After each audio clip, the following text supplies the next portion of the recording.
Hello, I'm DarkViperAU, and this is my GTA 5 Classic Percent speedrun submission for GDQ. Classic Percent just means no taxis, no in-game mission skips where you fail 3 times, press spacebar, then enter to skip ahead. No save warps, which is just a glitch to warp your character to their house, and you need to have ending C at the end. For the purposes of the marathon, I would expect that there'd be a donation incentive just to pick the ending. But, you know, that's entirely up to you. I don't know what else to say. I'm probably going to put something before this video explaining, like, some more stuff. I'm just right now going to explain the entire run. Like, just basically make a tutorial kind of thing. So I'm moving my gun here in a particular way to make sure these guys all get up and get into the back room as fast as possible. I am Michael, trying to rob a bank with my 2 friends, Brad and Trevor, who aren't really my friends. They are, you know, my compadres, but I'm currently betraying them to the FIB because, you know, it's a bit risky being a criminal, and I want out of the game. And they're willing to help me fake my death. So I'm jumping here because I'm indoors. Jumping is, in general, faster indoors than any other movement. There's at least a little bit of movement tech in this game, what camera you're meant to be in at any given time. The movement isn't entirely consistent in this game. Sometimes, like, you know, third person isn't faster indoors. Sometimes it's first person. Sometimes if you're in first person, it makes you go at a walk for some reason. You need to know all these things to run this game. I'm using the hotkeys here to switch characters because using the wheel to switch characters slows down the game. It's one of the reasons why keyboard and mouse is better than controller, because you don't have the hotkeys on controller, so you end up using the various wheel functions that slow down the game to give you time to make your selection. This shootout is somewhat difficult, at least difficult to get optimally. I'm reloading my gun here to get 1 bullet back, because why not? The bullet that I used to shoot the guard in the head, I mean. It ain't supposed to go down like this. It never is. Come on, go! Come on, guys! So you'll notice during the shootout, I will be sometimes firing from the hip. You want to look at the face of death? Be my guest. It's annoying. Can't be many more cops in this town. So I'll be running past these 2 vehicles I got my share. It's to have them despawn.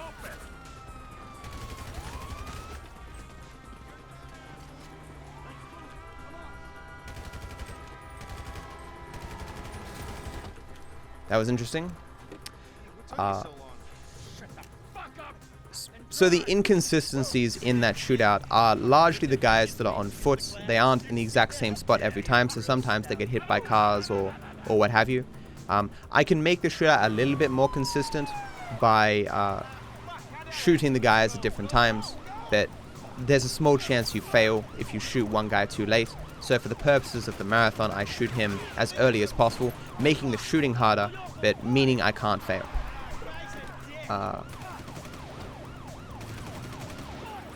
These cutscenes, of course, not skippable, but I'll skip them.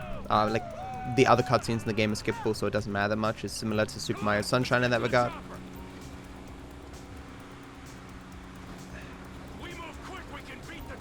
This is a simple drive.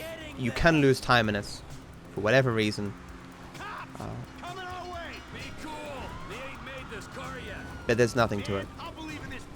A lot of this run, well, this run isn't very glitch heavy. It's largely just very optimized gameplay with, you know, a good knowledge of the game. So in a few moments, there's meant to be a shootout where everyone who played this game the first time sat there as Trevor, mowing down the cops, you know, trying to figure out what to do next. We of course know that you can skip the entire shootout just by running backwards. This is an example of, you know, what's interesting about this run. If you've already played it through once. Watching the speedrun, you sit there and go, oh, I didn't know you could do that. That's how you do that? Wow, that's weird. As with most speedruns. But there's effectively nothing that I do in this run that you couldn't do yourself. There isn't some super knowledge that you need to know about glitches. It's just, you know, getting very good at the game. as I have over the last, 4,500 hours that I've been running the game over the last 3 years. So it's just me running backwards with Trevor. So what's happened now, of course, is Michael is faking his death with Dave. Dave works for the FIB, but technically Michael hasn't made a deal with the FIB per se. He's made a deal with Dave, who works for the FIB. Dave wants the glory of taking out Trevor, Michael, and Brad because they're famous bank robbers. And Michael, of course, wants to get out of the system. So, they work together. Of course, Michael also pays Dave a bunch of money every month. Doesn't say how much, but it's 5 figures. That's a lot of money.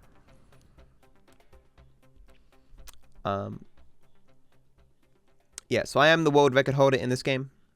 And this run is fairly consistent in the sense that there's nothing that happens in this run that will prevent me from being able to complete it. Annoying things can happen. I can get bad RNG. I can lose a minute here or there, which will prevent me from being able to get world record. But for the purposes of finishing a run for a marathon, it's not hard. The biggest obstacle to me completing a run when I'm streaming is largely just my own perfectionist desires, I guess. That's loud. When I lose time, especially because the category is kind of refined at this point in terms of trying to get world record, I feel compelled to reset. But if I'm committed to completing a run, of course I just complete a run. I don't think I've completed a run that's been over 6:45 in quite a long time. So I might submit the run with that kind of time, but we'll see. So here, for example, it's outdoors. I could use first person, but it would lock me into a walking animation for some reason. I take this red car not because it's the fastest car, but because it's the closest to... because I can pick the red or white car. It's just the one closest to me, so I pick it. This is called a Lamar boost, where I abuse the rubber banding mechanics to give myself a speed boost when going up this hill. I'm balancing roughly to the left of this yellow line to make sure Lamar hits me.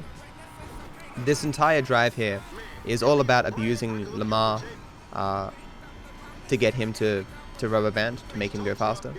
The game, of course, wants Lamar to be in front of you, and when it realizes Lamar isn't in front of you, it speeds up Lamar to try to make that the reality. This is Franklin, and Lamar is the guy in the white car. We are repossessing cars for a guy named Simeon, who is somewhat of a scam artist, bamboozling unsuspecting customers into buying cars they can't afford and stuff, and then getting Lamar and Franklin to steal them back or repossess them or what have you. Yeah. So I'm slowing down at various points here to make it so Lamar has time to catch up to me while still rubber banding him as much as possible. I'm using Franklin's ability all throughout here. Franklin's ability is the most valuable of the 3 abilities in this game. Each character has 1. It gives you a small speed boost sometimes. It stabilizes your vehicle if you're going to spin out. It enables you to have massive amounts of handling so you can make turns at super fast speeds. Did I say it keeps you on the ground? It also keeps you on the ground when you're going over bumps and stuff. All this, of course, very advantageous.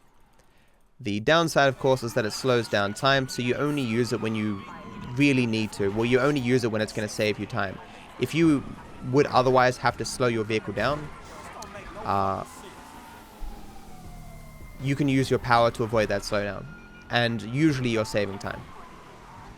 But of course, when you have to choose between crashing and using the power, of course using the power is better, because a crash can lose you like 10 seconds, while using the power loses you fractions of a second.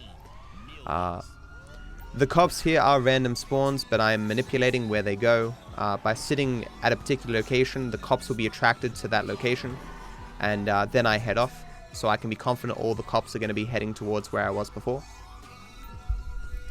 This is Simeon's lots. I can enter either way. You are a racist and I don't like you. And I will not sell you this car. I will not. This racist insulted me. Hey, what's up? Indoors again, so jumping a few times. I'm driving forward here in a particular way to make sure that I don't spook Lamar, but I get him in the car as fast as possible. So, conversations in this game are quite interesting, in that using my ability interrupts the conversation, but sometimes I need a certain amount of conversation to go ahead before the mission will end. Either that, or the conversation, the mission won't end if someone's still speaking. So if I hit the yellow dot and there's a long sentence going on, the mission won't end. So there's a huge balance between trying to go as fast as possible, but also managing the conversations in the missions so I can end the mission as fast as possible.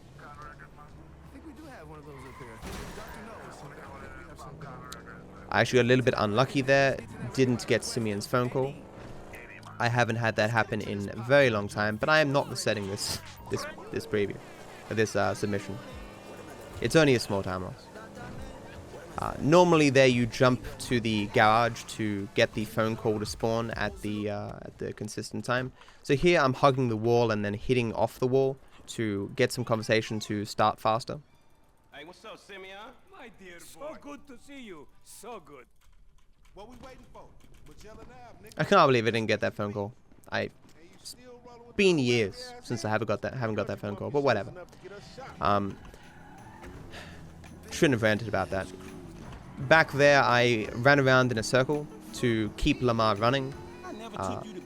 Handling the NPCs that come with you on missions is a must. You can't leave them behind.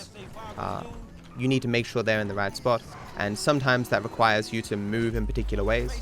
So back there, I could have got into the vehicle a lot faster, but had I done that, Lamar would have stopped running. And so it would have taken him longer to get to the vehicle.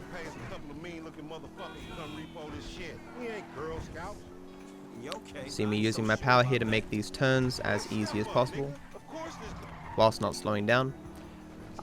You notice here that I didn't actually hit the yellow dot, I hit to the left side of the yellow dot.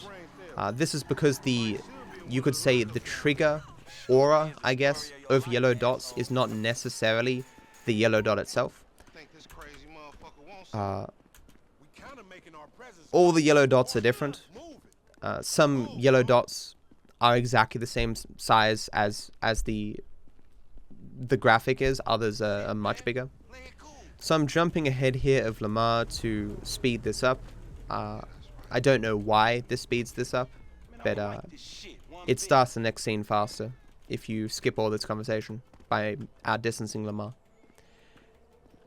I jumped forward at a particular point there. Had I jumped forward too early, Lamar would have got stuck back there.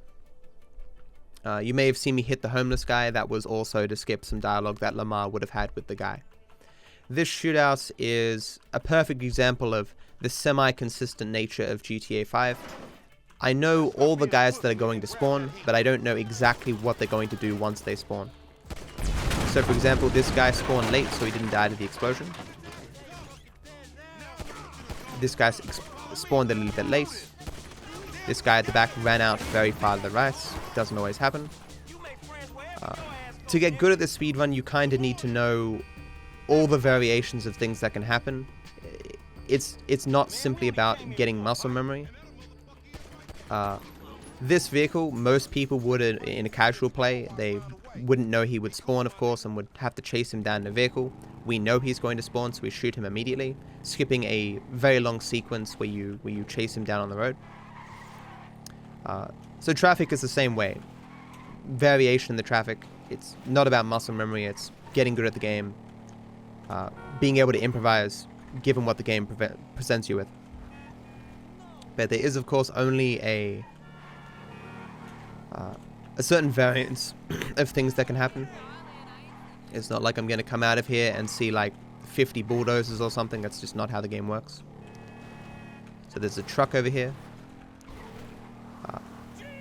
At no point am I really looking at my character or my vehicle. I am always just watching ahead of me to make sure I don't hit anything.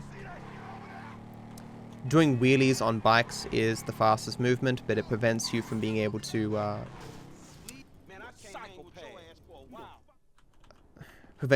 make sharp turns. I jumped off my vehicle there to skip some dialogue. Franklin's power, as I mentioned before, interrupts conversation, and I use it here to interrupt Tanya's conversation. What the fuck is wrong This mission wouldn't normally start unless Tanya had finished speaking, but by using my power, Tanya can't speak, and it starts immediately. This is the only necessary side mission, so I guess it's not really a side mission. But it's titled as a side mission in the game. Lamar mentions to Franklin that this side mission would be a good way to make money, and the game makes you do it to introduce side missions to you. Missions in this game all have different requirements, like certain missions need to be completed for other missions to spawn, which is why there are no massive amounts of, well, there is no current ability to skip an entire mission. Because even if we managed to skip one mission, we wouldn't be able to spawn the other missions that are dependent upon that mission being completed. Like, missions do not load unless their requirements are made. So we can get out of bounds easily or what have you, but none of it's helpful to actually getting missions to spawn early or to skip them, unfortunately. So this vehicle is slow and the traffic can really screw with me. The goal here is just to pick this up as fast as possible and deliver it back. It's a fairly simple mission. Hey, this was not how I saw my day going. So I ain't seen you around the hood much. It's all about just trying to navigate the traffic without getting hit by anything, because especially with vehicles like this where it has so low acceleration, you can get massively screwed if you touch anything. There's of course also a necessity to go over curbs as much as possible. These do give you a small speed boost. Although I'm not 100% sure that really works with the tow truck, but in general you'll see me hitting curbs. Call it an exploit with the physics, where going over a curb on the side of the road causes your vehicle to go just slightly faster. It's not a huge thing, like you won't see me going crazy getting curbs, like I'd rather dodge the traffic consistently than get curbs, but it is something that I will consider. So again, back to Franklin's house. The mission order is largely determined by whichever mission's closer, because we don't have the luxury in this category of using taxis. Threading the needle there to hit the yellow dot. There was an old strat once upon a time where you'd hit some trash that's on the side of the road, and you'd flip onto that yellow dot, but we have our graphical settings set very low for distance scaling, which prevents trash from being spawned on the side of the road. Like, you don't see any fire hydrants or anything anywhere. You'll see the occasional one, but there's just massively less of it, which enables us to cut corners a lot more consistently and not be running into trash on the side of the road. Going ahead of Lamar here doesn't save me time, but it enables me to set myself up here to open the door for Lamar when he comes back. I hold S when I get in to keep the door open. Sometimes it closes, sometimes it opens. Stays open. Lamar just has some harebrained scheme for us to kidnap some guy and make some money that way. It of course all goes wrong because all of Lamar's schemes go wrong. There are a handful of exploits in regards to driving to make yourself go faster under various conditions, but most of them aren't valuable here. For example, I could use a brake boost here, like so, where I get a skid as you saw and I go massively fast, but the speed boost drops off very quickly, and doing the brake boost costs me time because I have to put on Franklin's power for so long. So it's debatable whether or not it actually really saves time. So you won't see me using brake boost all throughout the run, even though I wish I could. It's just not a consistent way to save time. So I got here at the end of Franklin speaking. This was advantageous because if Franklin had just started a sentence, the yellow dot wouldn't have triggered. I would have had to listen to him finish the sentence before it begun. As I say, I'm for the vast majority of missions, I'm considering that kind of thing. Just where is the conversation at currently? Should I be hitting the yellow dot now? Should I be using Franklin's ability to interrupt the conversation? Should I be hitting something to interrupt the conversation? Which is something that you do quite frequently. I did it in the first mission, for example. I hit the side of the wall. You see me using Franklin's ability here to keep myself on the ground rather than flying off into the air as I would at this speed going over those hills. Did not mean to hold that power on there. I take an alternate route here to get D, the guy we're trying to kidnap, to rubber band a bit more. You can see on the map he is moving a little bit faster than he would normally. It's not a great deal of rubber banding, but it's still useful to do. He gets hit by nothing there. Under normal circumstances, he would be hit by a bus, which may or may not spawn here. But it was unable to spawn because I was in its way.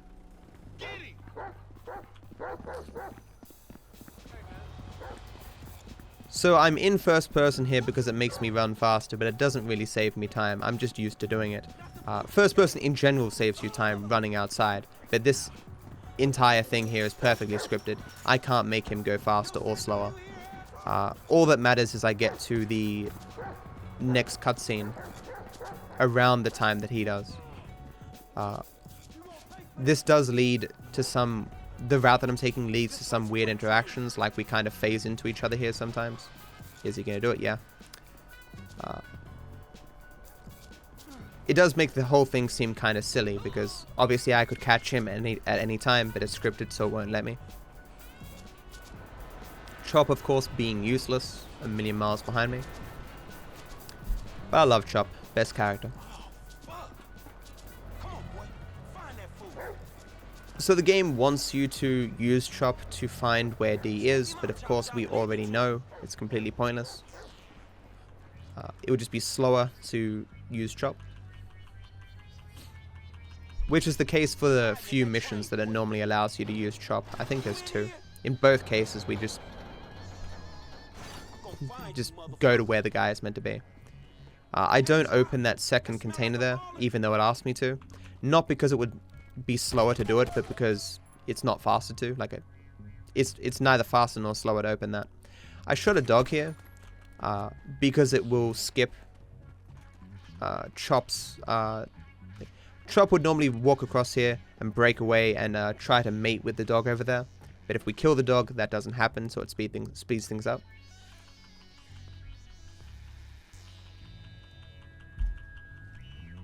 Now it's just a matter of waiting until the yellow dot spawns so that I can open this container, which is where D is hiding. Come on, where's he? Get back on that fat motherfucker, Chop. You a mean motherfucker, man. Let's go. Put him up. You scared of dogs, nigga? Oh shit! Screw that dog, man. The game expects you to climb over and chase after him, but of course we just run to where he's going to be, leading him to run into us, which is weird. This conversation must complete for this mission to complete, so if I use my power at the wrong time here, I will elongate the mission and thus lose me time. So I'll be driving quickly here, but I will be very cautious to not use my power. As long as I reach this corner at the right time, I'll reach it during the phone call, and using my power during the phone call does not interrupt the conversation. So you can hear the phone call going on there. Using my power there just enables me to be more consistent with the turn. I could do it without the power, but there's variations of traffic that I'd end up crashing and losing myself time. So the game wants me to go to Franklin's house, but we know we're not going to end up there anyway, so we're going to the true destination, which is in this parking lot.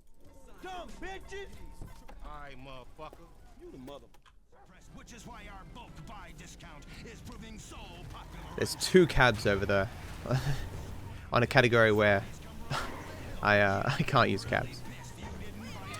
Game is mocking me. But anyway, so now we're driving to Simeon's to get ourselves some more work for whatever reason.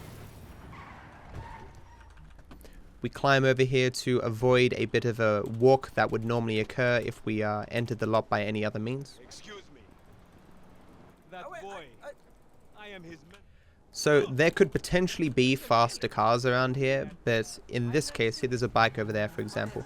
But in this case, as in most cases, just grabbing the closest decent vehicle is usually the best option you have. For example, right there, super fast car, spawns pretty consistently. Taking it does not save me time because the drive is just too short. The amount of time it takes for you to get out of your vehicle and into another vehicle, so to slow down, get out of your vehicle, get into another vehicle, and then get up to max speed again, is just a lot of time. So your vehicle has to be very bad, or the drive has to be very long to justify changing vehicle. So this drive is pretty straightforward, as are most drives with Franklin.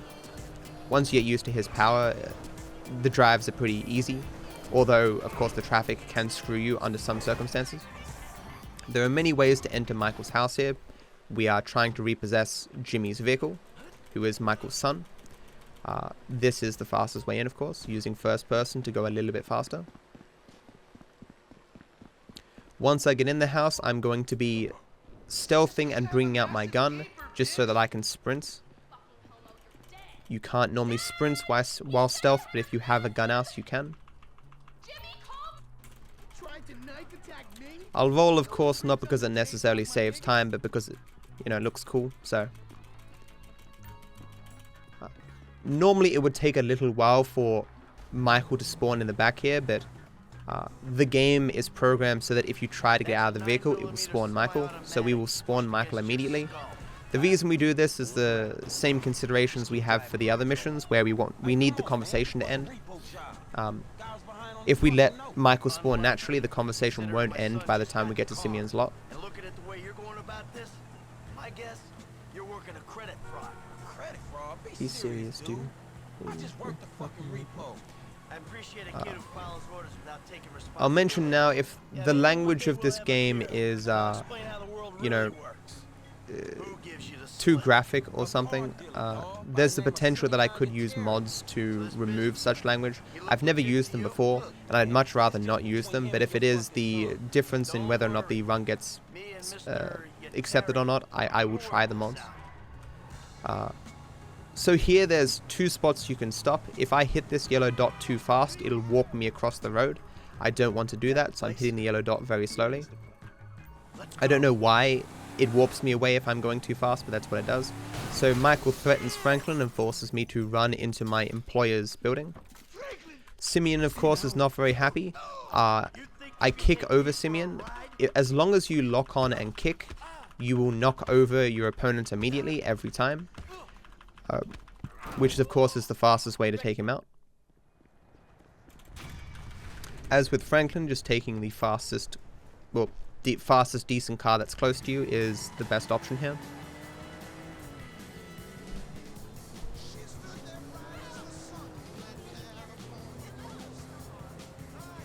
This drive, of course, a little bit different. See another fast car there. A lot of them come out of the garage, but they're just not worth keeping. In this game, unlike a lot of GTAs, you don't really keep the same car. The mission either despawns your vehicle, or you just keep switching between characters, so you just don't have the luxury of keeping the same car. Even taking the time to park a car in your garage isn't really worth it, and the garage saving system is not really consistent. I didn't really think I had enough room on the left there to get around that taco truck. I've had to slow down quite a few times in this drive to avoid crashes, which has, of course, cost me quite a bit of time.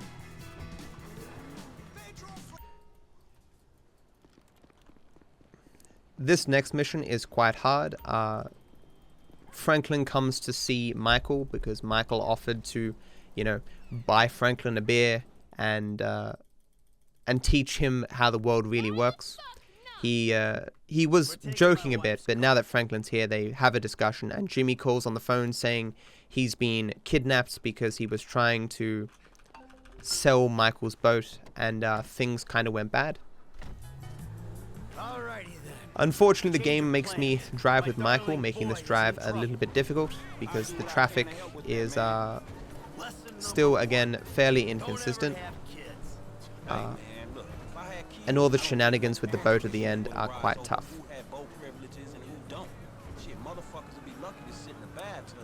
Shit, things that desperate, huh? Nah, but, shit, I was making a point. Apologizing, self-deprecation. I know it well. Yeah, man, but shit, where the boat at? Little shit's been hijacked. They're somewhere on the Western Highway. Man, ain't you worried? Franklin ultimately sees Michael as his way out of the hood, and a way to move up in the world as he's always wanted to. He's never been satisfied with living in poverty. He wants to get ahead in life. Oh, there it is. That's my. So I turned there and got behind the back of the boat, which triggers Franklin to start getting out of the car. This boat can rubber band in weird ways, and I'm pretty sure it's going to right now. Yep. Can't make it. So this is a little bit of time loss. The boat sometimes just doesn't cooperate and will boost away, preventing Franklin from jumping on the back. So it's a 10-second time loss or something. This first guy here cannot die. You can shoot him all you want. Back on the console version and the earliest PC patch 1.24, you could kill him and it would save time, but patch 1.24 is slow for other reasons, so it's not worth playing on the patch.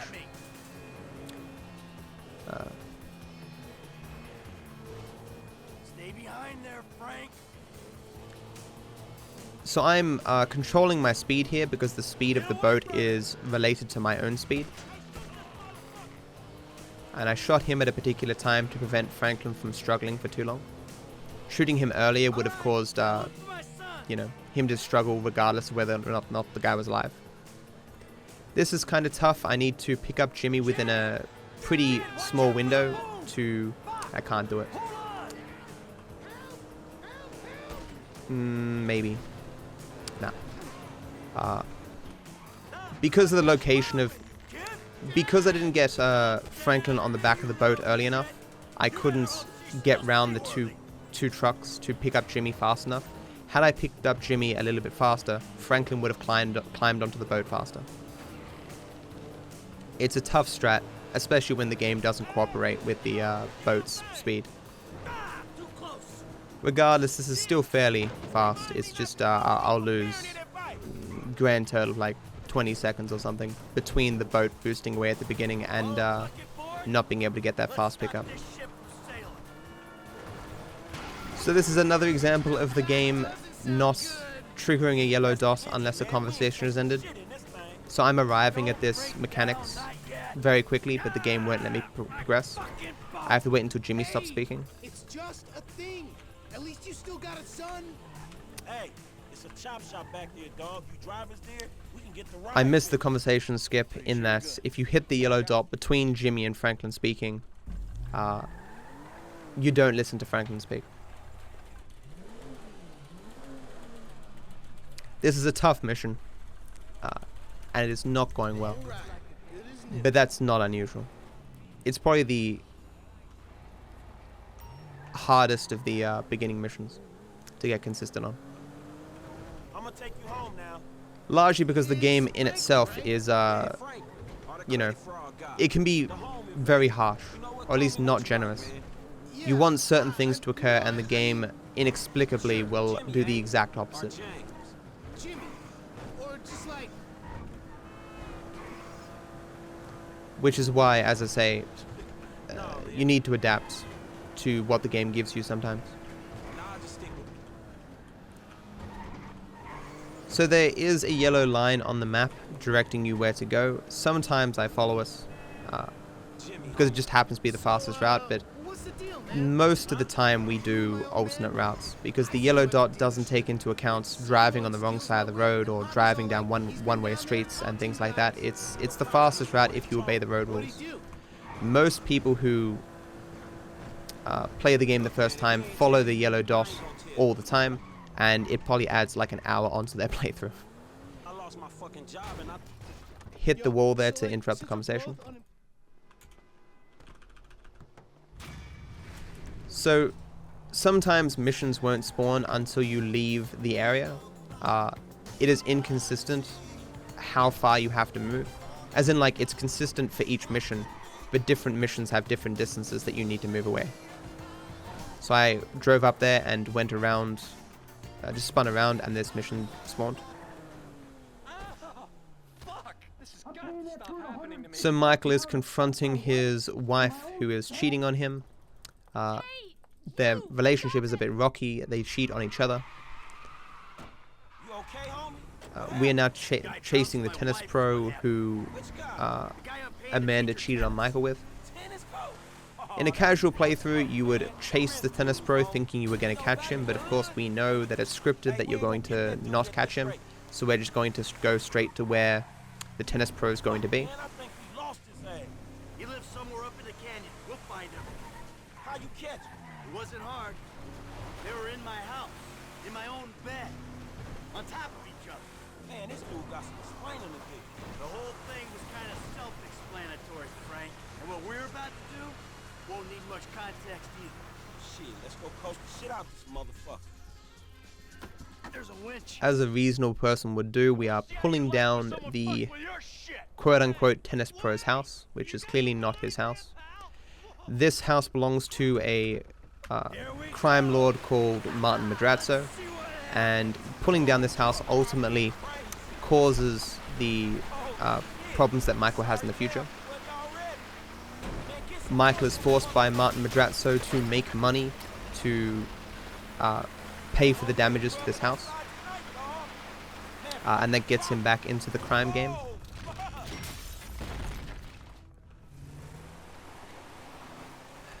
So going down here, I manage my speed so I don't bounce around. Mr. DeSanta, what the hell? That's not... I end the phone conversation there to make it so I hit the yellow dot between conversations.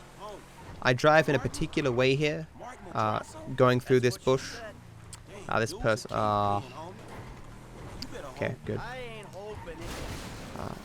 I'm driving in a particular way to avoid the spawn points for the Martin Madrazo guys. I hit the yellow dot just as Michael stopped speaking, which enabled the yellow dot to finish. That was actually a very solid mission there. Is this still the number for Lester Crest? So Who's asking? this is one of the more, well, this is one of the larger sort of, I hope I get a good car kind of moments. This is a very long drive and there are no consistent vehicles around here. Normally I want a bike, but that bike over there is terrible. There can be cars parked up there, there can be some down there. There are none parked there, which is unfortunate for me. So that means I have to go down to the freeway, which is quite dangerous. Can I see anything up there? No, not really. I would like a bike here. These trucks are not looking good for me. There's a bike there. It's a little far away there, which is inconvenient. It's not what I wanted. Oh yeah, let's do this thing. Ooh, okay. As I say, a little bit dangerous. A bike is advantageous here. For one, doing wheelies on bikes is very, very fast, even compared to the fastest vehicles. But two, as you'll see at the end here, I can drive into Lester's house, which saves some time. So you saw me get a phone call there. Phone calls, text messages, these are things that are very important in this run. There are various missions that do not spawn until I get either a phone call or a text message. And for that reason, we want to, well, we need to hope that we get the right one. But the more phone calls and text messages that we receive between missions, the less we'll have in our bank. That will prevent us from getting the phone calls and text messages we want in the future. What? Okay, I didn't know what that was. Okay. There I'm bringing up the help. Doesn't matter. Bring up my phone here to skip some conversation that would normally happen between Lester and Michael. I also brought up the help prompt for sleep mode so that later on I can use sleep mode without that prompt coming up. Sleep mode just prevents me from getting phone calls, so when I need a text message, I can prevent myself getting phone calls, which would under normal circumstances block me from getting text messages. So this is a fairly simple drive. I just don't want to hit anything, which, you know, would be nice.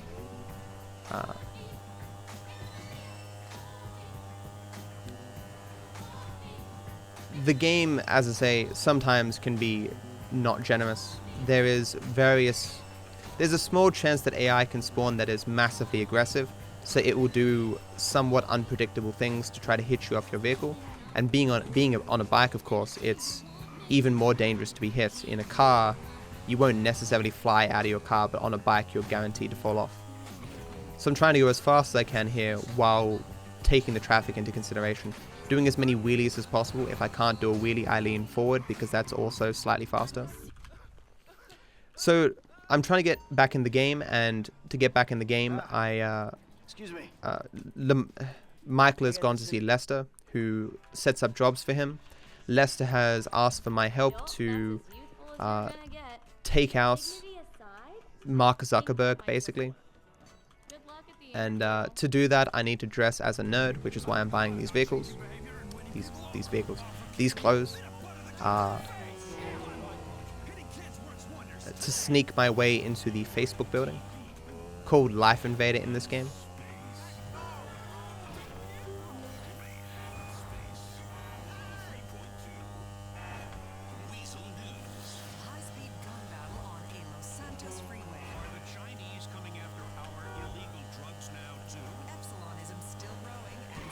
So that yellow dot there, I can hit it as fast as I want. It will just slow me down and stop me by itself. Not all yellow dots are like this. You know, a consultancy. I'm kind of big on the conference tour already. So this is the guy who's inadvertently let us in the building, despite us not having credentials. You have to walk this. There's no way to make it faster. I'm going to be failing the mission when I leave this building because it effectively activates a glitch of a sort that enables me to get a free suit later on. A suit which I will need to start another mission. Here you go. If you... Ah, you've been at it on this PC. Got any antivirus software? I think so. Behind this junk on the left. Clicked an NSF... Doing this with a controller is also very bad, but that's why another reason why keyboard and mouse is better. And that should do it. Well, keyboard and mouse is Try and keep things better for endless reasons. Like some people assume that controller would be better because you get auto aim and such. Auto aim is not particularly advantageous in this game because it is still fairly slow to move your cursor around the screen and to get headshots. You're better off just being very good with the mouse and flicking around and headshotting everyone. Additionally, when you use auto aim, it's hard to run very fast while using it. With keyboard and mouse, I have the luxury of being able to both use hotkeys and sprint while shooting people. We fail here just by bringing out my gun and shooting the ground. If I hit the left door here, for whatever reason, the game bugs and will not let me bring out a gun. But going out the right door, I don't get that same bug. Spamming enter doesn't only make me hit retry faster, it literally spawns me into the game faster. This is a good vehicle, even though it's on the far side of the road. So it's RNG what vehicle I get there, and I was lucky enough to get a quite good vehicle.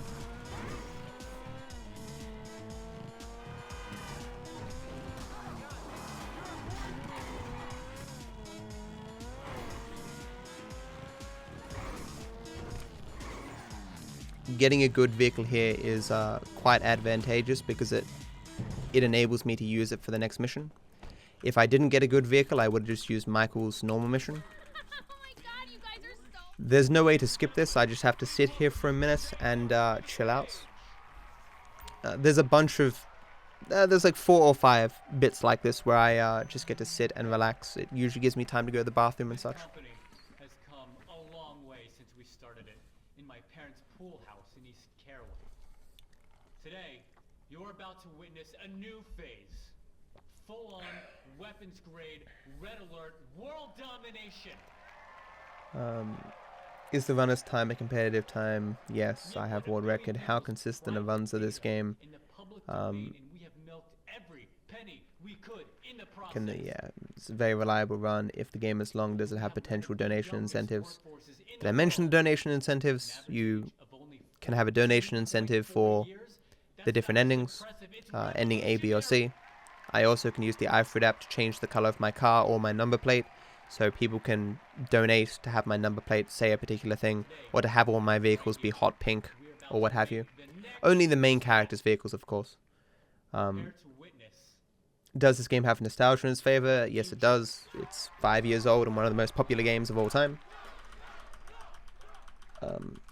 Is the gameplay exciting? I mean, that depends on the person, I guess, but I mean, it is a fairly popular speedrun, at least as far as speedruns go. Does it have downtime for donations? Yes. Does the runner factor in safety of the run? The run is perfectly safe.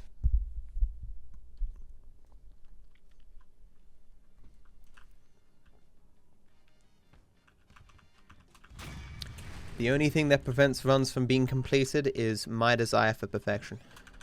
And during a marathon, that clearly doesn't matter.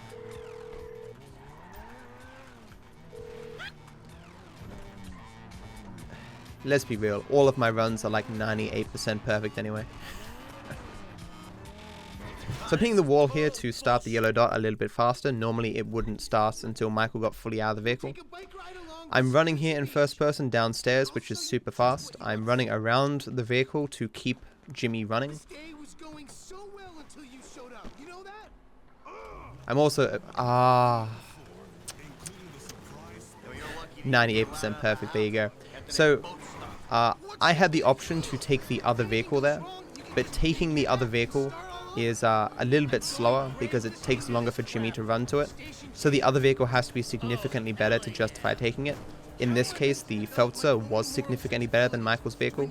Had I taken the other vehicle, I probably would have saved at least 4 seconds overtaking this vehicle.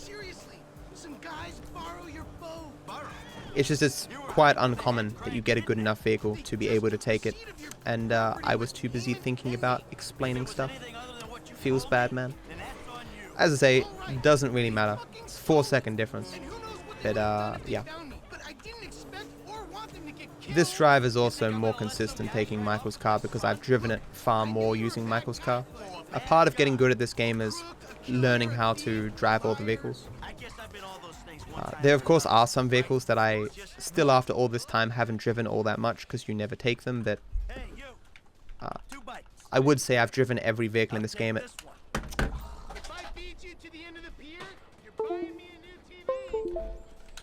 Forgot to plug in my controller. I use a controller for flying planes, riding bikes, and parachute jumping. Parachute jumping, of course, not in this category. I only have 2 USB ports on my on the front of my PC, and when I need to plug something else in, I unplug my controller. It's embarrassing. Small time loss, but what can you do? The reason why I use a controller here is because it lets me... You just dive right into me. It lets me manage my stamina better. And I need to manage my stamina so I lose a certain amount of HP in the next scene. Because I will be killing myself to walk myself to a hospital after this mission. And I'm unable to do that if I don't have half HP. It's not too precise because if it's half HP or below is what I need. The game will heal me to half HP after this section anyway. So I'm on a little bike ride with Jimmy, trying to, you know, bond with my son. And he mentions that my daughter is embarrassing herself, hanging out with some movie people and drug dealers, and I get enraged, so I dive and swim out to the boat to quote-unquote save her from these people. I am swimming in first person because swimming in first person is of course the fastest. If I had unlimited air, it'd be faster to swim underwater, but I don't have that. You can see me here taking stamina damage because I've used too much stamina. This is so that I can drop my HP below half, so that I can kill myself easier in the next section.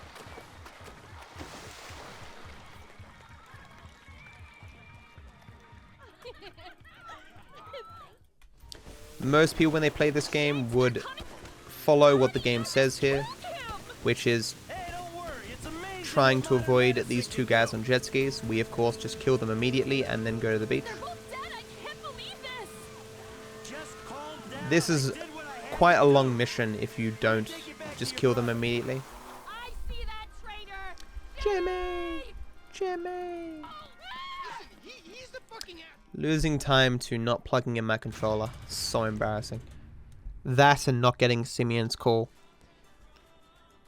Oh. Simeon's call at the beginning, I mean. So, I'll be running up the stairs again in first person, which is again super fast. Then I'll be killing myself here on this little bit of gas. I don't have any explosives, and so it's fortunate that that's there. It's the fastest way to kill yourself. Here's another bit of RNG. I need a good vehicle here. That is not great. None of these vehicles are good. It's not good RNG. Bugger. Anyway, I also need to get Amanda's phone call here. As I said before, certain phone calls, certain text messages I need at different times in the game. This phone call will influence where Michael is later on in the game. It'll make it so he's more reliably close to a mission when I need him to be close to that mission. I'll talk more about that when we get to it. So I'm just driving to the next mission hoping that I get this phone call. And I did. It's unsurprising that I got it because I'm in a slower vehicle, so it gives more time for me to get the phone call, get text messages and stuff. The more text messages I receive here, the better, because a future mission requires a particular text message, and I can more reliably get that text message if there isn't other competing text messages. The hell is this place? Garment factory. I needed a job that didn't require me to do anything apart from paying taxes. So now that I've helped Lester out by taking out the Facebook guy, he's willing to help me plan a heist, Little Portola. so I can get the money to pay off the building that Your FIB buddies, I pulled they, down. know you're back in business. FIB buddies? What are you talking This is about? Lester explaining that he's always known that Michael was still alive, and he always knew that he cut a deal with someone at the FIB. Oh, maybe they The thought FIB being the FBI. What a shock. As I say, drive with Michael, you know, somewhat difficult, but as long as you keep your head, you're watching what's coming from the left and right, it's not too hard. Managing your speed going around turns, and yeah, it's kind of like in real life, you know, you slow down into the turn, you speed off out of the turn. Lester. Uh, Very impressed. I'll hopefully warp myself out of the car here. Talk about this another time. Take these classes. So if both doors are blocked in this game, the game will warp you in and out of your vehicle. Because one door was blocked by the tree, the other was blocked by Lester, I was able to warp out of the vehicle. Glasses are live. Shoot away. Shots come through. Camera check. Alarm check. Vents check. Hey, beautiful. Come back to me. So there was a small window there enabling me to punch or jump. Good? I need to get eyes on the roof of the I do this because the game forces me to walk there, and so if I punch, I walk less, basically. I'll warp back in as well. Drive us around the block. We gotta find a way up to the roof. I'll hopefully get the warp here as well with the boxes. Look, there. Some construction. Nope. Yeah, if Oh, I you're got it. running the Nice. place, I might be able to get to the roof. Again, running upstairs very fast with first person. I saw a ladder. Climb up it and see if you can get I'll be jumping up this ladder. This is one of the few ladders in the game that you can jump up rather than climb. I'm on the roof. I need to know where the air coming out of those vents in Vangelico originates. There should be a unit above the store.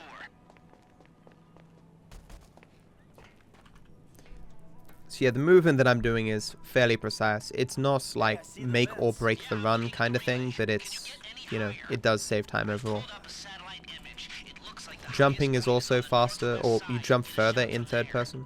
You Like I couldn't have made that jump in first person. Why is my audio so loud? It's just making it harder for me to speak, and I really just realized until now. Fall damage in this game is quite weird. I'll always survive falling off here if I have full HP, but I can take anywhere between, you know, 95 and 1% damage falling off there. I took more than average damage here. Not a big deal though. Got that warp back in quite easily.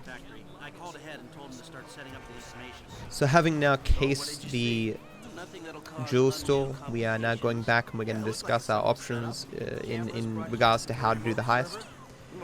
The game gives you 2 options for each heist. We of course pick the one that has the combined fastest time between its setup and the heist itself. Because obviously if the heist is faster but the setup is slower, overall it might not end up being faster than the other alternative. In this case, the setup for the heist is very quick with the loud option and very slow with the stealth option. That's an okay score. Yeah, shame we can't go in after hours, man. Those vents look promising. Might be able to flip that Wait. another way. I'm listening. Wait till we get back. Was that the other way around? No, we pick loud, right? I'll be changing the driver here very quickly. Yeah, we pick loud. This gives me a faster bike Yes, good. during the heist itself. So this mission is infamous because of the RNG associated with it. One bit of RNG is how fast I get the text message for the mission. Because we've received a lot of text messages in this category, driving between missions, it shouldn't take that long to spawn. But, you know, the difference between 20 seconds and 40 seconds is quite significant. Additionally, that actually might be it there. Nope. You won't see prompts coming up, you will just hear the sound. Having the prompts come up delays the text messages.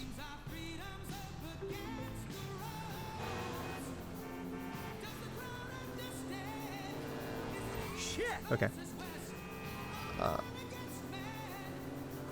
I drive forward here because when you get closer to the carbine rifles truck, it increases the speed of the carbine rifles truck. I'm running back here because got some bad RNG here. It didn't drive forward very fast. I must have got stuck a little bit.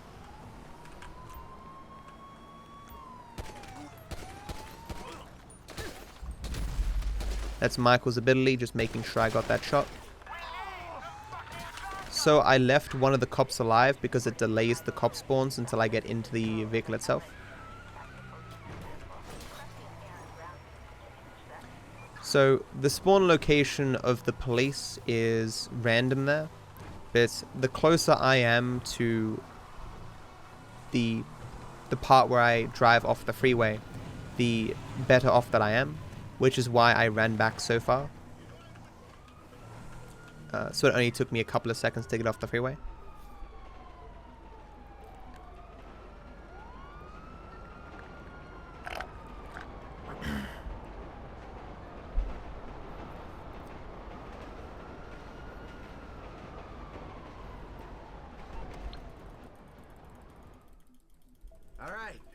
Want to say thanks? Yeah, come on, get in. Paige, you're in the truck with the bikes. Everyone else. Okay, so we have the heist. I should mention that getting into vehicles in first person is ever so slightly slower. Like, you know, less than half a second slower. This is the only time in the entire game where honking your horn actually gets your friends in the vehicle faster. That's what I mean when I was saying before about the inconsistencies in this game. Sometimes you need to run around to get your friends to run. Sometimes you need to get into the vehicle as fast as possible to get them to run. Sometimes you need to fire your gun. Sometimes you need to honk the horn. In many respects, it seems as though a lot of this game was made by different groups of people, and they had different ideas as to what made the most sense. Let me introduce myself. I'm Michael. I've done this type of thing before, more than a few times. So yeah, And I've this made is the good heist money to doing pay it. back Martin Enough to spend a Madrazo. long time not doing it. I need I hope it goes without $3.3 million saying bare minimum to leave the heist, and so I'll be picking the jewel store cases that have the most amount of money, Anyone so the you fewest have cases about me possible or any before of I you can leave. will be dealt with. I will get Got it? 3.25 million, and then I'll stand at the door waiting for one of my friends to get 50,000. Go, go, go, go! I shoot the cases to avoid an animation What the hell? Let's go. that would normally exist when I punch open the case. You're worth whatever we're paying you, buddy. Shit. With a window like this, we should be able to strip the joint. Come on. Good Christ. Stay down. Stay down. Yo, so for the last time, move it. So I picked the worst driver specifically so I'd get the faster cars. The better driver is smarter, so he gets you bikes with good traction. Because normally the game expects you to drive underground where there's construction and dirt and stuff, and those bikes of course would be better from the better driver. But I'm not going to go underground, I'm going to drive my own routes, and I'm on the road the entire time, so the faster bikes are actually more beneficial for me. I could do with some directions, Kareem. All I'm doing here is just driving in a way so I don't lose the two other guys, but also I rubber band them along. They are underground, of course, Hey, these sports bikes but as long as I don't lose them, the game just assumes I'm underground as well. I'm doing wheelies along here to go as fast as possible, but about here I stop doing wheelies so that they have time to catch up before I jump off into the sewer. One advantage of doing this tactic is that they never fully catch up. So in the next scene where normally I'd have to be hitting police cops out of the way,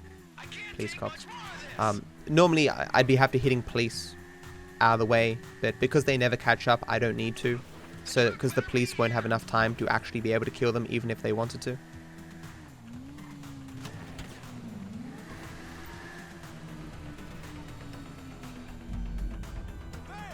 Hang in there, boys. I got this covered. So you can see on the map they're still a million miles back. I got bull bars on the truck. I'll make short work of these cops. Normally there'd be cops spawning in front of me and I'd be hitting them out of the way, but the drive becomes fairly simplistic. Of course, if you don't know where to... The drive that I did back there is pretty specific, and if you do it incorrectly, you'll end up losing the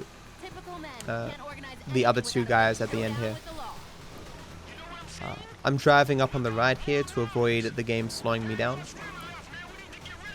There are occasional invisible triggers in missions that, you know, try to restrict your movement or make you get out of a vehicle or something, and we of course try to avoid those as much as possible. Lester's waiting for us at the lockup. So the end of this mission is what we would call an introductory category. Like, some people run this game but only run up to the end of the first heist, just to get a taste for the game and maybe run a few races. I recently lost the world record for this race category, which is kind of unfortunate. But I still have it for the main category, so I guess that's all that matters, right?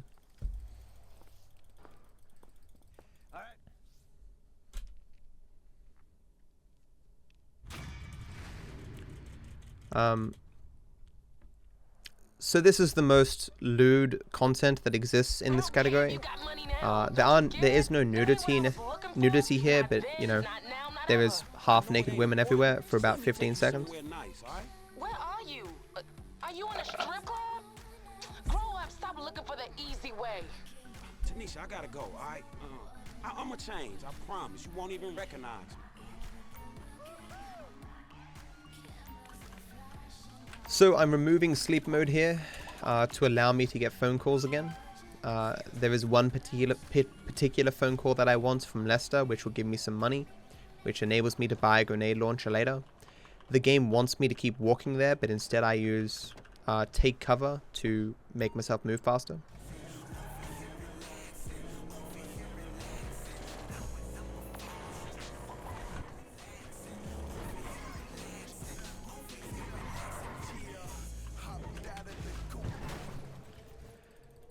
So we're back with Franklin and Lamar again. Lamar with another crazy scheme to make some money by doing a drug deal with D, the guy we just tried to kidnap before, which obviously makes no sense, but Lamar is not the smartest guy, you know.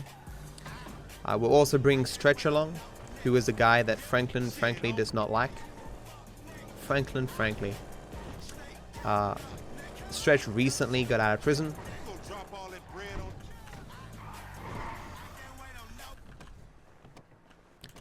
So this is the game telling us that we can buy weapons. Even if we bought a flashlight for the shotgun beforehand, it would still require us to buy something here, so there's no point getting it earlier. So I'm running around in a weird way here to keep Lamar and Stretch running. They only need to be part way in the vehicle for me to be able to take off. I must have moved like a frame or two early there.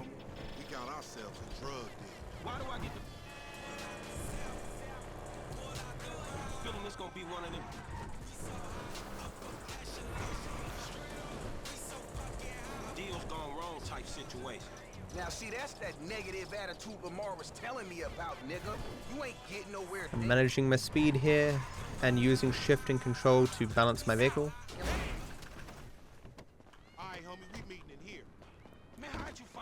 First person running upstairs. It never gets old, and it is always faster. Take that back. It's faster 98% of the time. There are some stairs that you have to do in third person.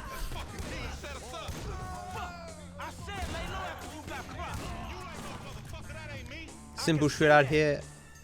These guys are fairly consistent in the way that they spawn and walk. They'll always be the same amount of guys, but they won't always walk the exact same way. For example, one of these guys has a small chance to get stuck downstairs.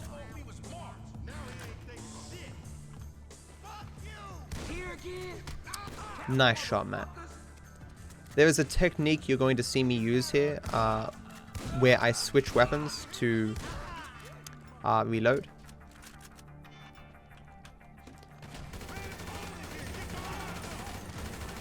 Which you can watch at the top of the right hand side. I'm leaving one guy alive here to prevent a bug. If I kill him, there's a chance that the Lamar and Stretch will die to the explosion or what have you. Whenever you see me waiting or looking behind me, this is just to avoid potential bugs of losing Stretch and Lamar.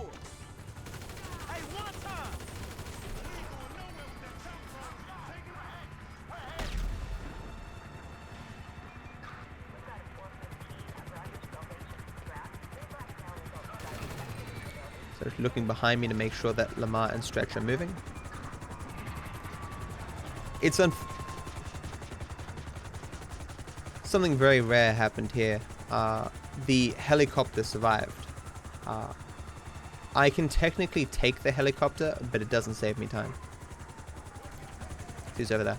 Normally that crashes, like 99% of the time that crashes.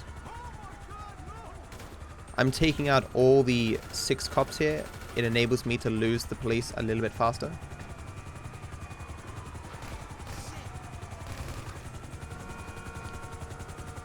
I got a fast Lamar. Sometimes Lamar hangs back. Okay. That's what I mean by the game is somewhat inconsistent. Like you can't guarantee that everything's going to happen the exact same way.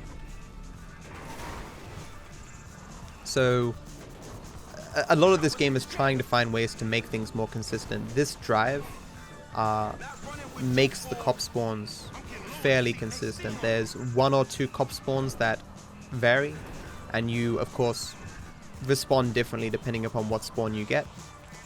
But this helicopter that you see on the map, that spawns perfectly consistently there 100% of the time and flies the exact same way every time, which is why this route is quite advantageous. This ain't got nothing to do with me, homie. The goal, of course, is always to get where we need to go before the game even tells us we need to be there. This next part has a bit of RNG that is it happens 4 or 5 times throughout the run. We're going to switch to Michael here, and there's a chance, a small chance, that he is not going to be at his house, which is going to cost me 50 seconds. So the reason why I wanted the Amanda phone call in the previous, as I was going to case in the jewel store, is it makes it so there's like a 95% chance that Michael will be at his house right now, and the next mission that we want to do is at Michael's house. Unfortunately, I was unlucky, and rather than being at his house, Michael was on the other side of the map.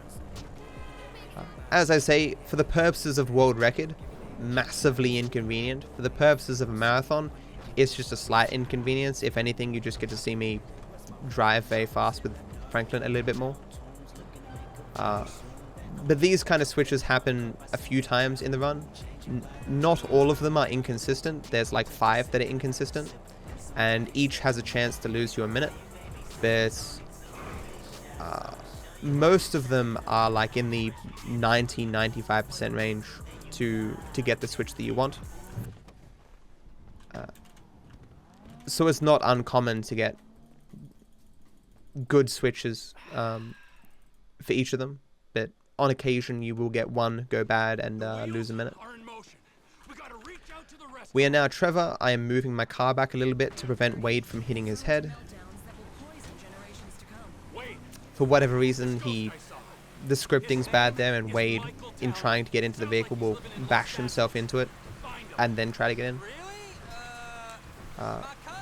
Trevor has seen a news report on Michael's most recent heist.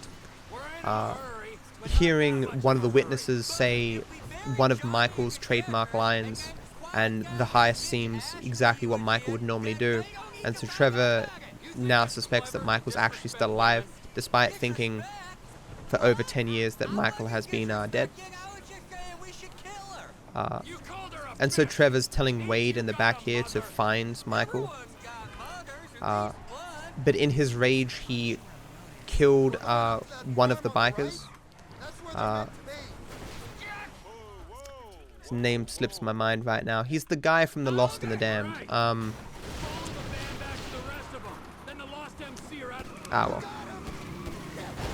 Yeah, so we're taking out the Lost right now because they're a competitor with Trevor. Trevor wants to be a gun runner and a drug runner, and the Lost is a rival to him. Oh, Johnny, that's right, Johnny. He even says it. So yeah, because Trevor killed Johnny in a rage, it obviously makes, speeds up his timetable a little bit. He has to now take out the rest of the gang before they can rally and take him on. The route here, like, you can take either road, it doesn't really matter. One road is slightly longer, but the other road slows you down.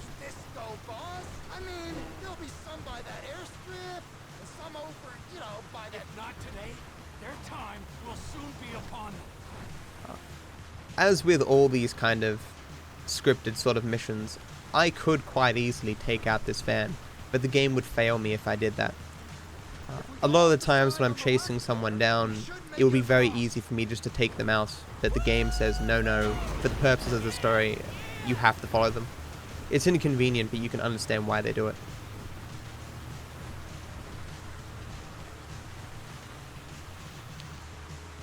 This next shootout, you can do it in a few ways. I do it with the shotgun the entire way. I need to kill a certain amount of the guys to trigger the end of the mission, even though there's more than I actually need.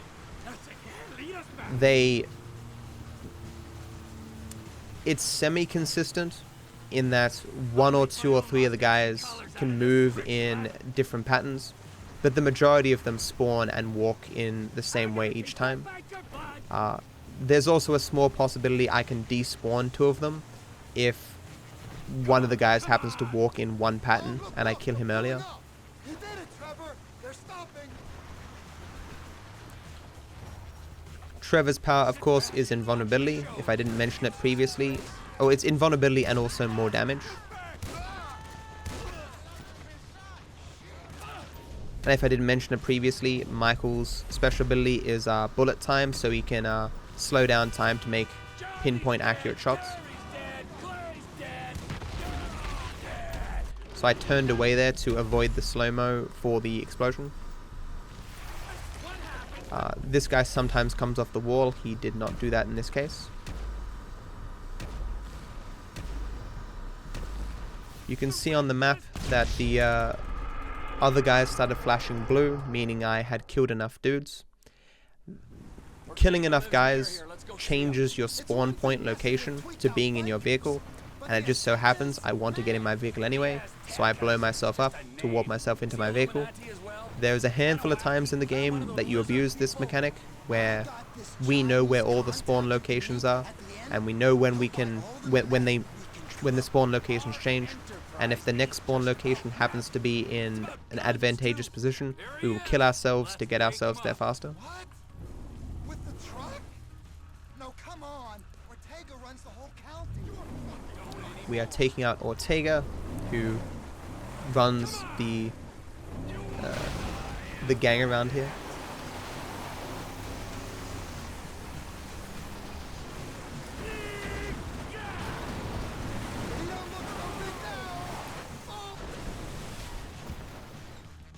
I can just let him go, but the reason I shoot him is because it makes run back into the car faster. As you can see, I'm about to start losing time, because under normal circumstances I wouldn't have driven all that way with Franklin, so I'm going to be roughly a minute behind. An unprecedented turn of events. I always said I was gonna take over. People say all kinds of stuff. I mentioned previously about using taxis. Taxis only roughly save like 20 to 30 minutes throughout the entire run, even if I can use them, because you can only use them in a limited amount of places, and they don't always spawn, so you have to call them on the phone, and it takes roughly 30 seconds for you to call and get into a taxi. Like this drive, for instance, even if I could use taxis, I would still have to do it.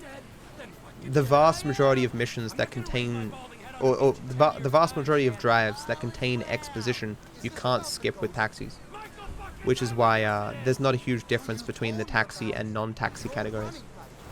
And who was the other one? Brad, the other one. Locked up in a federal penitentiary when he finds out Michael survived that job. Get out of the car, Ron! Note there that the mission didn't end before the conversation ended, but there's nothing I can do to, you know, make the conversation better or what have you. So we're now doing Trevor's missions in the middle of nowhere. Trevor, of course, still hiding out from the FIB. We are now going to meet our Chinese contacts that we want to sell drugs to. Trevor always having dreamed of being an international drug dealer, or drug and gun runner, I guess. I got something stuck between my teeth. I've had it this entire time. It is really irritating. God damn it. These guys can spook and try to attack you. If they do, I bring out my gun to spook them, but they did not, thankfully. There was a little small delay there before she started speaking. That was strange. Moving forward a little bit here to get him into the car a little bit faster. See how that car went straight towards me? That's aggressive AI. The AI that spawns for the vehicles, it seems to be random, but there's like a very small chance the AI that spawns will just like, disregard anything that it's meant to do, and it will just drive straight towards you. 99% of the time, that car would not drive towards me. It would just drive into the parking lot. This shootout is fairly specific. I'm killing the guys in a particular order. Shit, Trevor, we ain't got long. It would take a while to explain like which guys I need to kill to enable the next guys to spawn, but just trust me, I'm doing it in a particular way.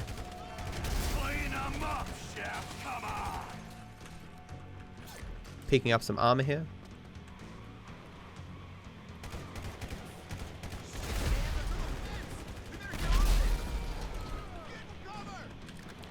Grab myself a grenade launcher here.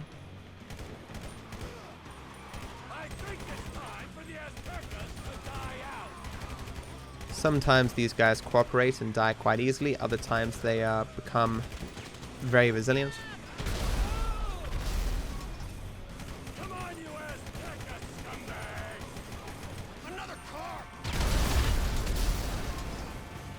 This game only really respects headshots.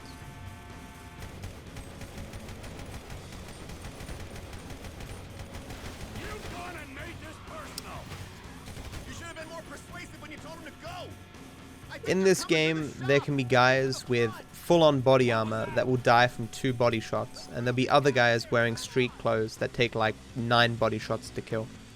The game is just not very consistent in that regard. I'm removing this body here so I don't have to remove it after the mission ends.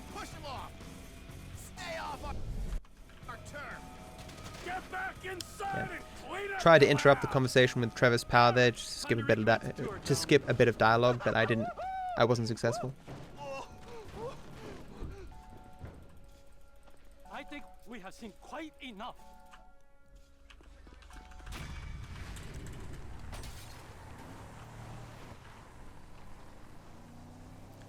It was not a very good shootout, but it happens sometimes. Yeah, so because I removed that body immediately, I was able to get into the car immediately.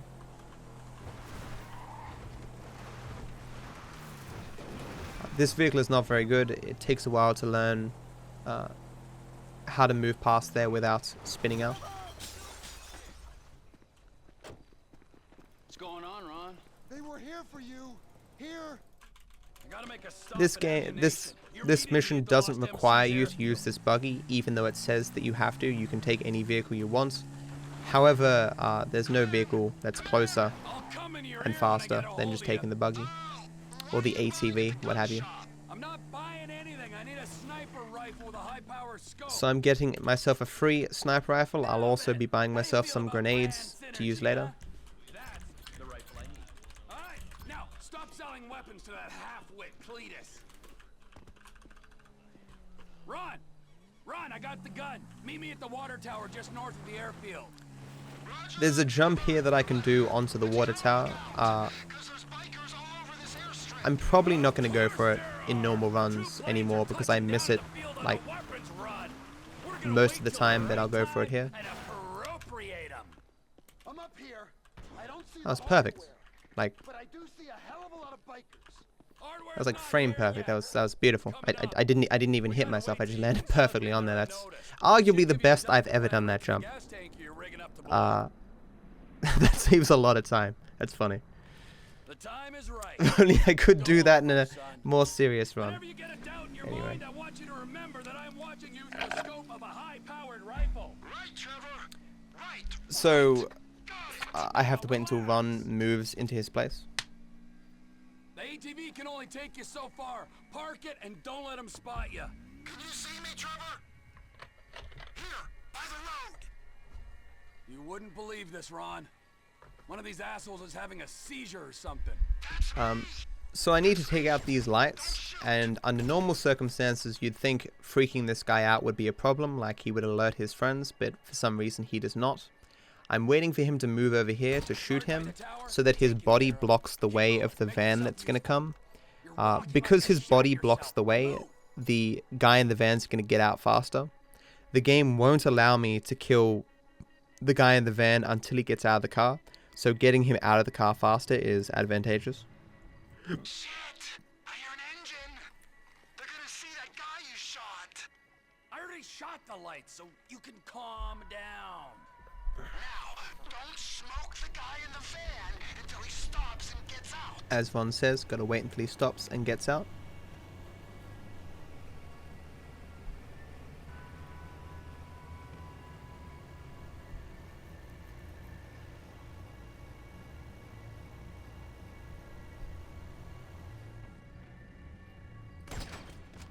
You should have seen the look on his face. Oh no! Bottom of the tower. Another guy. There are multiple spawn locations for these guys, but where they spawn depends on where the van is. Crosshairs again. And because I There's no one left to kill the kill. guy in the van in the Get same gas spot station, each time, they spawn plant perfectly bomb. consistent. Good kill, Trevor. This is one of the hardest shots in the game. Hitting this guy that drives through here in this very small window. I feel very embarrassed when I don't get it, but I don't think, it doesn't matter how long I play this game, I'll still miss this occasionally. I'm feeling it. Just keep a lookout. And whatever you do, So I could do this on foot to use Trevor's power, but I have armor, so that's not really necessary.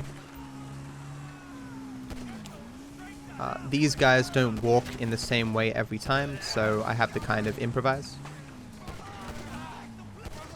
There is the same amount of guys here every time though. It's a nice flip. I can leave one of these guys alive. I got a quick van. Oh, was that grenade okay? That was actually a really quick van. That van has like a window of how fast it spawns. We've tried to figure out why it spawns faster sometimes and why sometimes it doesn't. But we've had inconsistent results. It seems to have something to do with looking in the general direction and killing two guys. Not really sure which two guys it is though. Looking at the code of this game is kind of difficult. Like, I don't have those skills myself. Other people have looked, and thus far other people haven't found anything of use. The vast majority of what's been found for this game has just been done through trial and error, or something weird happening and us trying to figure out why it happened. It's inconvenient when that tanker ends up in front of me. It prevents me from killing these guys faster, but it doesn't lose me time, so who cares? This is an auto-scroller section. Like, I couldn't die here if I wanted to. I suppose I could leave all the guys alive and just let them fire at me, but obviously that would just be stupid. It's very hard to die in that section, is what I'm trying to say. So this is the first instance of flying in the game. Flying on keyboard and mouse is absolutely terrible, so of course I use controller. The game tries to tell you to do some kind of a flip to get this guy off your wing. We of course don't do that because he gets thrown off anyway.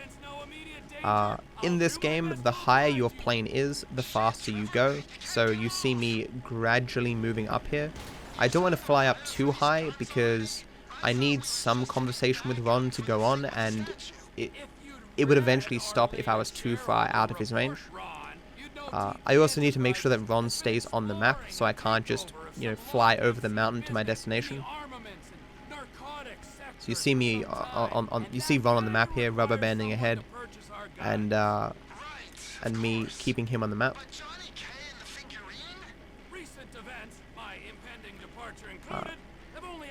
So what I'm doing here with Ron is we have stolen a bunch of guns from the bikers, who we keep brutalizing because they're terrible people.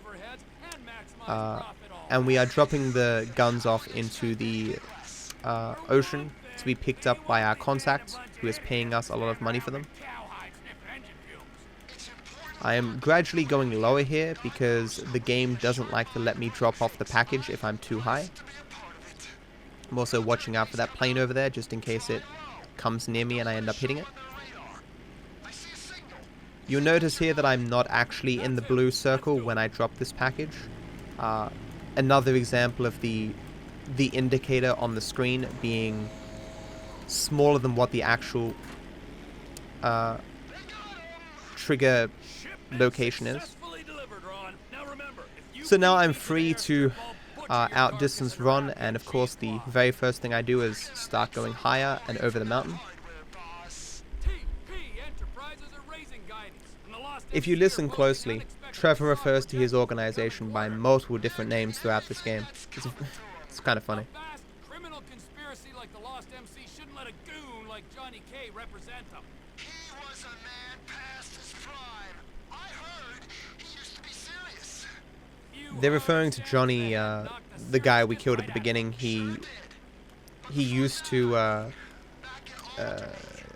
if you played the GTA 4 DLC, which I have not played and I plan to play it quite soon, Johnny is apparently the main character of one of the DLCs. Some people were not a fan of Rockstar making him die at the very beginning of this game. I assume they did it because they wanted to make Trevor look like a hard ass or something. Oscar Guzman. He's in with the cartels. So I'll wait till the last minute here to put down my wheels, because putting your wheels do slow you down. But leave that to me, Ron. It is somewhat hard to keep a good amount of speed and taxi your way into the hangar. If I hit my wing here, I can blow up, which of course is not very good. Oh, he pays. Better than any in this sorry country. I can even blow up, have to watch the cutscene, and then fail the mission. So this isn't really a cutscene, but it's one of those help prompt things where it explains that properties exist and I can buy them. Very valuable information. Not really, of course, especially for this category, where I have no need to buy any properties. I'll be getting myself a buggy here. You may wonder why I don't take the plane with Trevor. It has been tested endlessly. It is just not faster. It takes too long to... I might gold here just because of how good that water tower jump was. Yeah, that was crazy.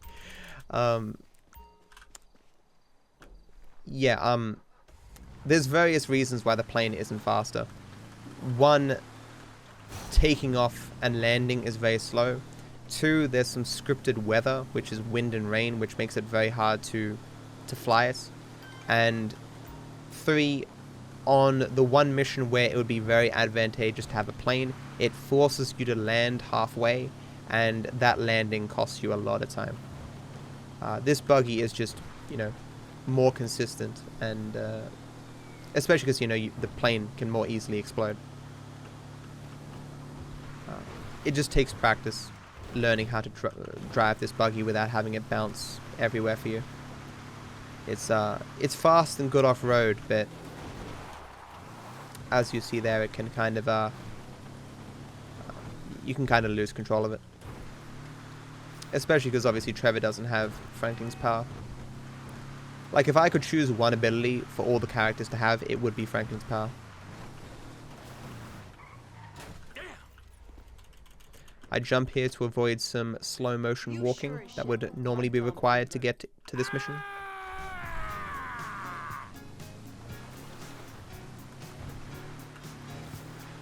I should also mention that different missions when they start have different radiuses of despawning. So if I parked a bunch of vehicles in front of that mission, it would likely despawn them all except the one vehicle that I was in last. So like if I flew a plane there, I would have had to park it a reasonable distance away, or the game would have despawned it. Even though it was the last vehicle that I entered, it just doesn't like putting me in the plane. I only mention this because it's just something that you need to learn for every mission, like where you can park vehicles, or what the conditions are under which it'll let you keep a vehicle and stuff like that. I need to go through here at a decent speed, or I will bounce around and I will crash. This mission is quite interesting. The game requires you to make an explosion at the bottom of the house. The game wants you to put a bunch of petrol and then shoot that petrol, but instead we're going to drop a grenade downstairs. This gives us a very, very tight window to run outside, to thus not die to the explosions in the house. Well, look at this. I don't know how many of my brothers you smoked, but you ain't Unfortunately, there's a small chance that I will get some RNG and get hit here. That was fine. Because the explosions themselves are RNG, so sometimes you get a random explosion at the very beginning when the house explodes that will knock you over, and you have to start again. It's roughly a 30-second time loss if you get hit.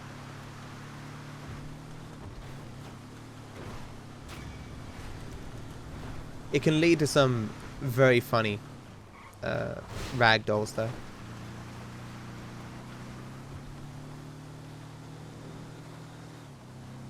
So this is the final mission of Trevor's section before he goes to Los Santos. Wade has found, well, as Wade is about to explain, he's found where Michael is, now named Michael DeSanta, previously Michael Townley. And of course Trevor wants to see for himself that Michael is still alive, so he heads off. After having now taken out, well, I should have explained, the reason why we took out all those guys is because they stole our business with the Chinese businessman. Soon. I gotta make a stop. Oh, what's your stop? Ice cream? The Chinese businessmen were not happy with our operation after seeing us get into that massive shootout. And so they went with the hillbilly guys, and so as vengeance we took out the hillbilly guys. What we're doing now is taking out more of the bikers who have come to mourn their dead and perhaps get vengeance on Trevor for taking out one of their chapter leaders. I got my big eyes, but where are we stopping on the way? Cause you know, I'm getting kind of wet over here. For fuck's sakes. So this is the scripted weather. It's always windy, it's always rainy, and always with the lightning here. Most weather in this game isn't scripted, but for the occasional mission, certain weather is required. Additionally, some missions can be done at different times of day. Others require a certain time of day, so the game will move the time of day accordingly. In other words, some missions need to be done at night, some missions need to be done during the day.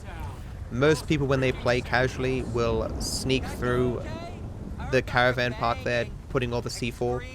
We, of course, don't do that. We just throw it out of our car. You may also note that I skipped a cutscene there by not blowing all the C4 up at the same time. I blew up 4 pieces of C4, and then I blew up 1 extra after that.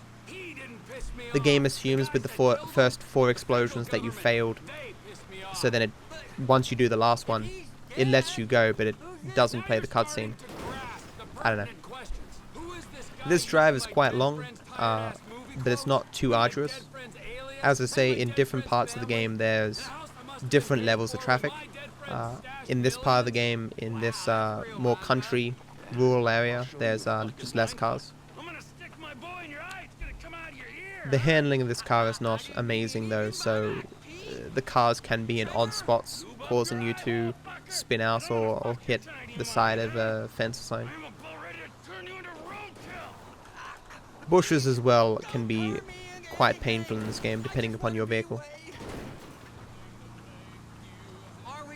It becomes a struggle learning where you need to speed up, slow down, where you need to brake, or, you know, comes with the territory of GTA games though.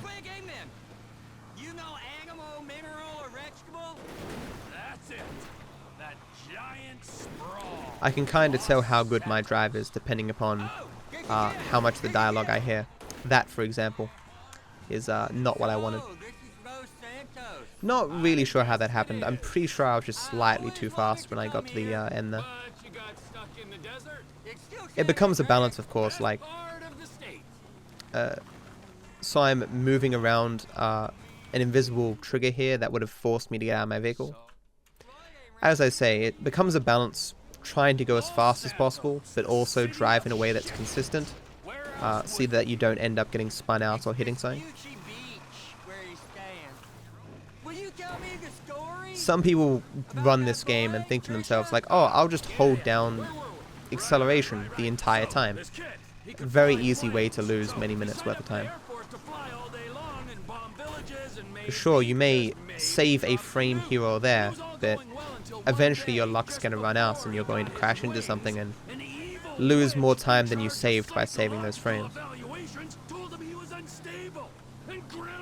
Of course, the better you get at the game, the more you can just, you know, pedal to the floor the entire time. Just as he hit rock bottom, he met a fat, silver-tongued troll under a bridge. That's cool. What was the troll's name? I wonder if I'd seen that fast, if I could have avoided that. A lady troll? I was too busy focusing on the white car that I was going to run into.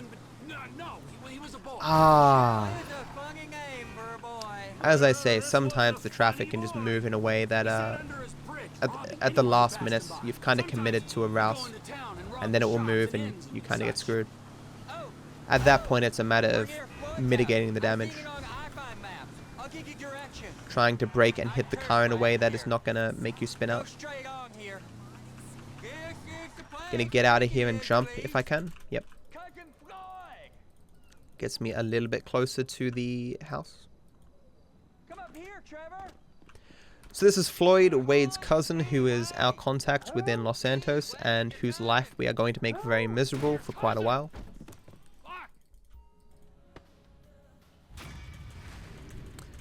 So I'm switching to Michael here. Thankfully this switch is perfectly consistent. Michael is always at his house here.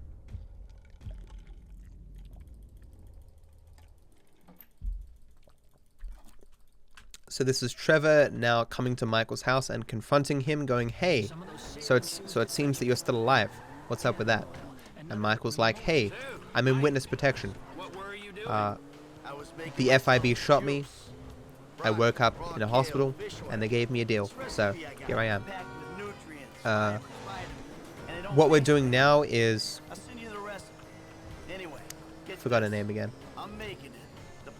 I did it yesterday. I called her Trisha. It's not Trisha. It's...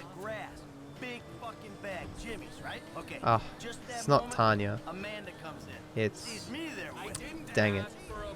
There's so many names that start with T, and I always blank on her name. I was told yesterday. I said it 19 times yesterday.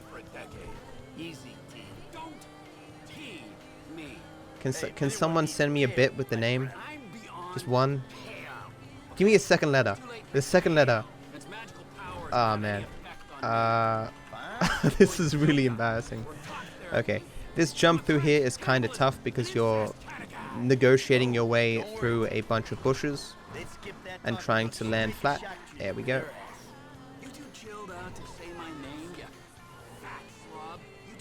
As you can see, we're largely ignoring the yellow line. We are making our own routes to make things faster. If I drive my vehicle too far up here, the game will fail me and I'll have to do the entire drive again, which is just stupid. Come on, you dipshit. Tracy, there you go. I was down to you sent the bit exactly the second that that Michael said it. We take the truck. How do I forget that so often, man? I don't know. Yeah, so Tracy is embarrassing herself on Fame or Shame, and Michael and Trevor are going to get her to stop her from embarrassing herself. Laszlo is the host of Fame or Shame. You will know Laszlo from other GTAs. He is usually just on the radio, but in this game he gets his own appearance in the game. And we of course spend the entire time, or his entire time in the game is spent being miserable and getting beat up on by Trevor, Franklin, and Michael. Thank you, Daniel, for the bit and telling me the name. So this is a scripted thing. I can't catch him early. His speed will always be faster than mine, so he will always try to stay ahead of me. So it's just a matter of me trying to avoid the largely scripted traffic to go as fast as I can, so it ends as fast as possible. This is an example of a mission with scripted traffic. I believe every car here is scripted. I only remember the ones that matter. So for example, there'll be two cars here that one comes from the left, one comes from the right. That one there and that one there. their speed is sometimes different, but they'll always spawn consistently. So yeah, even when things are consistent, they're consistent to a degree. It's just I'll know where the cars spawn, but they won't necessarily drive the exact same way every time.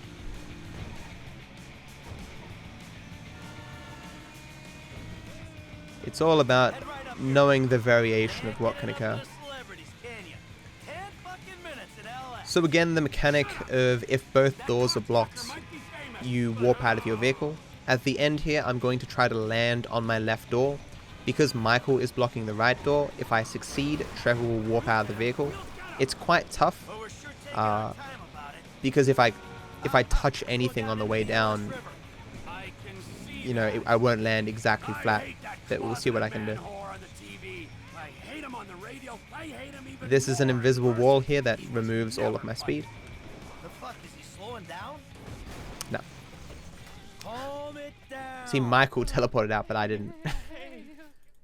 So I'm going to move the camera here to hopefully get a car to spawn. Did not. This is not good RNG.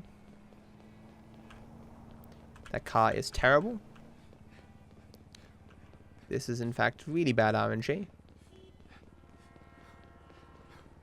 I want to look behind me for a car, but I might risk this despawning. So you can't take taxis in this game, but that's just for fast traveling. I of course can still steal taxis. So that was roughly a 15 to 20 second time loss. As I was saying before, RNG in this game. You don't know what vehicles you're going to get.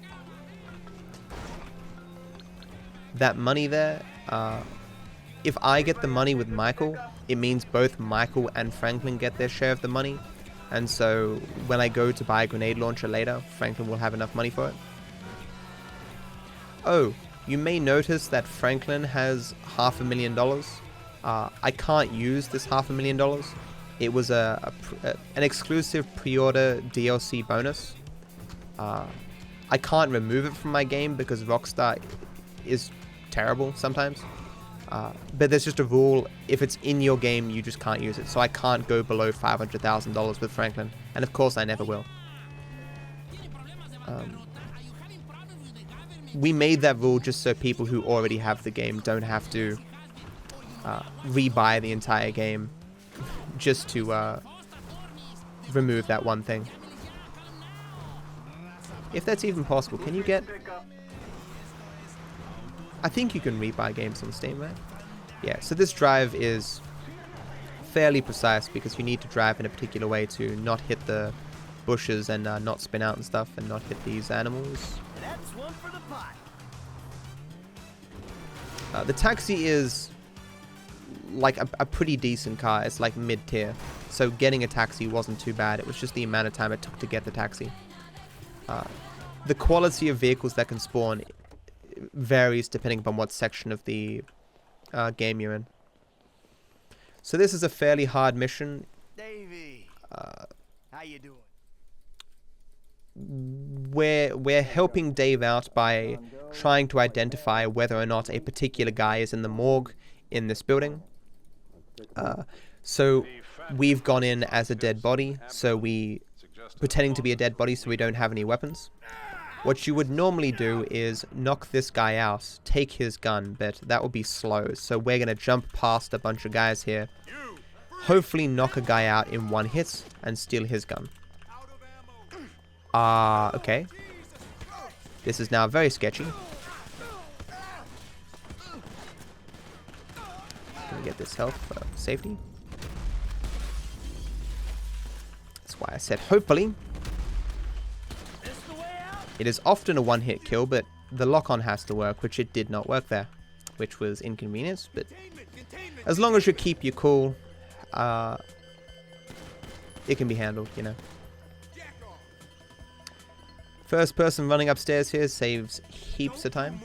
Normally you'd get your guns back and armor over there, but of course we don't need any of that stuff, we just need the pistol. This drive is hell because the police spawns are effectively entirely random, and we want to get to a particular location without being seen by the cops. Or we want to lose the cops as fast as possible. I shot the window there because it makes stealing the car slightly faster. For some weird reason. So I got a bad spawn there. That cop spawned on the bridge. It's weird really because I shot the window and it's not like Michael puts his hand through the window. He just opens the car door. So he didn't need...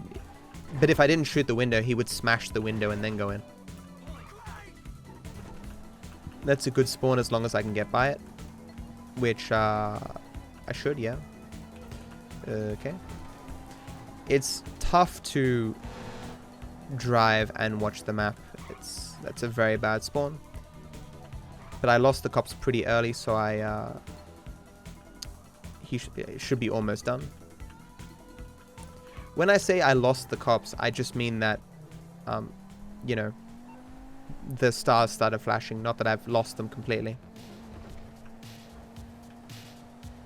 So that wasn't too bad. If that last cop hadn't spawned there, it would have been okay.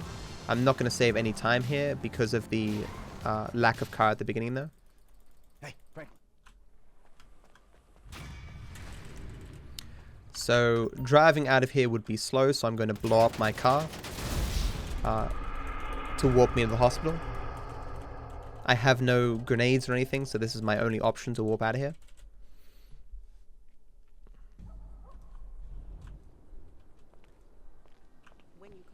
I want a car immediately here.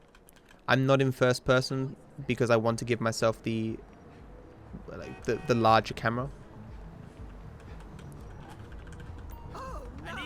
This drive is short, so I was going to take, you know, the best close vehicle.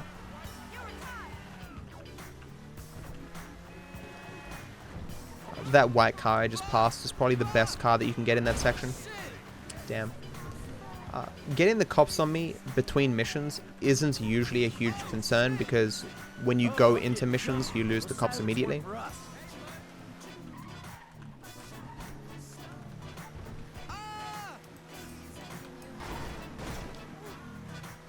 Looking at the game audio, it looks louder than it's meant to be. I'm not sure why that is. I'm hoping I'm coming through clear. I jumped there to avoid a bit of this slow motion walk. Well, isn't this nice? You didn't tell me we were doubled. You can't teach an old dog new tricks. The game wants to force me to walk here, but I use a take cover to get out of the range of Dave, which allows me to run. I jump here again to avoid some slow motion walking. It would be nice to break off the door here, but the doors are very resilient in this game, so trying would likely just end up me... It would likely just have me bounce off the pole. I need you to make a couple of calls. Get some people on board. First guy is Franklin. I'm not asking for bits, but can someone give me some feedback on the audio? Does it seem like the game is too loud or... Okay. The only way that I have to communicate with my chat is... is my stream labels thing. So one bit comes up and stuff. So this is the first interaction that all three characters are going to have together. Dave, of course, is the guy who Michael made the deal with all those years ago. Dave is now having trouble in the FIB because there's rogue agents there and stuff, and there's competition between the various intelligence bureaus. In this case, there's a particular guy who has some intel that the IAA has taken, and Steve and Dave, who both work at the FIB, they want to get this agent to get the information first and take out the terrorist guy. So Dave has recruited Michael, Trevor, and Franklin to help him take the informants, or take the asset from the IAA. Sounds fine. Okay, thank you.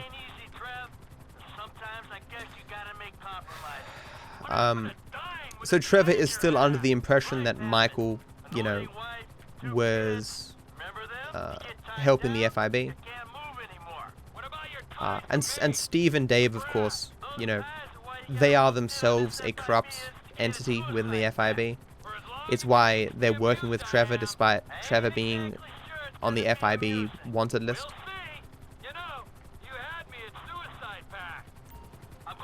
Because obviously this isn't a sanctioned stealing from the IAA mission. It's Steve and Dave wanting the glory or what have you. Or do they give some other reason? No, I think it's the glory. Yeah, budget competition or something. Next, I'll have this thing so far up your ass, your tonsils will be playing. This is Michelle from GTA 4, the one who broke Nico's heart, kind of. Cinema equipment, not surveillance. Grab his other arm. No.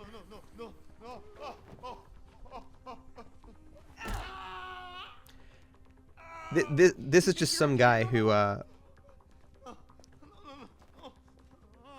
See how you feel with this is 18 inches. well, to my understanding, he's just some guy who happened to install some equipment at this guy's house that the FIB and IAA are looking for.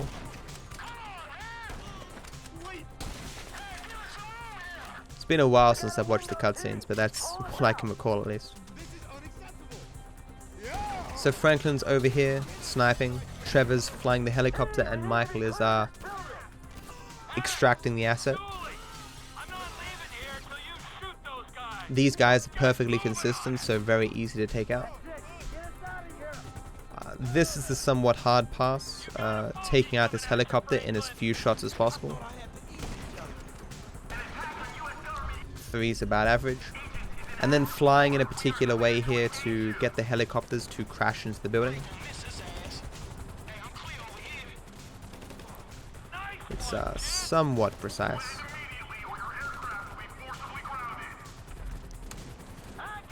Okay. This last helicopter, I just have to hope Michael takes it out by the time I get back. If I drive full speed, the other helicopter won't have time to catch up, so I'm just kind of hanging back a little bit.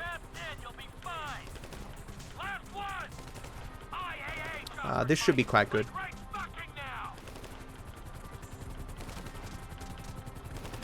There we go.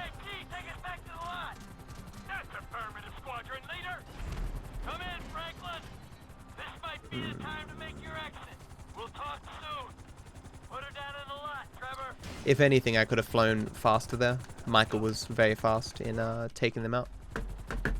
So most of this time loss is because of the lack of immediate vehicle at the beginning.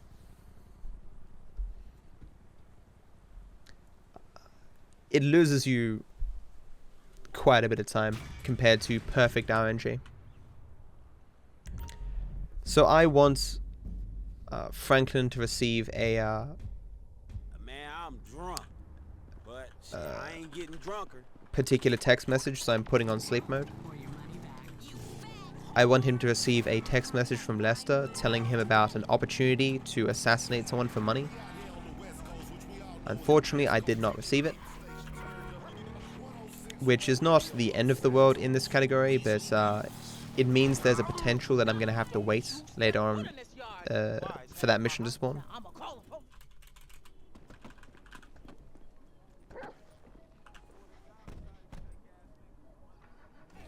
Where's this thing happening?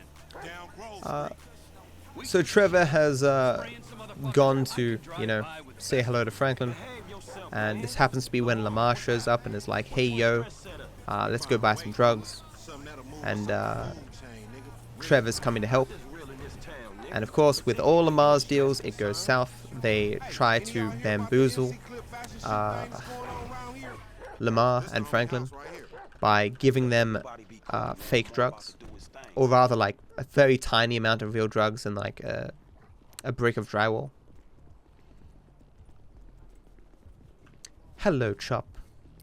Does nothing in this mission, but he's still so cute. So this is probably the first mission where Trevor's ability is really, really useful in terms of saving time. What I'm going to do here is take out a bunch of guys. The bare minimum, in fact.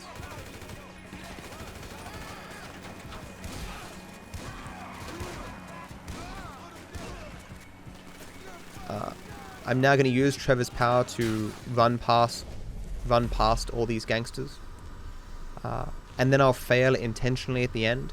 And this will enable Lamar and Franklin to skip ahead and catch up to me. If I didn't use Trevor's power here, I'd either die or not be able to do this skip.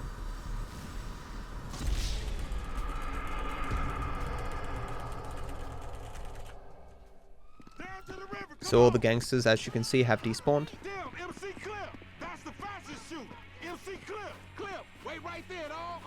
Conveniently, jet skis in the river. What's a coincidence? Well, a river, more like sewer, but you know.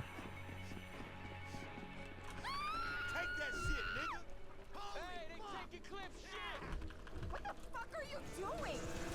This way. Damn, it's stinking this motherfucker. Shit ain't no river, man. It's a motherfucking sewer. Then we're in the right place.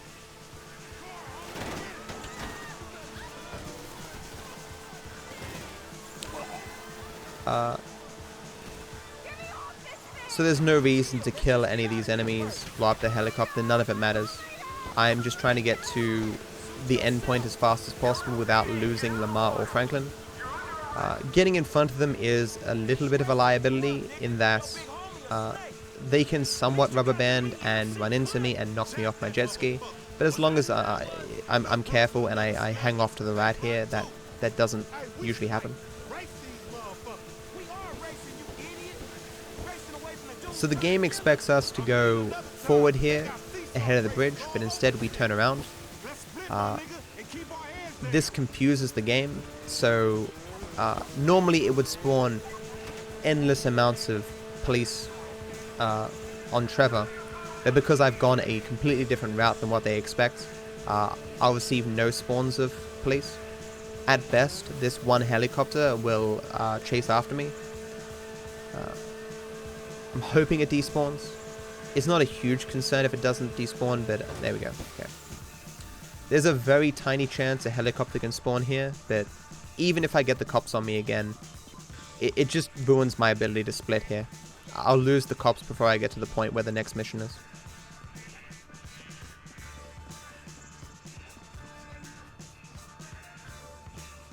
This is a good car to get here.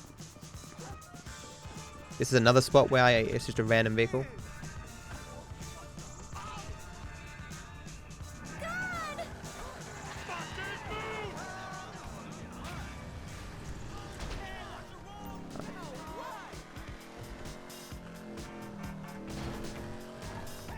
So I'm not sure if it was really obvious back there, but when I moved from third person to third person, Trevor kind of stopped a little bit before he started running again. For some reason, in different scenes in the game, moving from first person to third person isn't fluid. In most scenes, changing, like, you keep all of your momentum between third person and first person. But in other scenes, there's a small little hiccup. They stop a little bit when you change camera. Not sure why that is, but it's not a huge concern.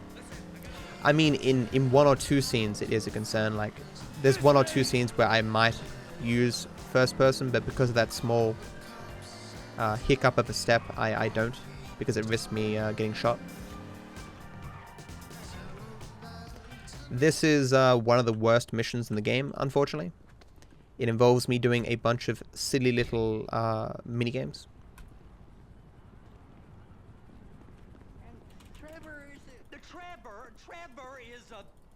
Trevor is a what? Trevor is a what? You know where the port is?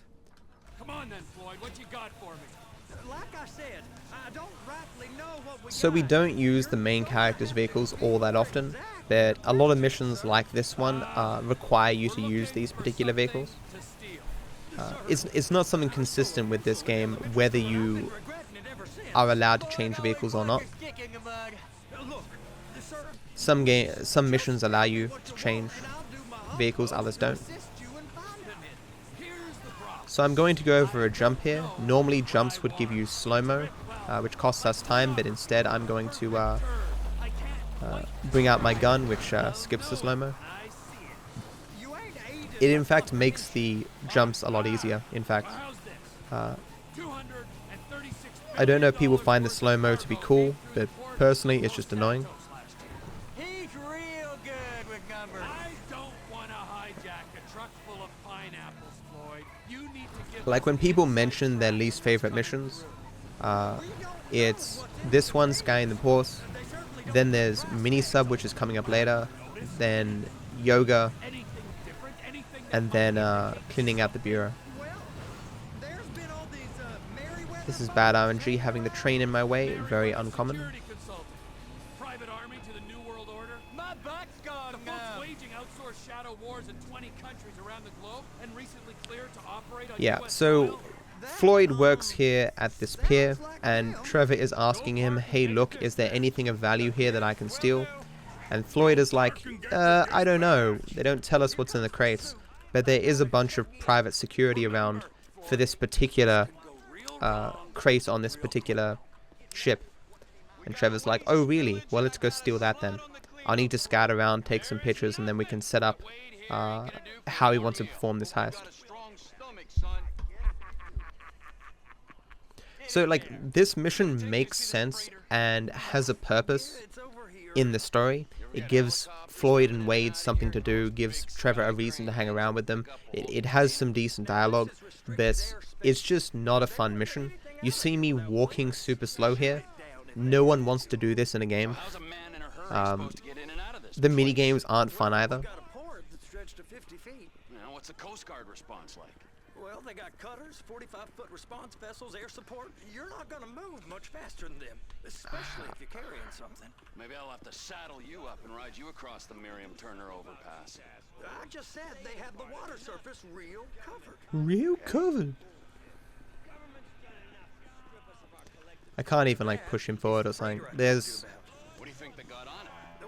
not really many optimizations for this. Running in first person, there's a small chance of a warp going into this crate mover. For the same reason you can warp into other vehicles sometimes. The door's blocked. I try to get in when Floyd's trying to get in and the game gets confused and warps me in. I don't get it very often though. They're giving Forrest a hard time, all right. You! We need 2 guys on the handler. Couple of containers and baby gotta be brought. There's also technically another strat that you can do here with these 2 crates that I'm about to move. It is technically possible to... Damn. It is technically possible to move them both at the same time, but only if you have very low FPS. FPS doesn't massively screw with the physics. Like, if you've ever seen a run of Doom, you can't do that kind of thing in this game. But there are some physics oddities related to FPS. Physics oddities related to FPS. In the same, like, you get small speed boosts going over curbs, but the amount of speed you get depends on your FPS. It's not like insanely different, but if you had insanely high FPS, you would get a little bit more of a speed boost. These 2 crates, you could technically move at the same time by pushing one into the other. If you had very low FPS, for some reason the collision doesn't really work the way it's meant to. It was always a puzzle why one old runner named Dates was able to do this strat and no one else was. And no one else was able to. And the answer turned out to be his computer was worse. I'll need a proper view. There's the cranes, but... Crane! Perfect! Oh, shoot. Wasn't a very smooth pickup there. And attach it. And attach it. Dick you have to suck to get this job. Being a stevedore used to be back-breaking work. Now you're paid brain surgeon bucks to push an oversized shopping cart. I did not fellatiate no one to get this job. I did not So first person, not sure if I mentioned it before, but climbing things is slower in first person. in the same way that it's slower to get in vehicles in first person. So whenever I'm climbing, you'll see me switch to third person. When I'm running upstairs or something, you'll see me switch to first person. You don't need first person to go into this, but it's harder to miss if you're in first person. Hey, you need me to get your union rep up here right now? Sooner you get in the cab, sooner we can get out of here. This is on you. That's it. You're in position.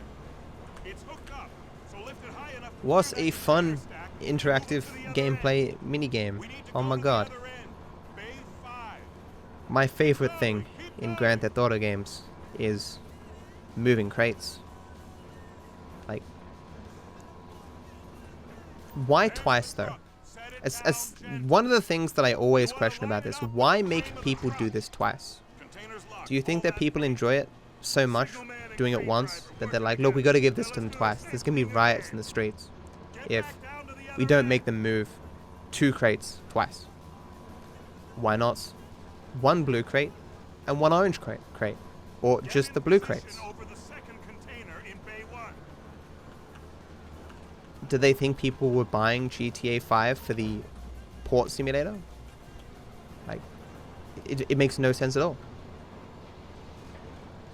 One day we'll find out that behind the scenes there's some loading of something going on and they needed this to distract us from the loading. I don't know. It just makes no sense. There's nothing you can do to speed it up. It is what it is. This ladder, I can also jump up.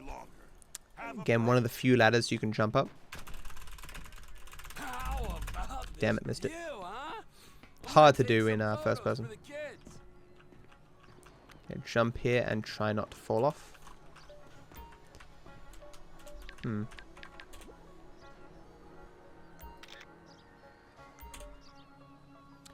Just taking the 3 pictures, getting that information. Another death abuse thing. The spawn point is down the bottom of the ladder where we need to go anyway, so there's no reason to climb down when we can just kill ourselves.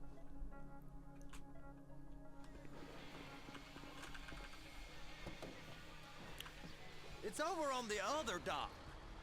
So they've been guarding It's over on the other dock. We can take a look at it, but no one's allowed around there. Normal rules don't apply to us, Floyd. We're going in. Yeah, so we're going to steal a briefcase of information that just happens to be there from the Merryweather guys at the end here, while they're beating up on Floyd. Unfortunately, it's another scene where I have to take the vehicle that they've given me. I can't even ditch the trailer.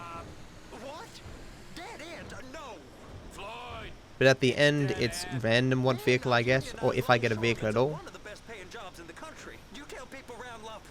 I mean, 99% of the time there's a vehicle there, but, you know, 1% of the time it's a cement mix or something. But the speed of the vehicle you get will, of course, influence how fast you get back to the end of the mission.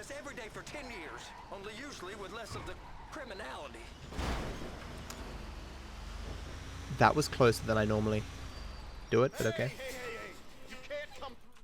Sorry, you're gonna have to go it alone. Just gonna quickly look. There's no cars parked. I mean, no actual cars.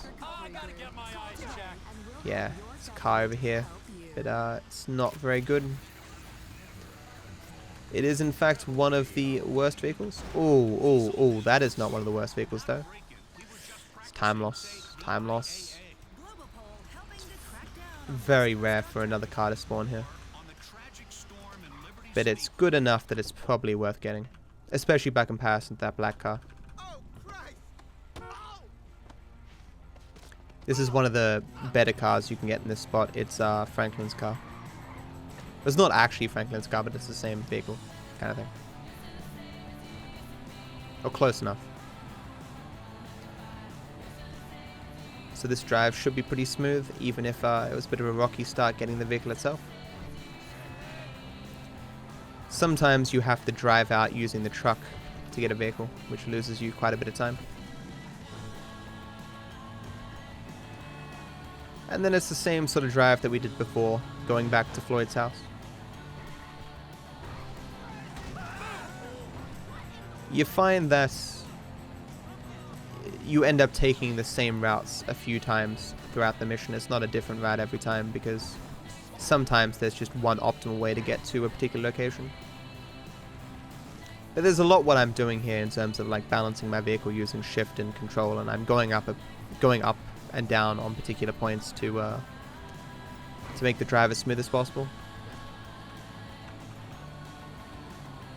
Like, I take a lot of what I do for granted, in that I don't think, because I've been doing it for so long, it doesn't seem too hard for me.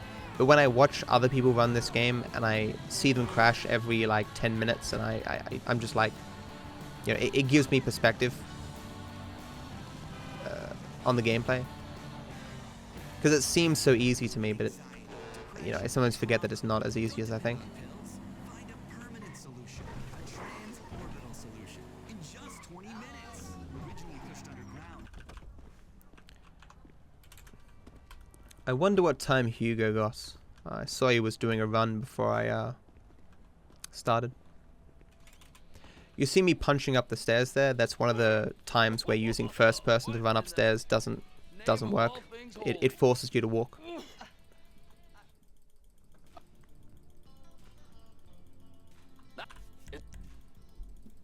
Okay, all right.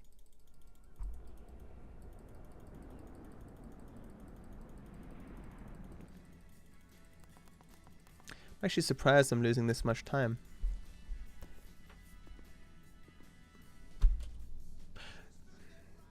Okay, well, I mean, I guess it did take me a while to get into a vehicle, didn't it? This is a random switch. Michael may be at his house, or he might be a minute away. 90% of the time, he's at his house. Yep. It would be really unlucky to not get the long stretch switch, and then to not get this switch either. Yeah, like, so this run isn't that bad. Ultimately, it just looks really bad because I got the bad switch at the beginning, which cost me that minute. I don't know about this. Hate this bug. We have a very long road to travel with you. It's been happening a bit more recently, so I was testing there whether the bug happens when I do the keyboard part or the mouse part first. I don't know what it is, but for some reason, maybe the game is confused as to exactly where my mouse is. So when I try to move it for the first time, it jerks itself around a bit to figure out where it is, and that jerking itself around on the screen is what causes Michael to lose his footing. I feel like I'm channeling bullshit right now. But now that it knows where the mouse is, I won't have that problem. But I think if I move the mouse first, I wouldn't have that issue. So hopefully that won't happen ever again, if I can remember that for next time, along with the other 70 billion things that I have to remember. There's nothing to speed up this yoga, it's just abysmal. I mean, as I say with these things, like, doing this once is probably not particularly arduous, but doing it in a speedrun is kind of irritating. The rest of this mission is quite cool, especially the various strats in it.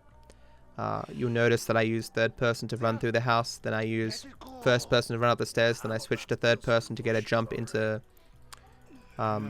Jimmy's room to avoid a slowdown. Then I'll call a bunch of taxis. So in this mission, Jimmy drugs Michael to steal his car and run off, having stolen some of Michael's money. But in the normal casual gameplay, you have to drive back to Michael's house while being drugged, and that is quite difficult. So what we do is we make a bunch of phone calls, and these phone calls to taxis prevents Michael from becoming drugged. It's kind of funny, really, because I'll try and show you. You can watch in the car where the cup of drugs that Jimmy tries to give to Michael, Michael doesn't grab it, so it levitates in midair while we're driving along. But yeah, so the rest of the mission is good, just not the yoga part.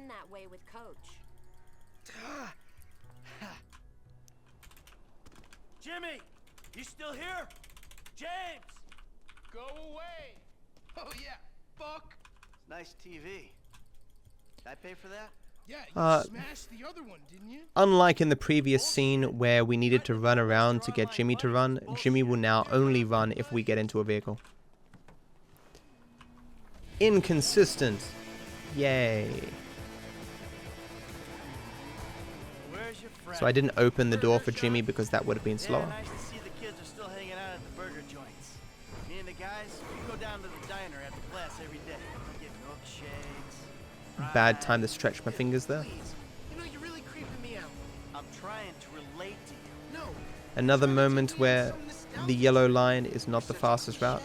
Oh, says the dope-smoking, game-playing... It doesn't take into account like how much speed you lose going around bends and stuff. So we in general want the most direct route with as fewer turns possible. Hugo got a 742. Classic was in practice. What's his PB? There he is, the friendly neighborhood drug dealer. Yo! Alrighty then. Now what? Can we just get back to the house, please? I mean, not to toot my own horn, but that's kind of what I mean, right? Hugo is a good player, but he does a run and he's an hour behind the time I'm likely to get in this run, you know. Clearly, I'm just more practiced, of course, but sometimes I forget, because the only other person I watch do runs most of the time is Torix, and Torix is just as good as me. So I lose perspective on how hard a lot of what I'm doing is. So these phone calls is preventing Michael from getting drugs. I think I forgot to show you the cup, but whatever. For the purposes of the cutscene, of course, the game still assumes you got drugged because that's what's meant to happen. What? You anesthetize me? You fucking shit? I'm protecting you from yourself. Also, I took money from your bank account and I'm moving out, alright? What? You're too crazy, Dad. Goodbye. Jimmy! Another small cutscene that I cannot skip for some weird reason. Does give me a chance to pour myself some sweet, sweet Pepsi Max. It is very unlikely that I won't lose some time here because of the Michael bug thing at the beginning of Yoga. And it's random what car I get on the road here.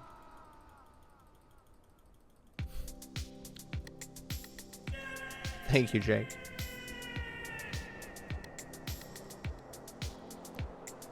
What do you want, Michael? Rip bitrate.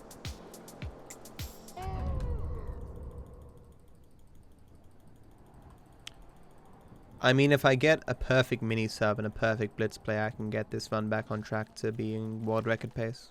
There are only 3 bad splits in my world record. Mini sub, blitz play, which is both large parts RNG, and then the final mission, which is me screwing up. God, this is bad RNG. This is a fast car, but the drive is so short that I'd rather an immediate car over there than a fast car here. Especially because I'm drugged and it's not easy to drive. This isn't as drugged as you would normally get in the other scene. As in, like, you get far more drugs in the other scene. It's not that difficult to drive here is what I'm saying. Just a little bit weird. I'm back.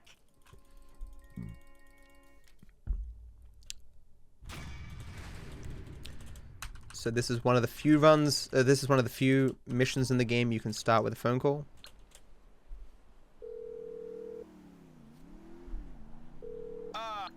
Wait, are there any other missions? There are side missions you can start with phone calls. But, yeah. if you don't make this call, then Steve can call you at other times to start it. It's funny, actually, you can even start that mission with, well, this mission with Trevor, but Trevor doesn't have Steve in your phone. So, but if you know Steve's phone number, you can call Steve with Trevor and start the mission. Yeah, the more I see of your boss, the more I like it. If I was you, I wouldn't be so critical. Again, taking a very strange route. So is he gonna be a problem? For sure. But there's nothing we can do about it. If something happened to him right now, I'd be right under a microscope. An electron microscope of bureaucratic shit. So this is ending the whole saga, helping, well, this particular saga with helping the Steve and Dave with the FIB. We've now kidnapped the guy, as you saw previously, and we are now going to torture him in the infamous torture scene to get the information that we need to take out the guy of interest to the FIB, get in that sweet, sweet glory.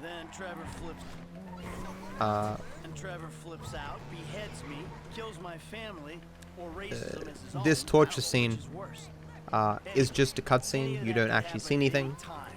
I would even argue it's kind of blown out of proportion how graphic the torture scene is if you do one of the other options.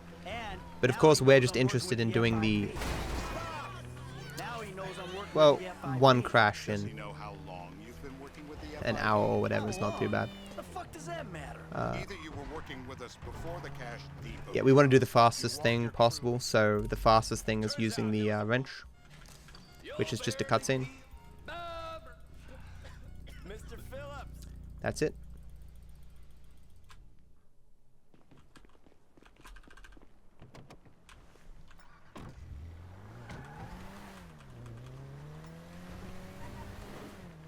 So how are Steve and Trevor getting along? Seems like a productive relationship. You know, like I said, he's got his uses. And as you can see, we're trying to take full advantage of it. Then what? This thing with the agency gets put to rest, and we This particular driving route is interesting to me. Like, it seems very simple, but we did a different route here for like 2 years. It took until like we started routing 100% to change that route ever so slightly, and whenever I do that drive, I think to myself, what were we thinking that we didn't think to take that route a long time ago?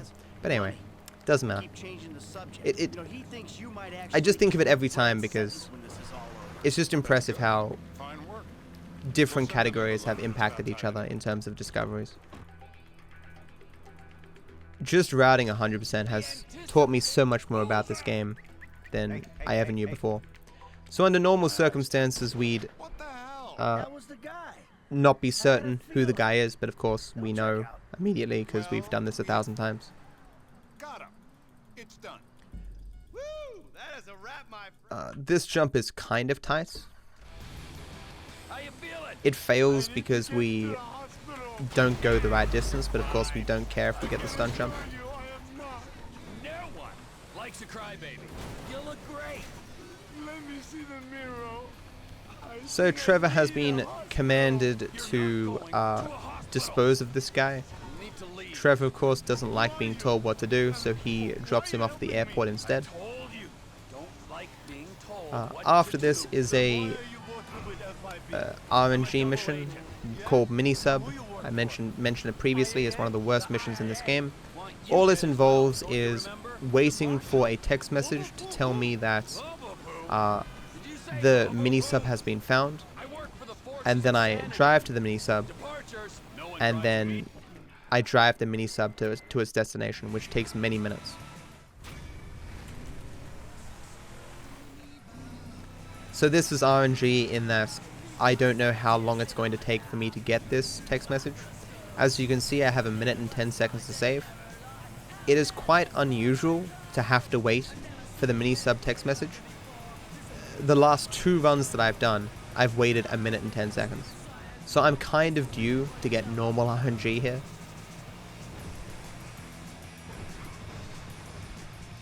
See, I could go over that very fast, but I'd fly into the air, and there's always the possibility that I hit a car.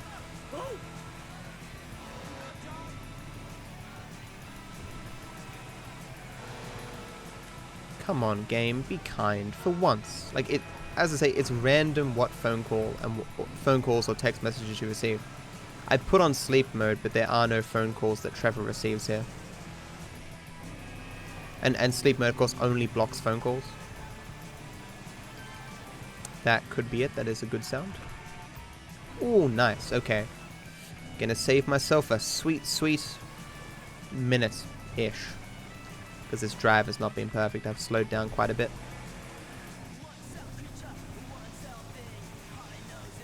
Of course, given that I'm not going to be waiting here, this means I'm going to receive fewer text messages, which impacts future missions, because I'll have more text messages in my bank, and when I need a different text message, I'll have to compete with, you know, I'll have a larger pool to randomly select from. The other categories are much worse in this regard, because when you taxi around, you have even less time to get text messages. So, like on pure any percent, I might wait here for 2 or 3 minutes before minisub will finally spawn. It's why classic percent, while being slightly slower by like 20-30 minutes, it's a more entertaining run because there's less waiting around.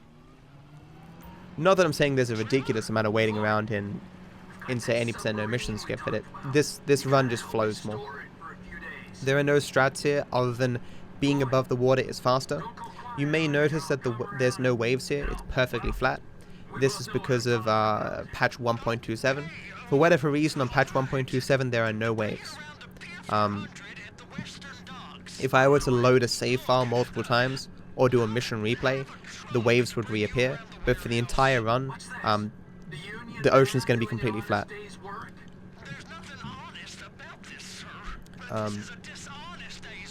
That is the biggest reason why we use patch 1.27. It's also a very stable patch. There's no stuttering or what have you. There's also it was added later on that to leave a mechanic, you have to press escape then enter to leave. This makes sense, of course, because a lot of people would go to a mechanic and accidentally press escape too many times and be forced out of the mechanic. But for us, we want to get out of the mechanic as fast as possible, so the confirming enter is annoying for us. It doesn't exist on this patch, so that saves us a little bit of time when we go to the mechanic. Additionally, on the later patches, there's a bug on Monkey Business where when you arrive at the mission, the characters that are there get spooked and run away, so the mission despawns and you have to drive away and come back. It costs you about a minute. So this is one of those cases where future patches have added inconvenient bugs into the game and fixed, you know, the one good bug that we use, that being the oceans. Save warping also used to not be possible on the later patches, but it is currently possible on the later patches. But as I say, not important for Classic percent because we do not allow save warps. So this is fairly simple, nice and quiet. I mean, I could turn the radio on, but you know, you never know what songs are going to come on.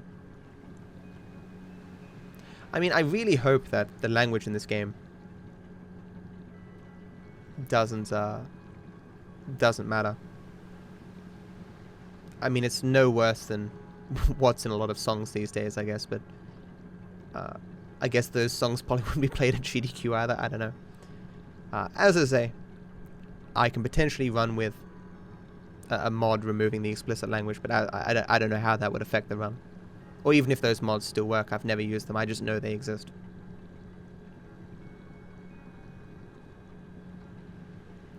We're so close. What a fun and exciting mission that Rockstar has enabled us to do.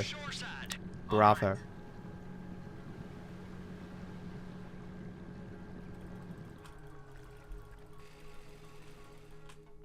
It's just down the road. Los Santos Marine, past the shipyards. So I've got another minute and 50 something seconds to save on Blitzplay. Blitzplay isn't a singular mission, it's the name of an entire section. Well, the final mission in that section is called Blitzplay. but it involves doing the Merryweather heist, the getaway car, the boiler suits, the garbage truck, the tow truck, the masks side mission. It's a setup for the heist, and assassination. What order I do these missions in depends on what switch I get with Franklin and whether I find a garbage truck or a tow truck on the road. So that's why there's not a... You're wrong. I'll eat your sweetmeats. Now get out of here. There's not an individual split for each part because the order will change.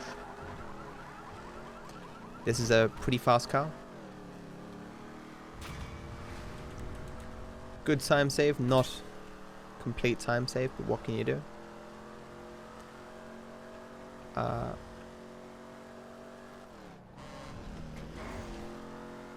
The odds of me getting back in the green after this is quite low, but you know, we can try. Like, the RNG would have to be really good and my gameplay would have to be really good. Like, this is a good car, don't get me wrong.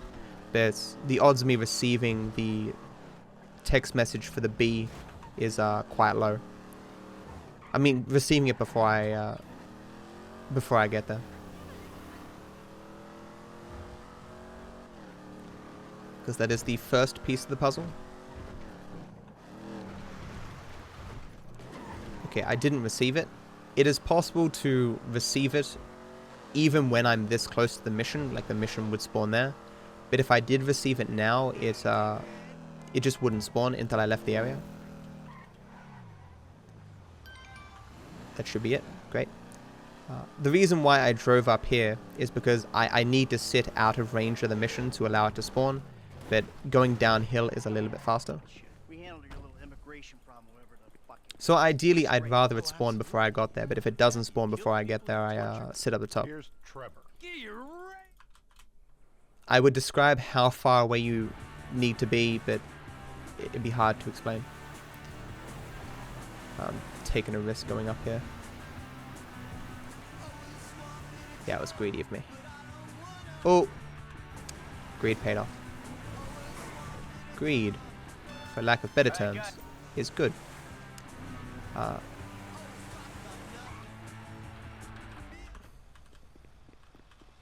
So this is a pretty decent spot to get a garbage truck. There is a perfectly consistent garbage truck that the game wants you to get. Did he not? Okay. Alright. Could get the cops on me. It's unlikely. You have to hit that guy. But he managed to dodge me.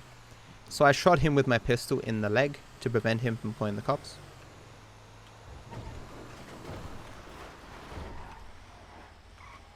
So the game nicely spawns me a car here that I can use as my getaway car. Right now, I'd like to get a tow truck.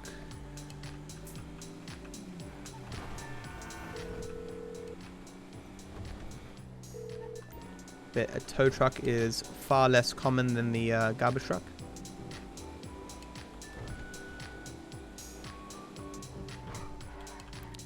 Some nice chill beats here. So this is putting the getaway car for when we want to use it for the Blitz play mission later. I see no tow trucks, which is fine. Now I'm going to switch to Franklin and hope I switch close to masks and assassination while getting a good car that's on the road. I do not see one. That black car. What is that black car? Oh, man, that's, yeah, I thought that's what it was. Okay. Could have taken that bike. It's a little far away there. Yes, this is not good RNG. Plus assassination has not spawned yet. If it doesn't spawn, I might see if I can find myself a vehicle.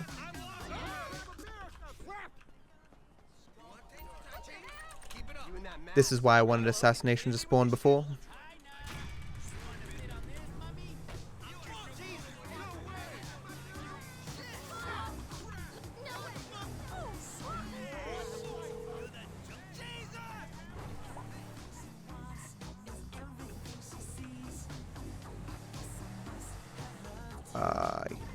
bad RNG and I can't find myself a decent vehicle. I can't believe I can't find myself a vehicle. And I can't believe it hasn't spawned yet. What a perfectly bad time for that to spawn. And my car left. Okay, this is massive time loss. Wow. Okay. There is literally not a worse frame that could have spawned on. It spawned the nanosecond I got out of my vehicle, when I was the max possible distance away from it.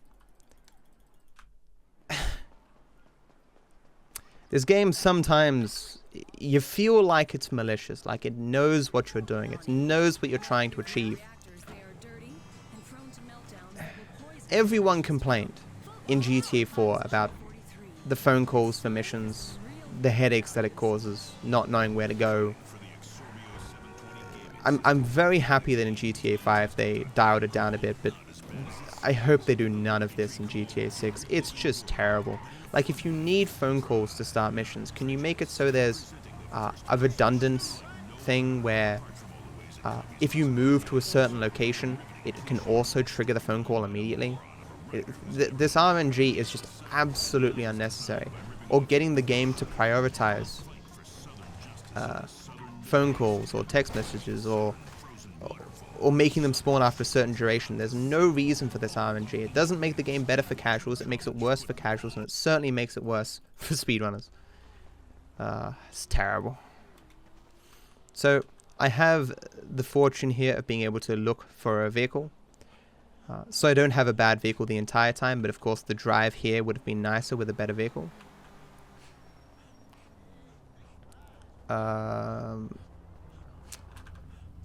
Is there a Jester up there? Yeah, I'll get the Jester.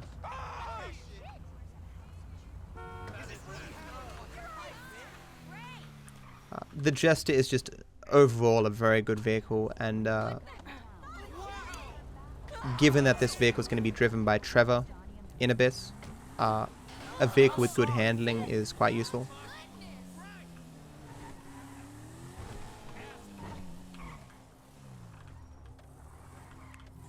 So we have all the time in the world to set ourselves up here. Keep the door open. Waiting for this guy to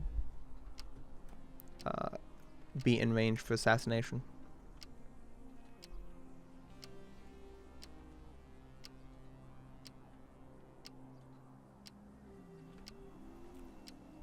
This is a very long section, because there's a lot of small missions that go into it.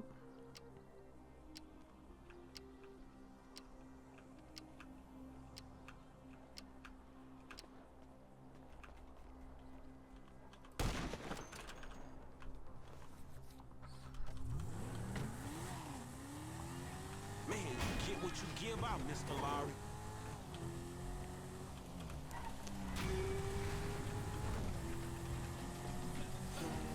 I wonder how many people in chat are like, remember Matt, get the boiler suits.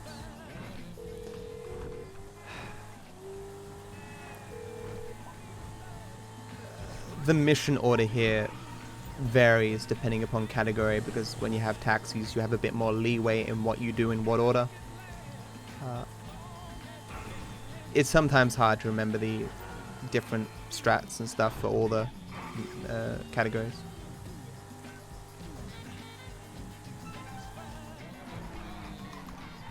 Okay, I got Merryweather Heist there, that's very good. So this is where I'm going to buy myself a grenade launcher. There's a small delay when I'm buying weapons here, that's just on this patch. Well, it's on a lot of different patches at the beginning, but it is on this one.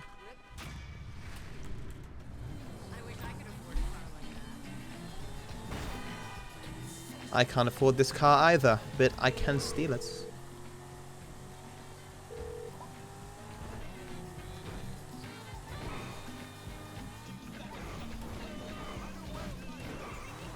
So again, avoiding the slow-mo here.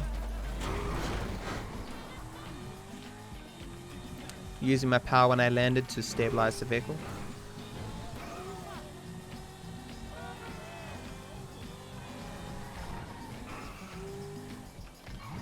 Really?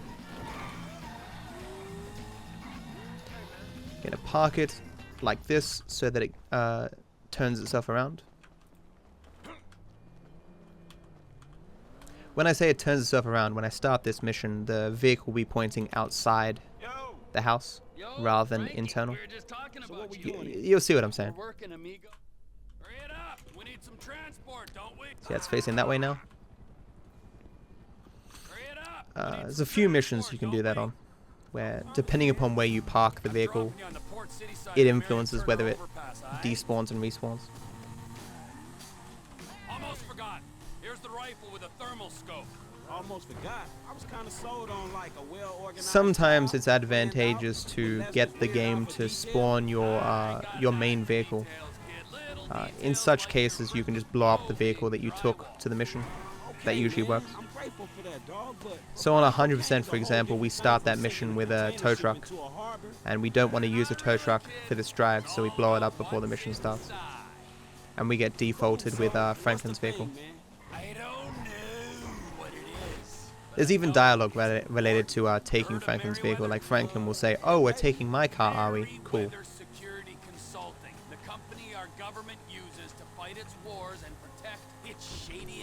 Yeah, so Trevor just giving more exposition about why we hate Merryweather. This was the highest associated with scouting the port. This is the ship that we're going to blow up, that we scoped out before. Find your spot on the side of the bridge and call Michael. Okay, man, sure.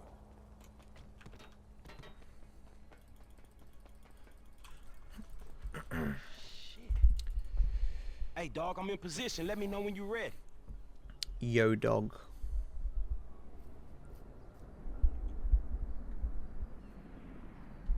All right, F, I'm in position.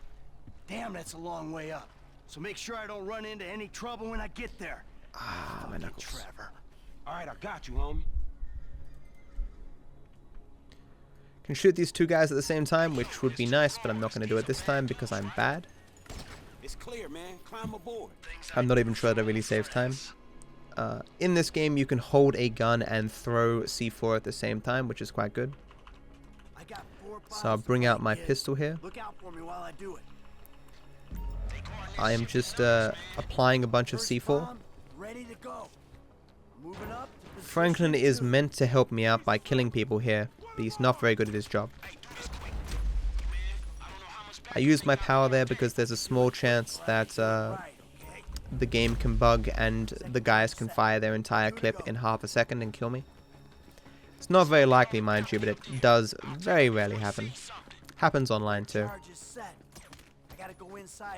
Happens on every patch.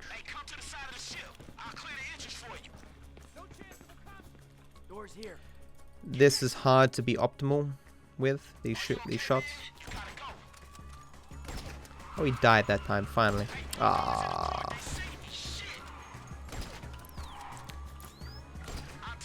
Didn't get the driver.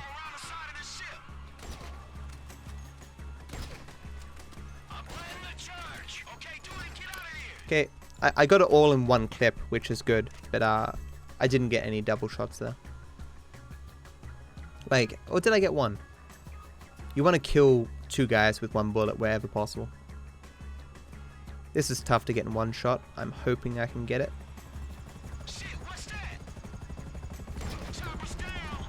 Nice. Sometimes you hit him and he doesn't die in one shot.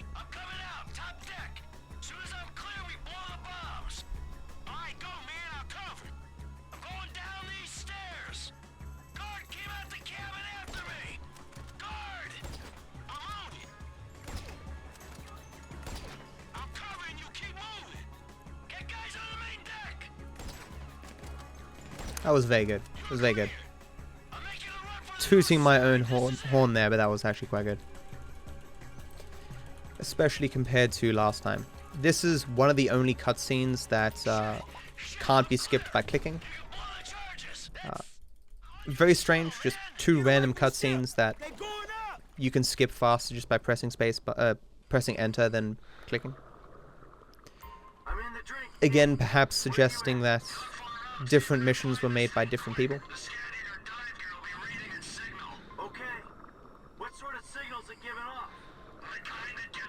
So after this, we have one last thing to do, which is the tow truck, and then Blitzplay will spawn. Not that it's worth explaining it, but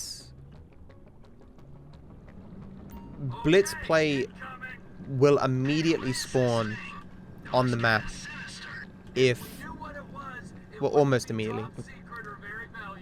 Depending upon what of the missions you end with before Blitzplay will influence how fast it spawns. So if I were to have done tow truck before this and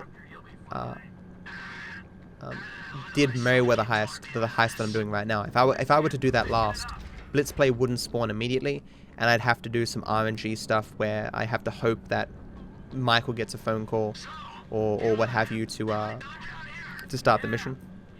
In this case, I'll be ending with the tow truck mission, so it will spawn consistently. But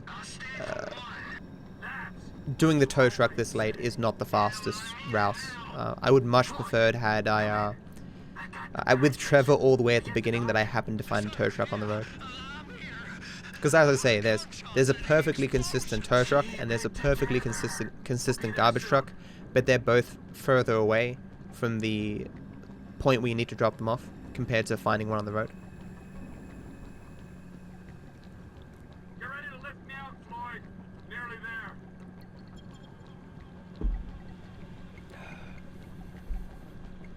there.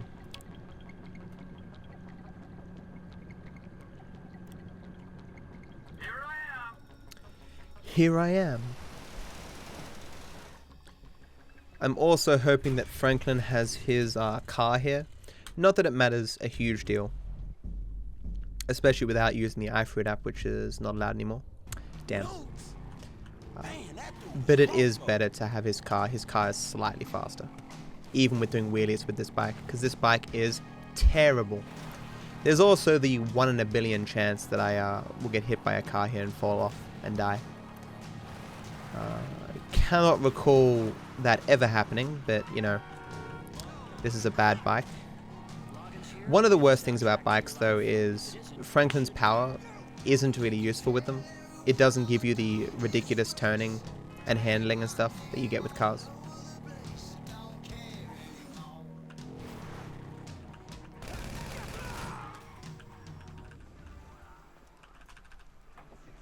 That was actually very smooth.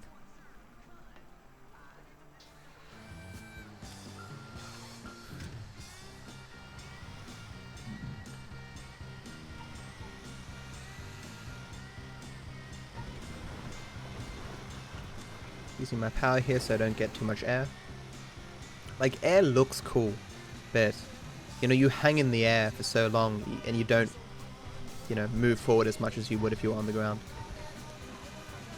I could deliver this tow truck with anyone.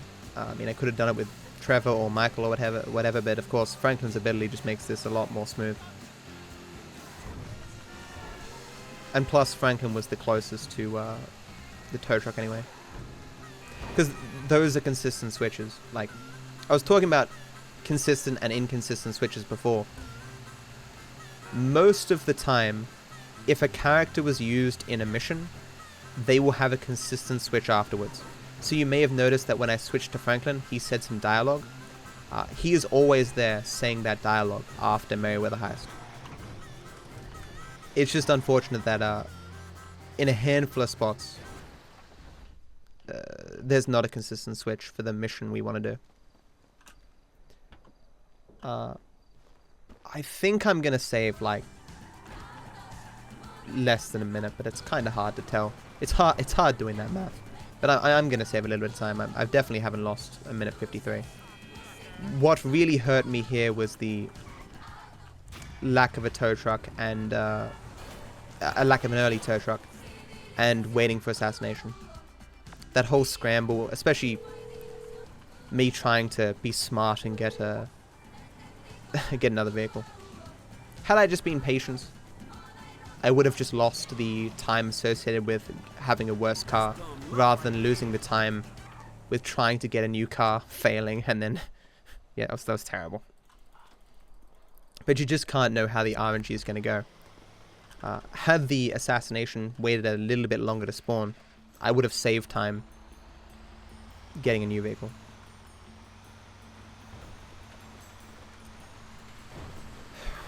The game is mean sometimes.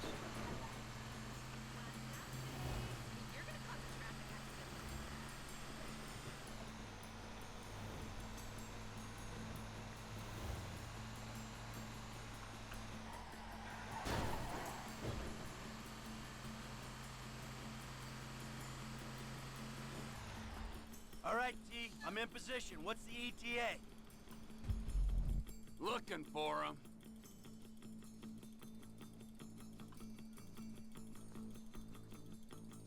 I got a visual on the target. Should be with you any moment. Sorry, I'm just You better get on your way. I don't often do ending C because this is the only category that it's associated with. And I made new strats 2 or 3 weeks ago, and I'm just trying to refresh them in my mind because they are quite different from the old strats. I mean, even doing the old strats just a little bit better would help me, but we'll see how I go. Of course, if this run did get accepted, I would practice ending C for like an entire day. which I kind of already did, but I would I'd probably be in there in the practice room or whatever, just practicing ending C over and over again. It is a hard mission. So yeah, this is just us taking the money.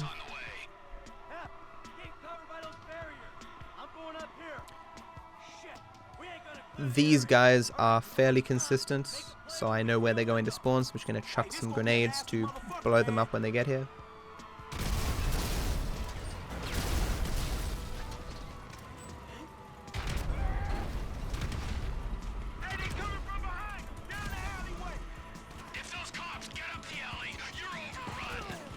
With helicopters, one of the fastest ways to get rid of them is to shoot them in the tail.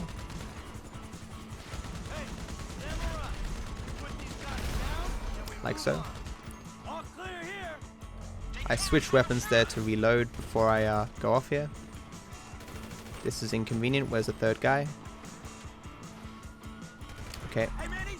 The car being flipped up like that blocks my sight from about 4 guys, which made it hard to find the third guy there. I don't need to kill a specific third guy, just any third guy. I need 3 guys before I can switch.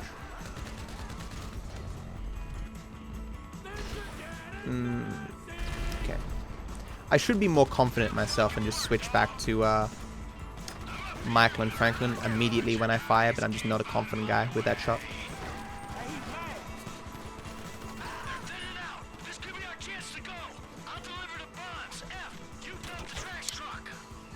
This is worse than I thought it was going to be, I'll be frank with you. I'm saving some time, but so like perfect RNG would have been switching to Franklin, getting an immediate fast car rather than taking the black car, then going to assassination without any delay, and all that kind of added up, and the lack of the tow truck. And the B not spawning immediately as well. But I expect that at least 45 seconds of time save here. I'm not going to get it, which is unfortunate. I'm going to have... So, I mean, I can still world record. I've got a minute 30-ish to save on the final mission. But, I mean, let's be real. It's not super likely. I was in the zone, especially in the second half, during the world record, which is why I was so devastated to lose so much time on the final split. Yeah, that's really harsh. What is this shit? Jesus. How did I lose that much time?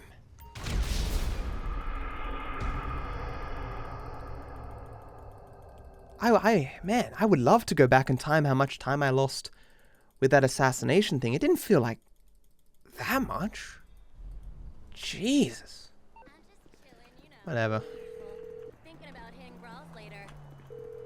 So this is good RNG, getting a vehicle out of here. I'm gonna be using your car. I will just have to play even better. But yeah, so again, coming out of the hospital, don't know what car I'm gonna get. I'm fortunate to get a good car. Of course, it is a short drive, so it doesn't really matter what car I get, but it does add up, right? You know. A run with all perfect car spawns can, you know, save a minute or two or whatever over a person who just gets average car spawns or whatever. So this is a very long drive where we get to see all of San Andreas, or at least the outskirts of San Andreas. For me, it is not very fun, but I mean, when you play it casually the first time, it is quite nice. Get to drive super fast.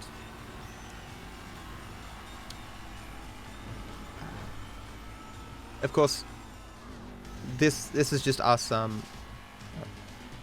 we've met Devin Weston, and Devin Weston's like, hey, I've got a job for you guys. Go around and steal me all these cars, and then I'll pay you for the cars. We never get paid. Spoiler.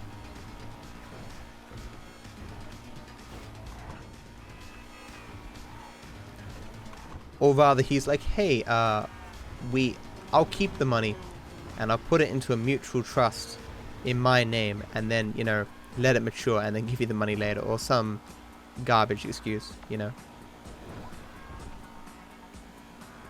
This is us meeting two street racers who have two very fast cars. Unfortunately, for the speedrun, we never get to drive those cars, because on our drive back, Michael and Trevor have the two faster cars, but Franklin's ability makes driving this red car still faster. Not that much faster, mind you, but it's like 20 seconds, so that's, you know, significant time. I'm telling you, 2.7 millimeters. What the fuck does this say? How about we see which one of you two is for real? This mission is a bit more nerve-wracking in 100% because of a collectible that you need to get that's under a bridge. It requires a pretty precise setup and one very annoying jump, but in every other category, this is just a smooth drive. You know, they'll rubber band ahead of you always, and you just kind of follow behind them. The traffic is fairly scripted. I haven't spent the time analyzing the pixel perfect location of every vehicle, but I can say with some confidence that if it isn't entirely scripted, it's in the majority scripted. Certainly the end, you know, certain animals jump out at the exact same time and da-da-da. But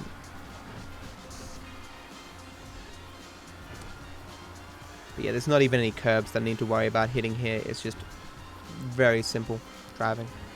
This would be reading every donation that exists, you know. I mean, I can thank people like, thank you so much. Who was the first resub? Comedy. Thank you so much, Comedy, for the resub. Appreciate the support, dude. And Gore, also appreciate the sub, man. I hope you both continue to enjoy the sub badge and emotes, my friend. Thank you, friends. Whoops. And thank you for the 10 bits, 11 bits, Jake, and 10 bits sample. And 1 bit, Daniel.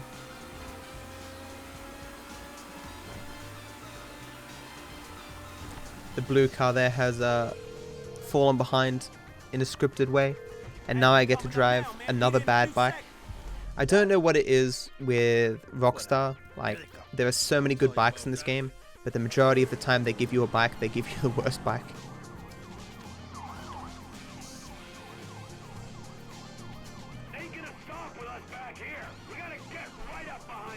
Doing wheelies. So there is no speedometer in this game. Like, I can't see exactly how fast I'm going, but at one point I did mod my game to put a speedometer in, and I did a run checking some stuff out.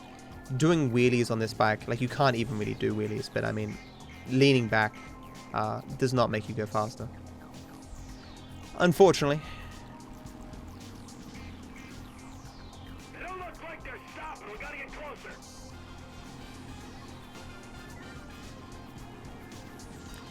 given that I got a good car at the beginning, I would imagine I will save the majority of this 15 seconds at the end.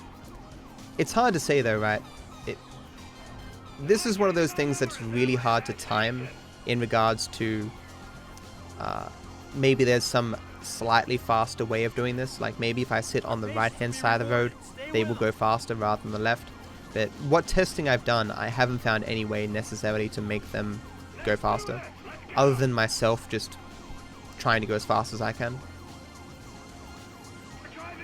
It's just irritating when the mechanisms that you can use to test different strategies just don't really exist. When you have emulator games, you can test things with save states perfectly and stuff. I don't have that luxury.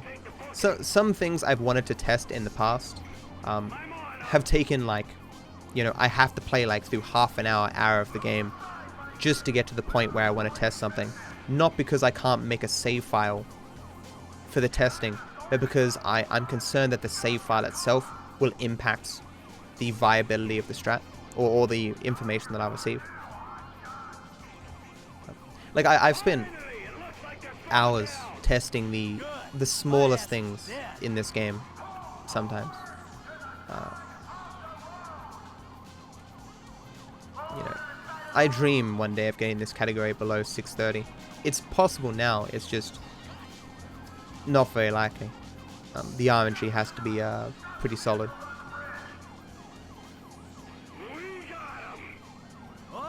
Like you look at this run and go, I even played amazingly, like I've played okay.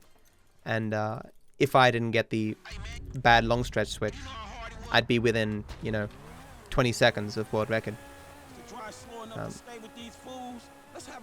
And I'd have a minute of mistakes that I could potentially make before the end and still get world record.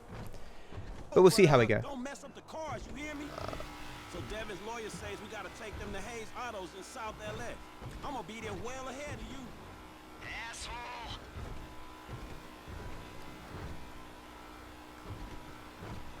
But yeah, again, fairly simple drive. There is some small brake boosting that I can do here where, you know, as I explained before, I put my power on and I use braking to give myself a boost. But in testing, I'm not convinced that actually saves time. Because I'm already going so fast, and the amount of time I lose slowing down the game with the power just isn't worth it.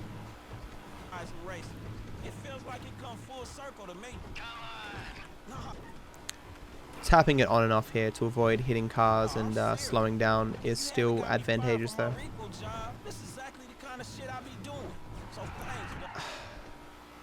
A little bit late on that. Still, in my testing I found that all along here you get some pretty nice speed boost by using the power intermittently. It's just hard to say exactly how intermittently it is without having a speedometer.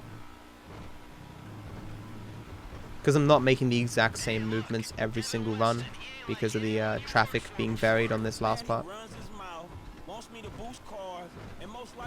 There's a jump over there that I used to do as well for 100%. Because that's a large part of what 100% is, trying to fit in a lot of the collectibles and stuff into the missions themselves. There's a few curves that I can get here if I can swing myself over here a little bit. See, as I say, I don't think they have that much of an impact, especially when I'm already going this fast, but they do give you a little bit of speed.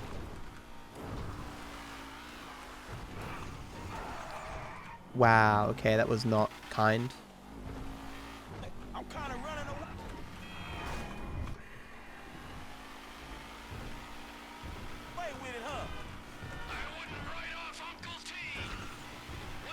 I would, T, because you suck. Clearly you need some kind of a mystical power to beat Franklin. This is what happens when you look at the damn timer, Matt. Look away from the screen, just for 1 second, the game's like, aha, you're not looking at the screen. Time to lose time. What time is it? It's losing time o'clock. Barely saving any time. Ah, terrible. Like, where did all that time go? That wasn't that bad. Where did the time go? There was a little bit of running for the car at the beginning, but it's just not generous at all. I want a good car here. That's not bad. Nobody needs to get hurt, alright? What the fuck?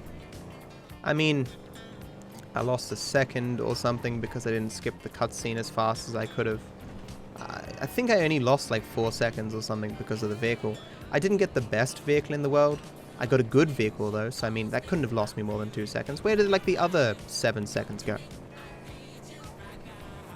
Oh, well, I mean, yeah, I skidded out twice. They call it a second or two each, and then I slightly grazed that vehicle. Okay, fine, game, you win. When you really think about it, the split is so long that even slight things end up adding up.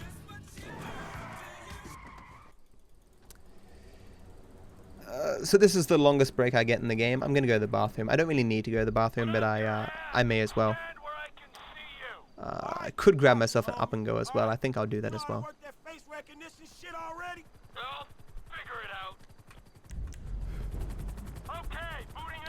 So this would normally be a lot of time that for donation reading, of course. It'll pick up pedestrians carrying the 2012 SA state license. If you target them, the scanner accesses the database and pulls 2012, so long in the past. Much nostalgia, such wow. Public exposure. What's the deal, Franklin? Man, fuck that. I got a high ass, homie. One time I'll pick a brother up for any old shit. You want me to take it out on the LSPD representative sitting beside me? Man, just get the house. Dude we looking for is down that way. I'll follow in the car. Howard, you heard the man. Wherever you want to go.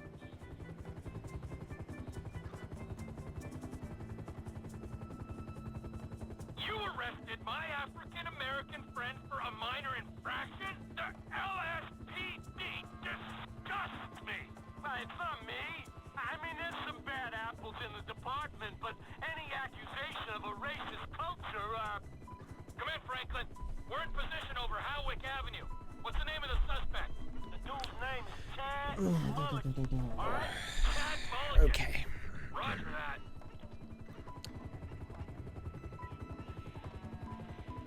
Yeah, so we're still just on the hunt still for the rare cars for Devin Weston, and we're using this helicopter and stuff to look for the guy who owns one of the super rare vehicles.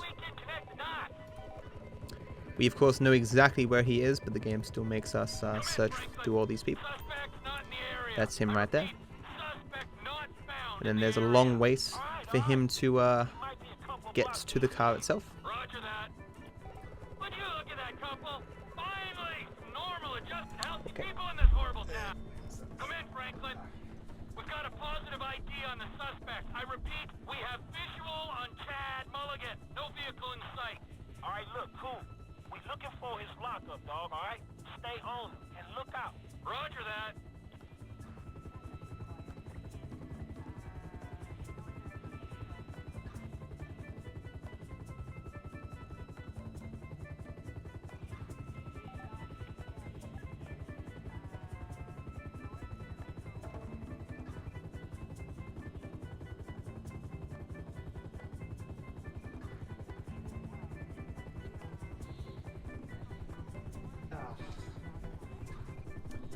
Forgot my up and go. We have lost sight of the suspect. Might have to send Pilot Boy down to draw him out. Hold on, wait. He should come out from behind that building.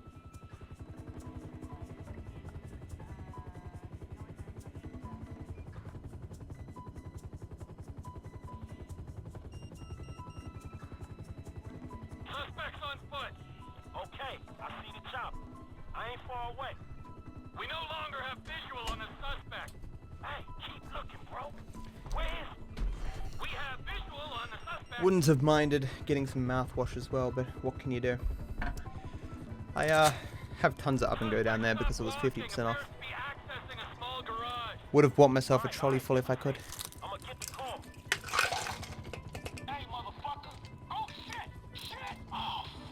Oof.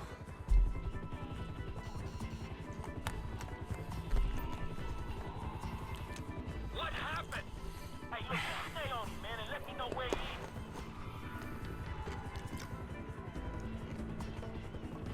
are. So this is perfectly scripted. Nothing I need to do here. I would hate this mission. It is nice having a small break, running downstairs, getting myself stuff. It's exactly in the middle of the run. Like, people like ask, how do you get through the entire run without going to the bathroom? It's like, I have many opportunities to go to the bathroom. I wouldn't say many, but just having one in the exact middle of the run is quite nice.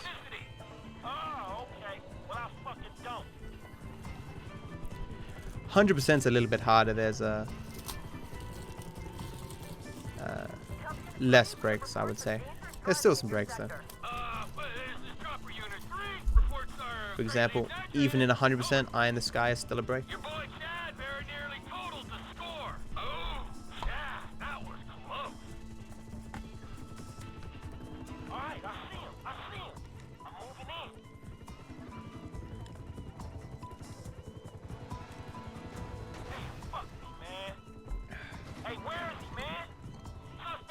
The Z-Type, which is the car we're following, is a very fast, expensive car. It's unfortunate that it doesn't spawn on the road. We don't have enough money to purchase it. Even if we could purchase it, it wouldn't be worth doing so. It would take too long. But it's nice to drive it during this mission.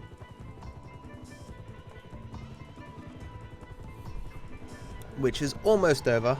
Hallelujah.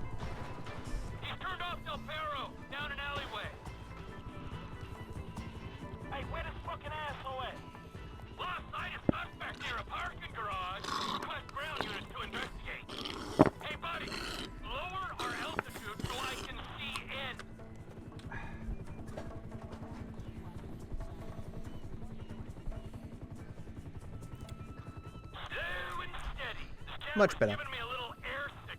I get violent when I'm queasy. I'm sorry, I'll keep her steady.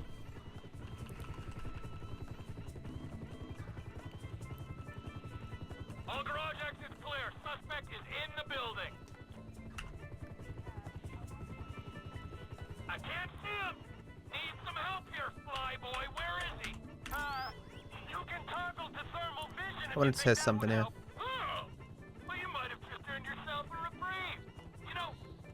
I'm developing feelings for you. All right. Oh, this might help. Hey, you can still see me, right? I'm in the middle of the garage. Roger, we have visual. Hey, you reading other heat signatures on this level? Yeah. So, I noticed last time I did the run, there's some dialogue that Franklin says, where he says, take a look around. If I move off him faster, like I did there, he doesn't seem to say that dialogue, and it makes it a little bit faster. It took me 4,500 hours to notice that dialogue at like half a sentence sometimes doesn't happen. Very strange. Anyway, I can't damage this vehicle too much, so I'll be very protective. Additionally, if I hit any people, I get the cops on me immediately. Likely because it counts the killing of the guy who owns the vehicle as one crime, and the hitting of the person as a second crime. You may have noticed, you probably didn't, but the crosshair when I was shooting the guy was completely off, completely inaccurate. I kind of have to eyeball it and shoot the guy in the head without the crosshair. It's kind of tough, but you get used to it. It's only a small time save anyway. If you miss the shot, the crosshair eventually corrects itself and makes it easy. I'm hitting the wall here to prevent me from getting slowed down. Normally it would stop you before you go through.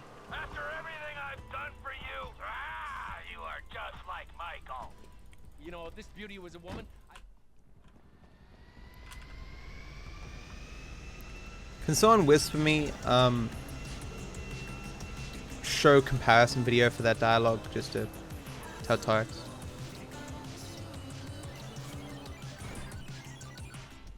It's almost a gold. Because I've probably done that before and just not noticed, you know. Please be downstairs. There's a super rare switch here where you save a bunch of time. And then there's the two common switches, one where he's upstairs and one where he's downstairs. This is the upstairs one, which costs me time. Because it takes him a while to put on this suit. Then I have to run downstairs, and using first person here is slower. It's 99% sure it's slower. Because sometimes first person locks you into a slow walking animation. What's that? It's a little bit better than the red car. Forgive me, sweetheart. So there's the consistent red car that's there, but it's obviously not a very good car. So I ran out hoping for something better. This drive, thought I had more time. It's the first bad crash of the run. That's terrible. I had quite a bit of time saved here. Although the majority of it requires a better switch.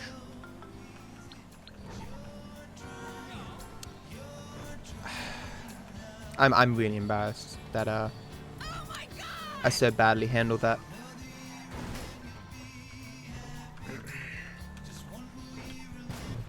Because I think that one was probably pretty avoidable. Okay. Probably lost something like 15-20 seconds there. Oh joy.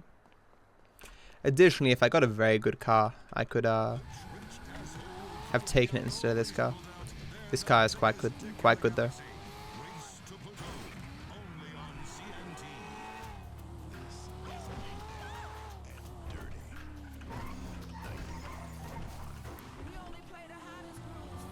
I have to go quite slow there. For some reason, the physics can kind of screw up and launch me around going over those bumps. I don't know if it's screwing up necessarily. It's just with this particular car, it just doesn't go too well. Got to keep my cool. Don't worry about the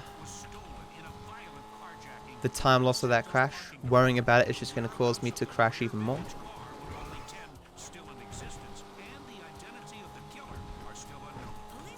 Right, so Michael has now met Solomon.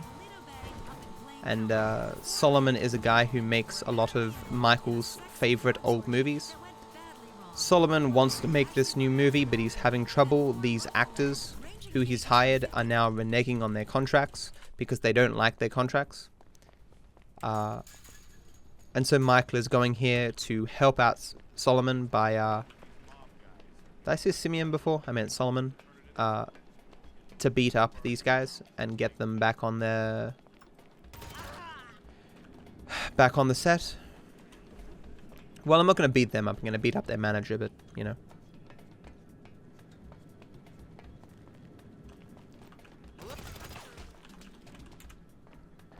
I'm using a silence weapon to prevent me being caught. There's another guy there that you would normally kill, but I just run past him and get this cutscene started faster. So as with Simeon at the beginning of the game, I knocked this guy over in one kick. And as sometimes does happen, the locking on mechanic fails and Michael kicks the air. Good job, Rockstar. You can only knock him over with the first kick. Once he gets back up, you're kind of screwed. So I'm going to save no time here. This split went absolutely terribly. So you would imagine that you have to move the helicopter around and stuff to scare these guys.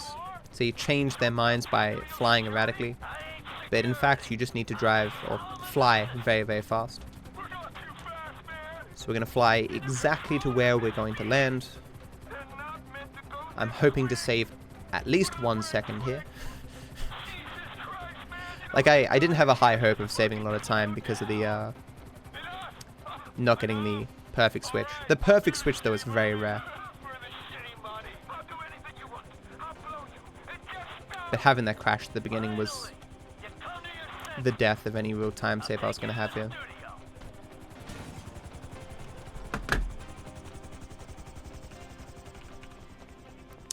No. Damn.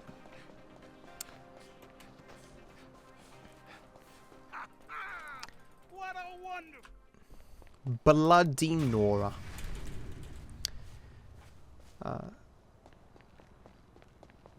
So now we are going to go help out Martin Madrazzo, the guy whose house we pulled down, who we now have connections with.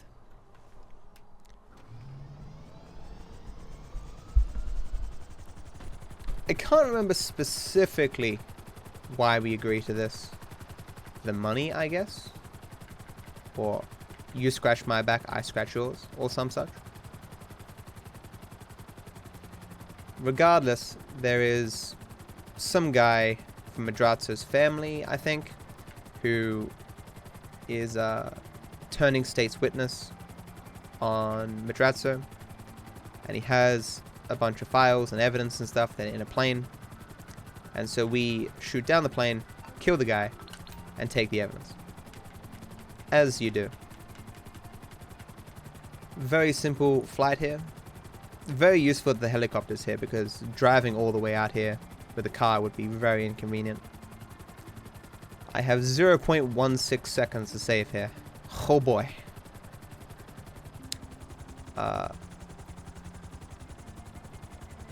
I have quite often, twice, slid this helicopter into that tree.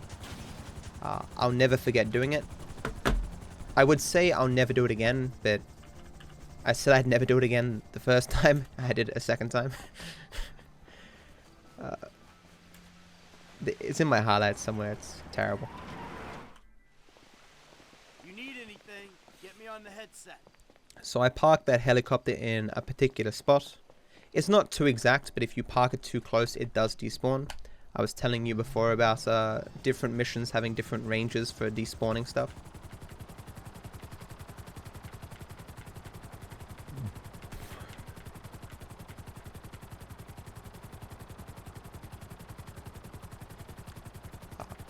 There's like very strange rules for different missions. For example, when I arrive up the top here, you're going to see a small cutscene that changes the time of day. If I arrived during the day, you wouldn't see this cutscene, which would save time, but there is no way to, you know, arrive here during the day and save time overall. Additionally though, the cutscene that the cutscene that changes the time of day also despawns this helicopter. It is technically possible for this next mission to, for the next part of this mission, to not take the bike and to take whatever vehicle you want. See, change time of day. But like, if I take the helicopter, it doesn't save me any time. This plane that I'm about to shoot down, it doesn't rubber band at all. I can effectively land my helicopter on top of it. It will not move any faster. So taking anything other than this bike doesn't save time.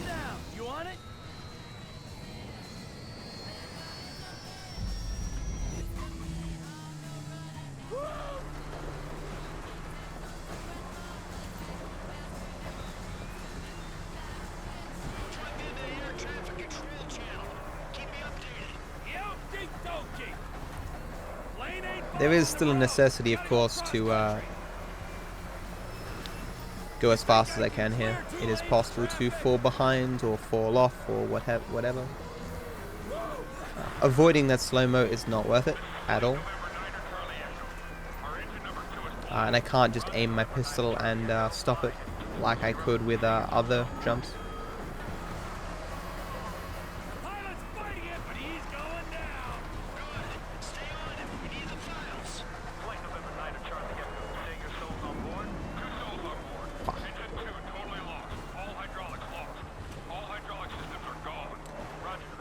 I mean, other than what I've explained, this is a fairly simple mission.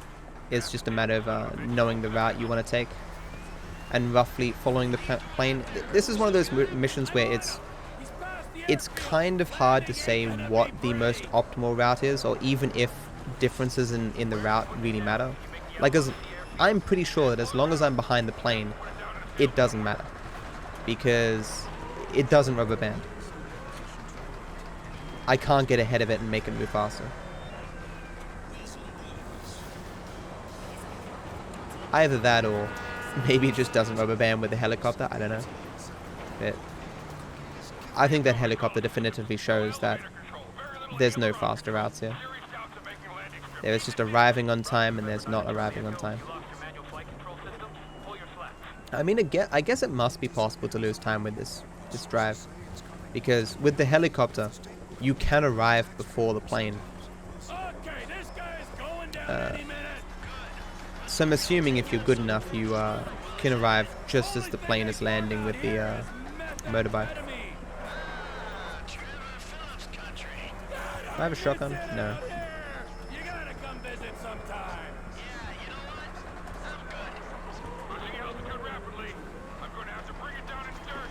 So I need to take this guy out, which is sometimes difficult because there's smoke.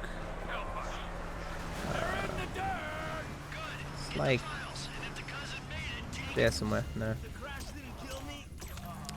Well, I was close. Rip. Half a second. No, my 0.1 second, 0.16 time save. No.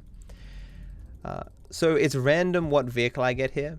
If I get no vehicle, it's possible to drive this black car, this black van, all the way to the end and then blow it up.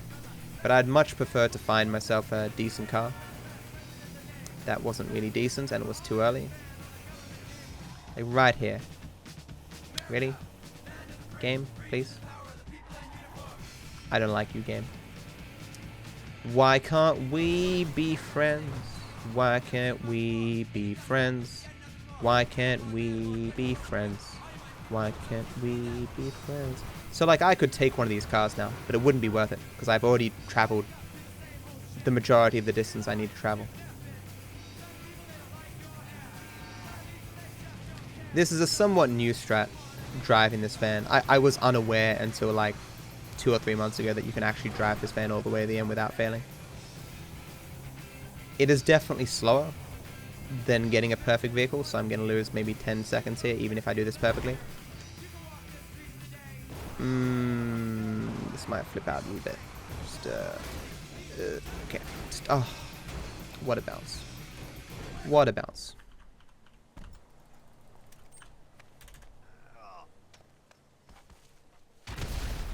For a nanosecond there, I was worried that, I wasn't going to get that. Somehow I don't believe that. I would have much preferred, obviously, crashing through those fences and making it through a little bit and then blowing up the van. That would have made this a little bit tighter.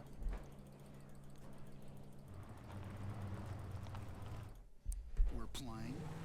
As I say, you know, roughly 10 seconds. I timed it as 8 during the practice, but like taking that other black car that was offered to me, I would have lost 8 seconds anyway.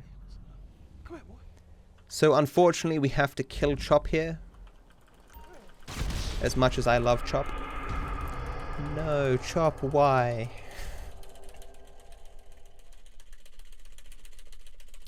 This is just, of course, as you do when you're too far away from the mission and there's a hospital that's closer, you blow yourself up and get to the hospital. Random car here, that would be quite nice, but of course it was a green light. This is not too bad. Sometimes when you spam F near a vehicle, it'll let you get in, but not always, unfortunately. But of course, this is a very short drive. It's more important to get a car quickly than it is to get a quick car.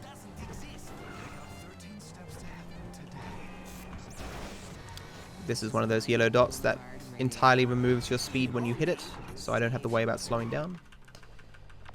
So casually you'd sneak your way through here, or stealth-like, and steal this car, but of course we are speedrunners, so screw any of that.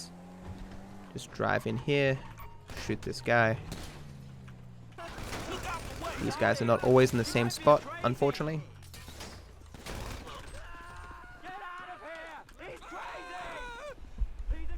You can, of course, throw caution to the wind and just get out and, you know, kill no one, of course. But I mean, then you're risking dying, because there's a lot of gunshots that can be fired there.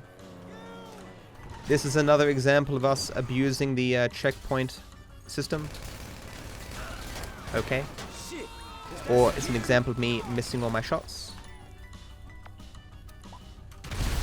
So after you receive that phone call, the game assumes that you've driven quite a far distance before taking out the security guards, but we take them out immediately.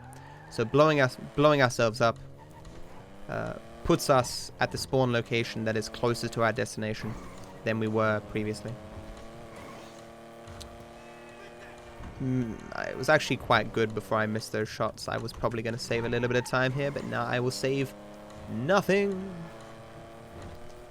I wish these gates would open faster.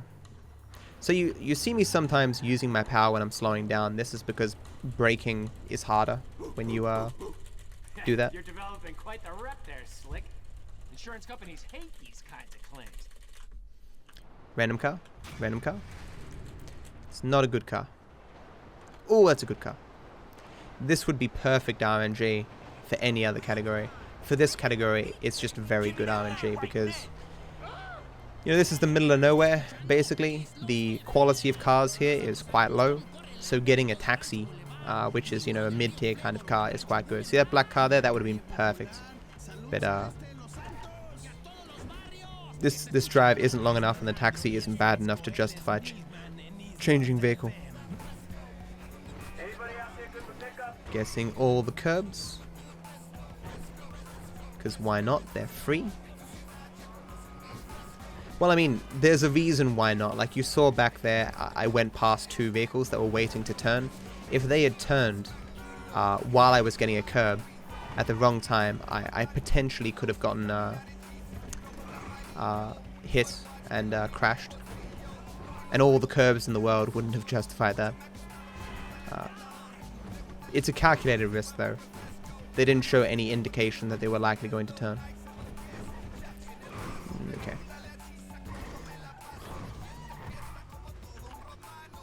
So that was quite a nice segment there, which is quite good considering that I only have 0.76 seconds to save.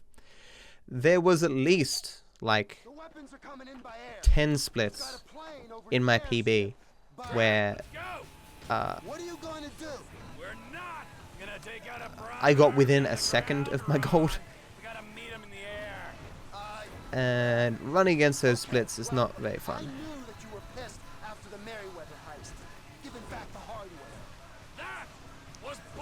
Yeah, so Ron and Trevor speaking here, lamenting that they had to give back the stuff that they stole in the Merryweather heist because it was a dangerous weapon or some such. So, to make some quick money, Ron and Trevor now are going to steal a bunch of military stuff from the Merryweather people. What's the end game? What's the end game, man? We had a good thing going without him. And I do it in the most Trevor way possible, flying a plane into another plane. Genius. So this mission is quite frustrating, and it's probably quite hard for new runners. You need to keep low to the ground, but also fly in a particular way to maximize the rubber banding of the plane that you're going to be chasing after. You don't want to hit like a pole or something. See, like, as I explained before, in general you want to be very high to be as fast as possible. But in this, if you go too high, the jets are scrambled and they shoot you down.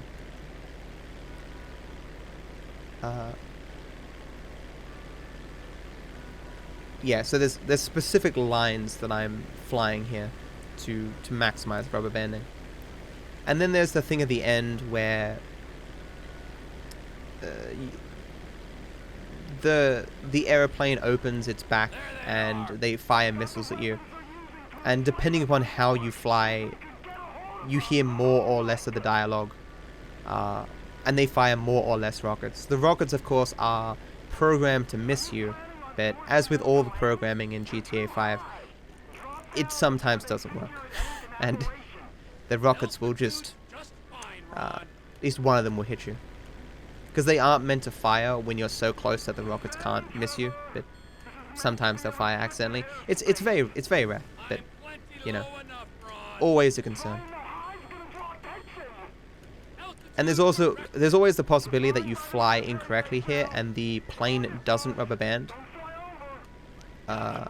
If that happens, then you will slowly outdistance the plane and fail. Which is why I'm not massively turning to the right here. I'm going down this slope and angling right.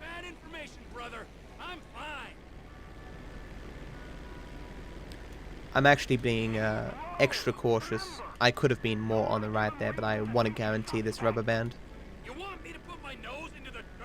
So it's a balancing act, you know. Going the fastest you can go without failing. So much of driving or flying and stuff in these games is kind of holding the hand of the other entity in the mission, whether it be friendly NPCs or enemies.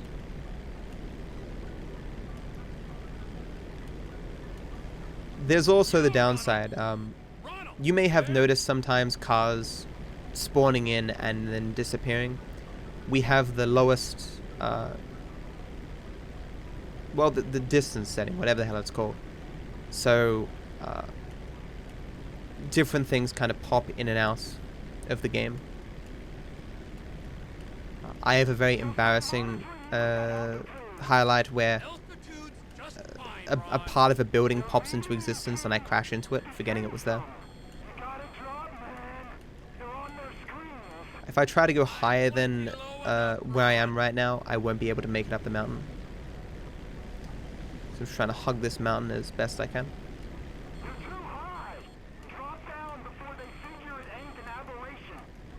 So at the end here, I'm going to try and angle myself over very slowly.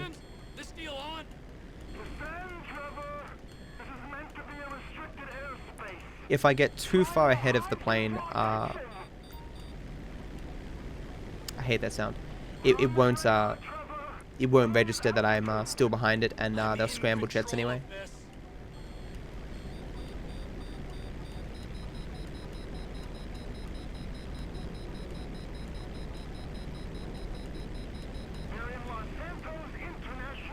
That beeping always scares me. Okay, got one rocket. Okay. It wasn't too bad, but it wasn't perfect. Like, perfect would be no rockets. It's kind of up to you how many of these guys you want to kill.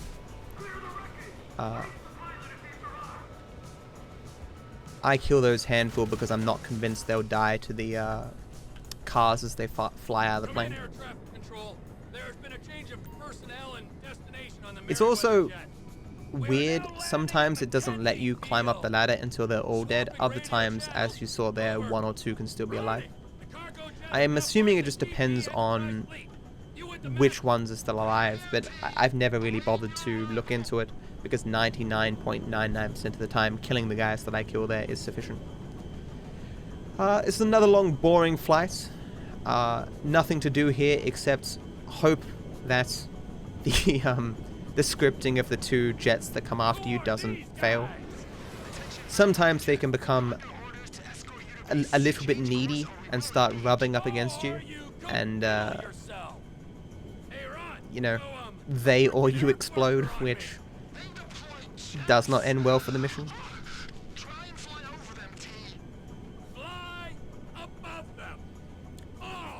A long time ago, someone found out that at the end here, at the very least, if you spam "get out of the plane," it skips some dialogue and gets you a parachute faster. Because I can spam Y all I want here, it won't let me out of the plane. There is no specific door to get out of. But at the very end, I can spam it and get out sooner. Oh, I said there was no parachute jumping, didn't I? Technically lied. This is a parachute jump. Kind of. When I said parachute jumping, I was referring to the side mission parachute jumping bit. Technically lied. Why did I have to get the bad long stretch switch? Long stretch switch. This run would have been fine if not for that. Dang it! Hey, you wouldn't shoot me down anyway. Think of the ground casualties.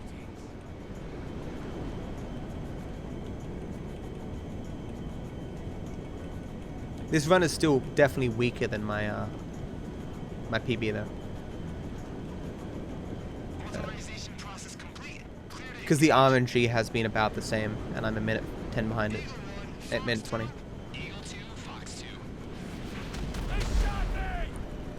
Like, if this ended up world record, I probably wouldn't be very happy because, I mean, I would be happy, but I wouldn't be super happy because at least the first half of the run has been not up to my high standards. Why am I so hypercritical?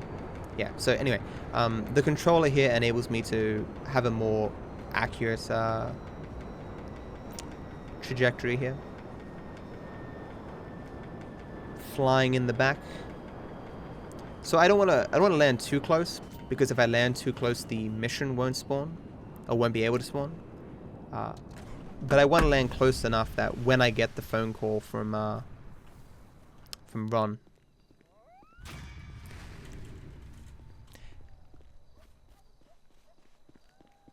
That must mean some... I mean, as I said, it was some very good RNG with the car at the beginning, but I didn't expect that much of a gold. What was that? What? Oh, it's a bird. Okay. So confused.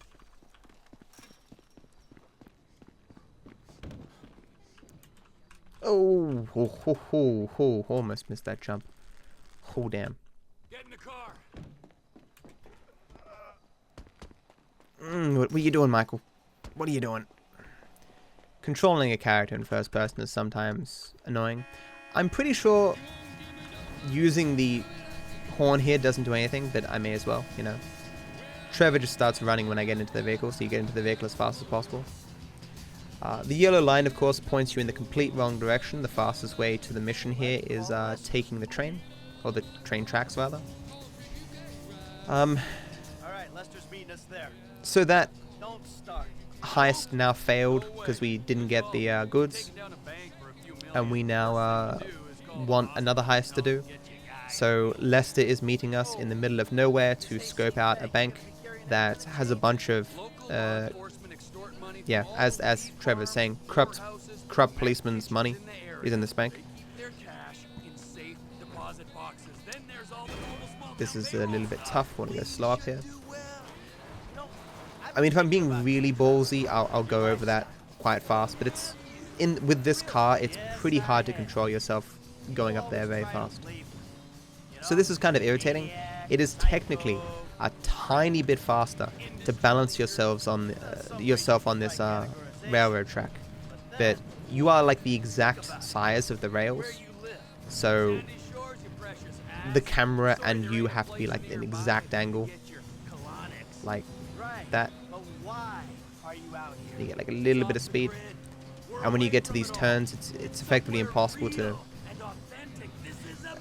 balance. Like, I would love to see a TAS of just a machine perfectly balancing on this. It would be orgasmic, you know. There we go. No, come on. I'm slightly angling my camera. Yes, your camera does matter for your turning and stuff.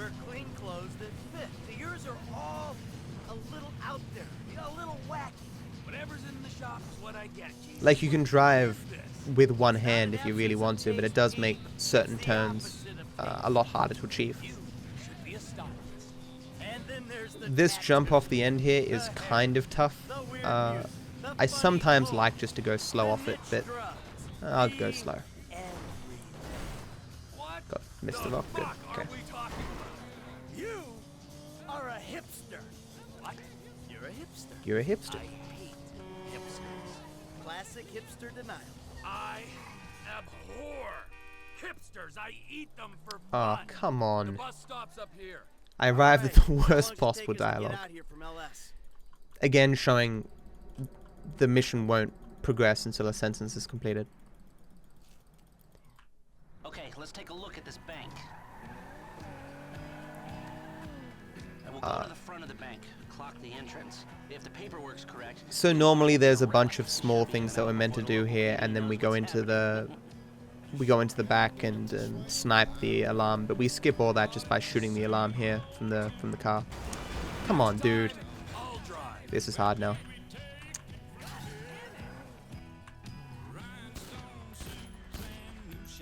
I'm fucked. Okay.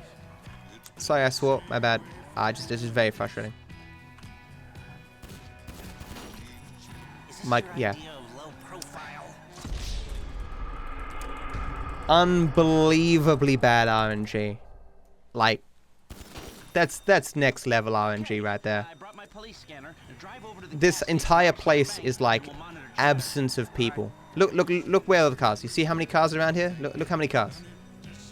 There was one car in the entire area anywhere near me, and it was in the perfect frame pixel perfect spot to prevent me from being able to line myself up to get the shot. And the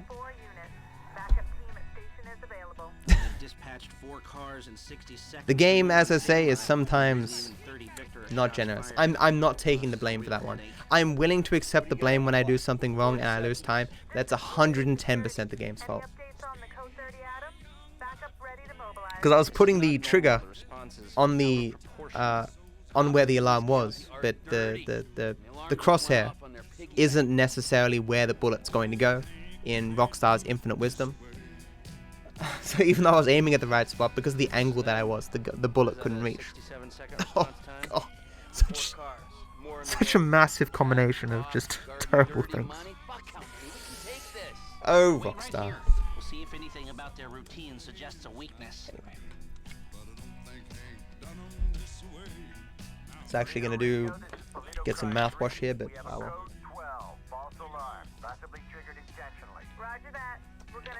So it should lose like 30 seconds here. It's not going to be easy recovered unless military hardware is frame perfect. Hey, wheelchair or not, we're still faster than your ass. Ah, it makes me irrationally angry.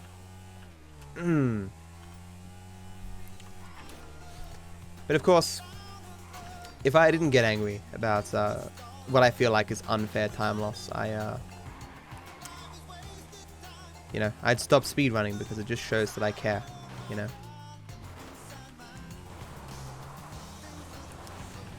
The people who, you know, never blink an eye when they lose time, I always wonder, like, how they maintain that mentality and still do runs. Maybe they care more about the streaming than the actual speedruns, I don't know. I care about both, though. Anyway. Run can still be redeemed. We'll just have to see how military hardware goes. As I say, run's not super likely to world record, but we still have it possible. Like, if you want me to make a prediction as to where this run's going to end up, I would probably guess +4. Because the odds of military hardware going perfectly, I think I had the best Pac-Man switch in my PB, then getting a good fresh meat switch, and then getting a perfect cleaning out the bureau, similar to my PB, very unlikely. And on top of that, military hardware, if I didn't say that already, has to be pretty perfect. If I stay within +130 all the way to the end, you know, I'd give myself even odds. But that's unlikely to happen. This isn't a terrible run. It's quite decent. But, you know.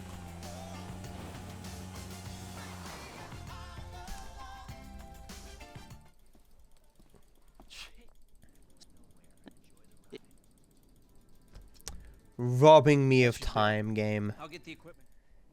How you rob me. Not happy, Jan. Anyway.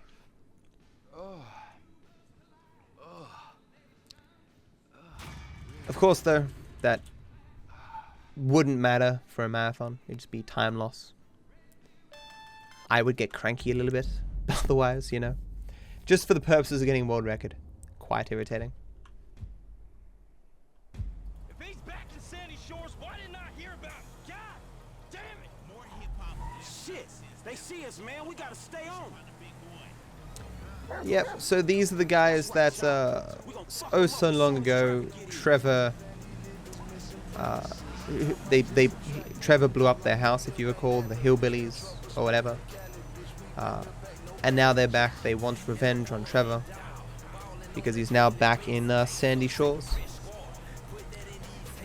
And Franklin and Michael are going to help him protect himself, even though Trevor is largely in the wrong.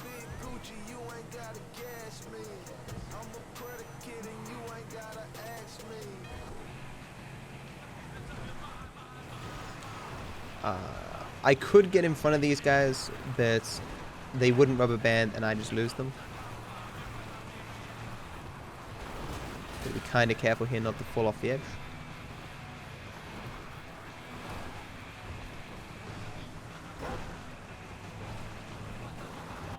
This is one of the other missions where Chop could potentially be used, but unfortunately he is completely useless. I just have to wait until Chop gets to the car so that I get the phone calls. Or, well, gets close enough to the car. Don't worry. In the newest patch as well, for whatever reason, it stops you here. At least I think that's the newest patch, where you switch here and the car just stops and then starts again. Small time loss that we don't have to deal with on this patch. Here she is, the Biz Alley. Remember, she ain't mine, she's the company's. Helicopters much better than planes in this game, although they don't get a speed boost for being high in the air. Ultimately, it's just a matter of gaining the bare minimum heights that you need to get to your destination, and then just holding forward as much as possible.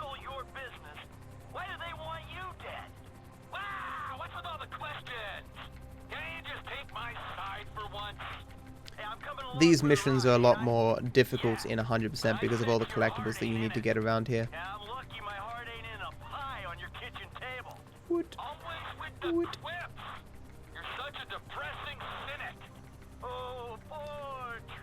There's actually a slightly newer sniper strategy. I think saves like a second or something, but I'm not going to do it because I'm not sure I remember specifically the bush that I want to stand on.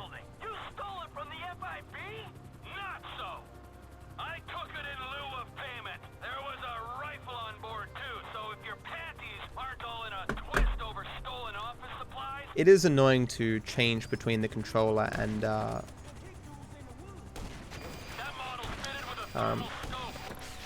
the keyboard and mouse all the time, but I've got no choice.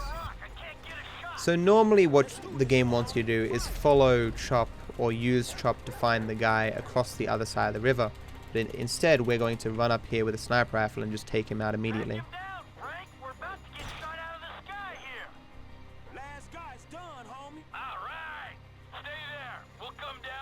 What is he looking at? There's a small possibility of a bug here. I've got quite a few funny clips of it where they get confused and are unable to get into the helicopter correctly.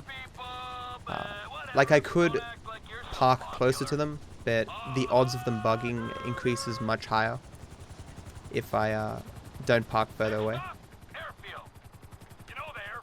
Like a lot of what I've learned playing this game is learning all the ways the game can, you know, fail or you know, bug out or what have you, and just working around these things. Thank you, Franklin. Yes, cool, home. And thank you, Chop. Hey, are you gonna tell us exactly what we were helping with? I know you said these guys stole some business, but that doesn't really explain. Which I think probably exists for every speedrun. It's not a matter of just finding what the best strats are, but it's finding all the ways that those strats can fail and what you should do in response to those strats failing. It's why when people ask, you know, how long does it take you to learn a speedrun, it's almost never done, especially with a game this long. You're always learning tiny new things.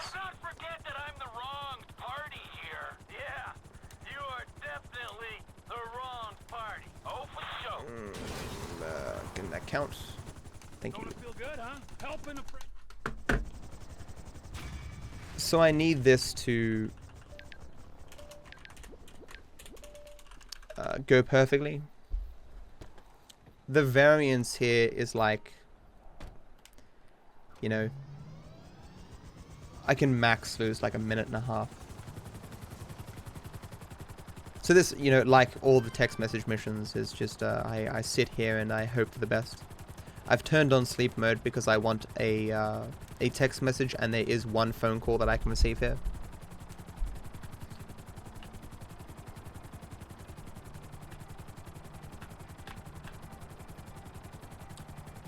I can't.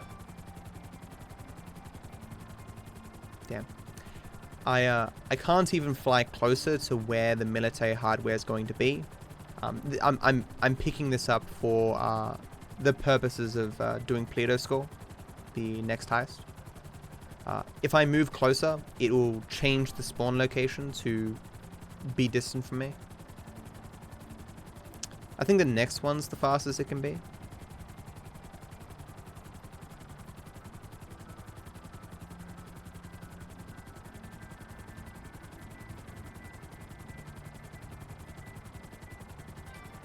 Damn. So, because there's 2 spawn locations here, it's the same with most of the heist setups.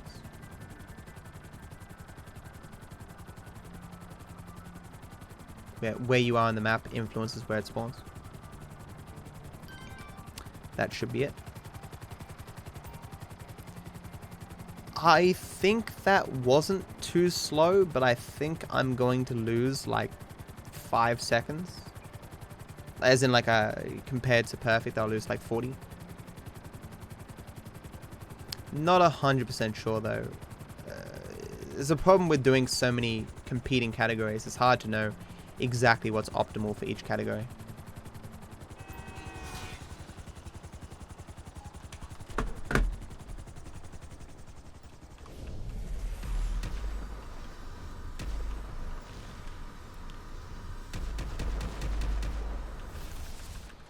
For a second there, I thought that wasn't going to hit.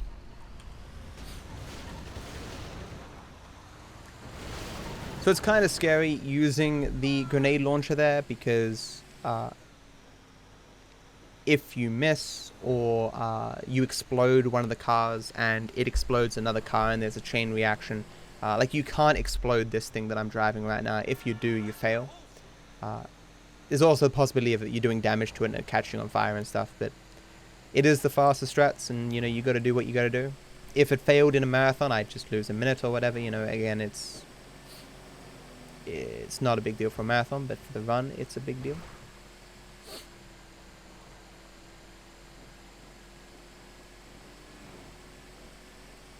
So I'm looking at the time, I'm looking at how long I've got left.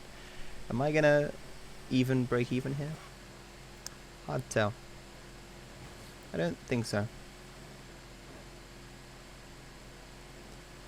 But what can you do? That is the RNG of the game. But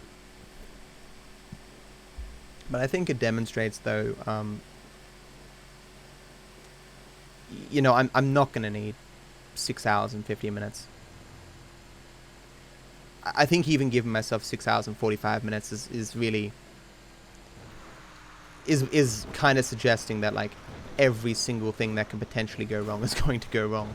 Which isn't even possible, because if something, at least in terms of text messages, if something goes bad, it influences whether something else can go bad. Okay, I said 5 seconds. I lost 1. That's, yeah, that's close. I am not a seer. Let me in the door. It's not inappropriate. Come on, we got a score to take. You ever hit a bank before, Franklin? Yeah, I was the driver on the job my boy Lamar approved. Guess it's the same kind of shit we're doing now, right? Nice, bro. What was the take? Shit, I don't know, man. I can't remember. This is another one of those long drives with a bunch of exposition.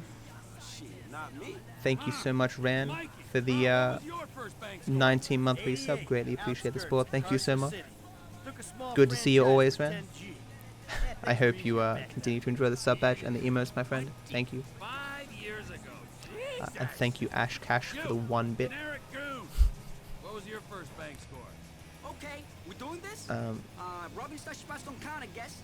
This exposition, you know, just telling you about their first heists. You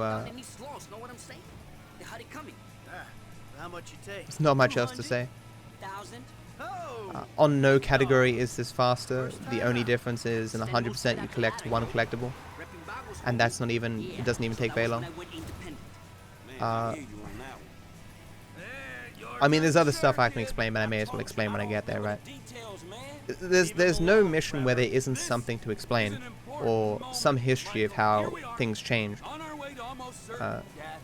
But I think that's the same with every speedrun, you know.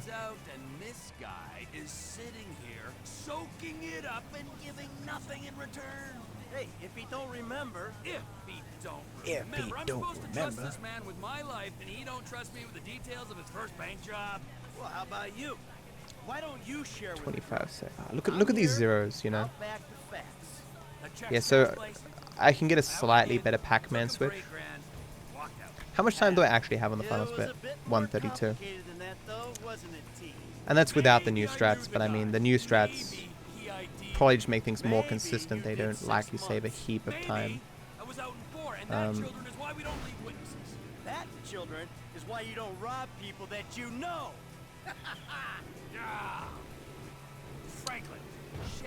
So I'm trying to think. I used to do it with Franklin. I want to go from. I want to use Michael, get the 4, then the 2, then the 2 up the top. Then go to Trevor with the rockets. Should only be 1 rocket, but maybe need 2. Then switch back to Franklin. Move forward. Yeah. Hey, Franklin, we all gotta start somewhere. Last time I tell your ass something. Ow, come on. Don't be so cool, man. Learn to laugh at yourself. All right, Frank, we're gonna drop you up Okay, here. so this yellow dot here is meant to stop you, but on this particular patch it does not. So we kind of do that weird bouncing around thing where I can't control myself, but it tries to stop me. It actually will stop you, but only if you're going slow. If you're going too fast, it does what you saw there. The goal here is to kind of angle yourself so you're getting out closer to the door of where you need to go. It wants to force you to walk, so what you want to do is jump here and then hug the wall to start this next scene as fast as possible. I don't think you actually need to shoot these 2 anymore, but I can't be sure, so I just keep shooting them. Because what we used to do is we used to jump in the bank vault, but I discovered that you can shoot your gun out the door to skip the scene ahead, as you'll see me do here now.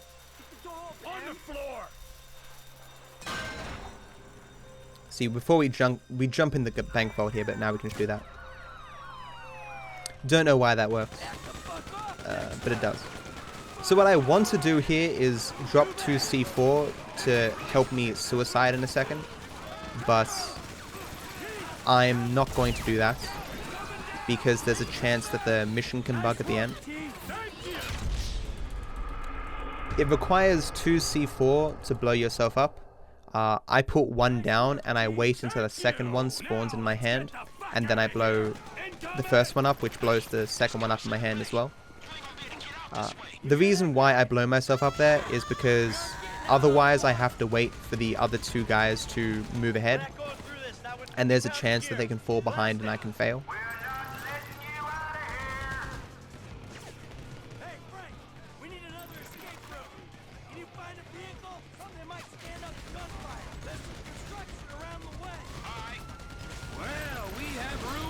everyone's lovely home.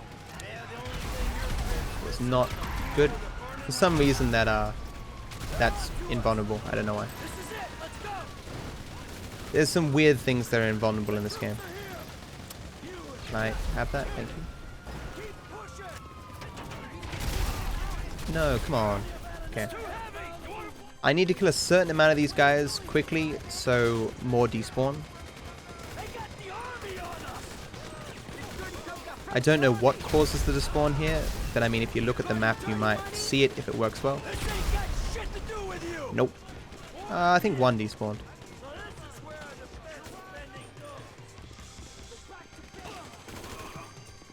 Yeah.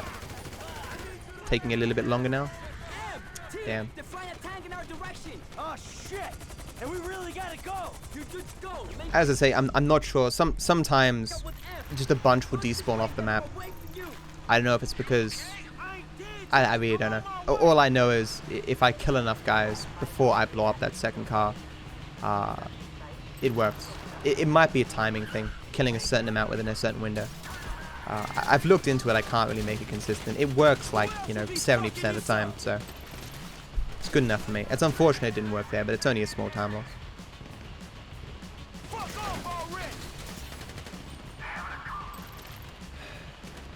They don't make bulldozers like they used to back in 2012. Right? You don't see bulldozers like this in 2018. See, there's the nostalgia. That's why this game should be a GDQ. There's so much nostalgia for 2012.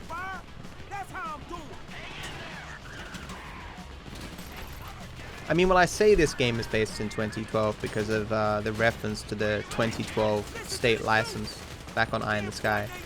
But I guess it could be like 2013 or something as well, I don't know.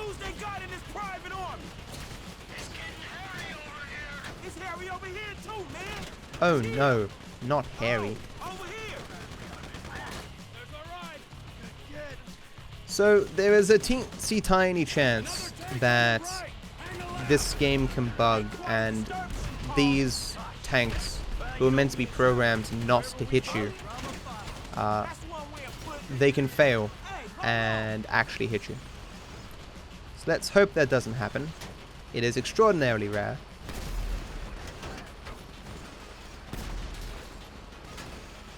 The tank over there. Good. Let's go inside.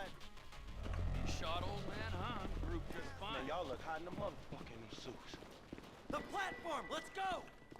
Holy Jesus. This heist is based off a real life heist. The guys in real life though did die. They did the same thing with the bulldozer and these very heavy armor suits.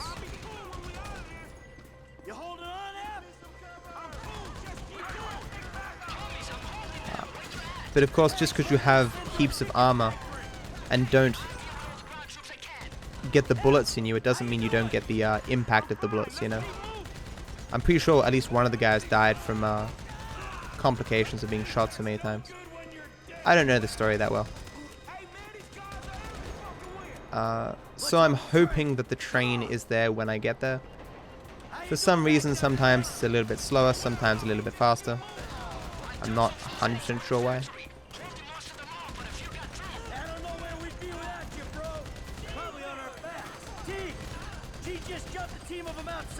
We might be okay if we make it to the train platform.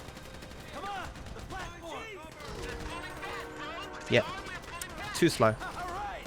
Hey, you're a pro, man. As if there was ever any doubt. Slip out of town and call. I haven't heard this dialogue in like 1,000 years.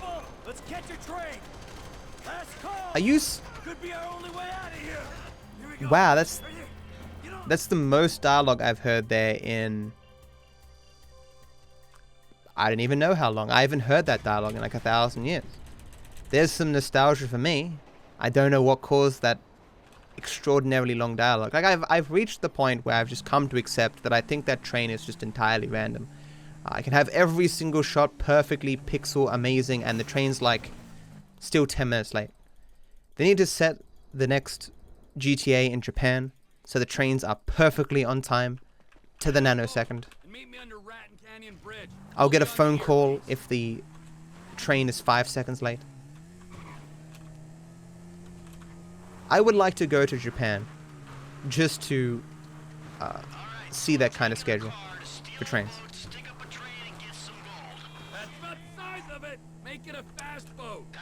I'll sit there with one of those old-timey wrist, like a, you know, the watches you keep. What are they called? Oh man, it's in that mood. It's gone. Yep. It's gonna kill me forever now. Pocket watch. Ha! I win. Anyway, so this is derailed. Another heist immediately after the last heist. We already had so much money, but let's just get even more money. We're meant to, you know, jump on the train all the way back there, but if we go like this, we rubber band the train along a bit more.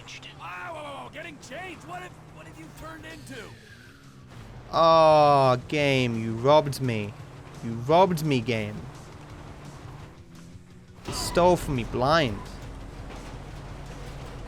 Usually when you touch it, it counts. But no. If you're on the very edge like I was, it doesn't count. Because getting on the train early isn't necessarily advantageous, because then you have to ride along more of the train. But additionally, the train isn't as far along the tracks, so you have to do what I'm doing now, which is drive the train even further. So the strat that I use, I get on the train towards the end, but the train has also traveled further distance, so overall I save more time. I don't know if there would be, conceptually there might be some faster strat you could do where, I don't know, you jump off something that isn't technically a ramp, but failing the jump onto the train is, you know, so much time loss.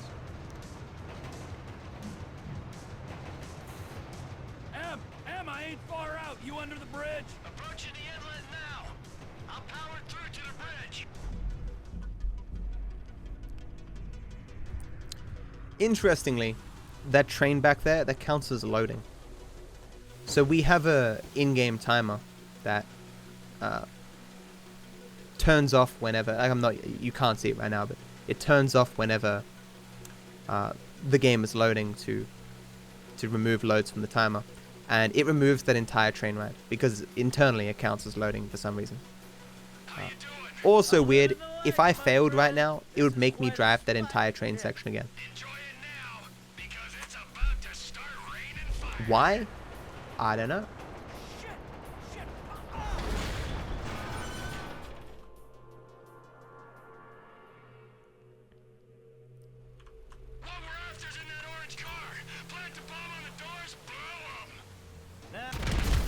Beautiful. BEAU twofold. The minigun is one of the best weapons in the game. It has such amazing accuracy, doesn't need to reload, does amazing amounts of damage. Of course you move slow while you use it, but at any point where you want to stand still, it's just amazing. Look at all the smoke that's coming up. It hasn't even been 10 minutes, Trevor.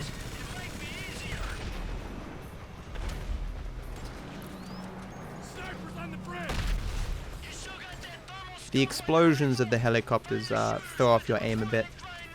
So you need to try to... What? You need to try to shoot in between them. I was going to go for that shot, but then the helicopter crashed.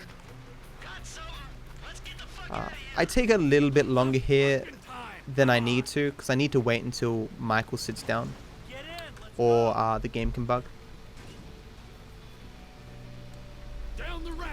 That feeling when you're too fast for the game, and so it cries. Boats are terrible, especially this boat on these rapids here. Holding down control does make you go faster, but it makes you jump, like fly a lot higher in the air if you hit stuff. So I hold shift, keeping my nose down, just to make the ride a little bit more consistent. it is very weird. Well, it'd be a very weird strategy for 4.5 hours into the run for you to risk the entire run on like a second and a half, you know?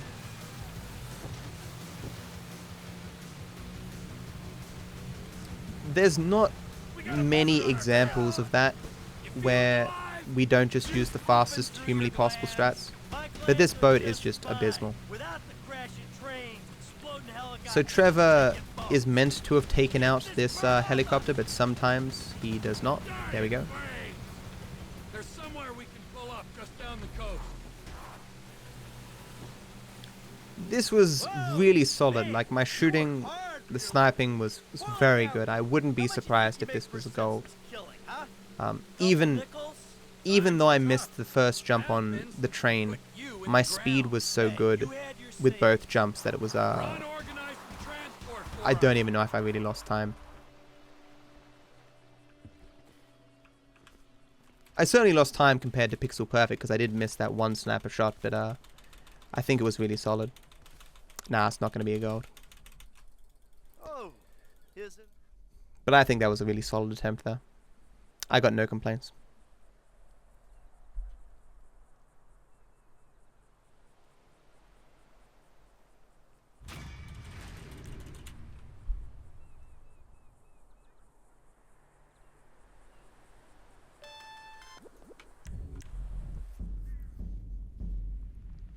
So, for whatever reason, Franklin always has this white van. It makes no sense. 0 sense. Because after the derailed mission, Trevor is driving this van, and Trevor is meant to drop off Franklin. There is no reason that Franklin should have this vehicle, but the game gets confused, I'm assuming because we start derailed so quickly, and it gives Franklin this bloody awful vehicle. I'm assuming bloody doesn't count as a swear word. Because I hate this vehicle so much. If you play worse, you can guess a different vehicle there. It's been a very long time since I haven't got the white truck there. So here, for example, as you can see, water perfectly flat. Look at the moon. So yeah, again, FIB, Steve and Dave need Michael's help for some reason to steal back some chemical warfare weapon. This is the bay. We can get in through the discharge tunnel. Here goes. Because that's kind of how the game goes, right? It's like each character has their own particular missions where they kind of do stuff by themselves, you know, with their crew. Michael's crew is Dave and Steve.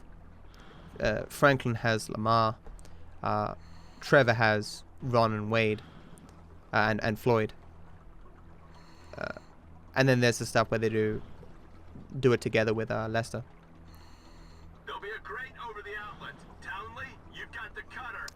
It's a pretty diverse amount of stuff that you do in the missions. Okay. I think I'm on like part 3, watching Lyric play the game for the first time on console 5 years ago. It's very interesting listening to a younger version of Lyric getting so excited about stuff that has become so mundane for me. He's like driving the main vehicles going, "Oh man, this vehicle's so cool. I'm going so fast." I gotta continue watching it. It makes you appreciate the game more, you know.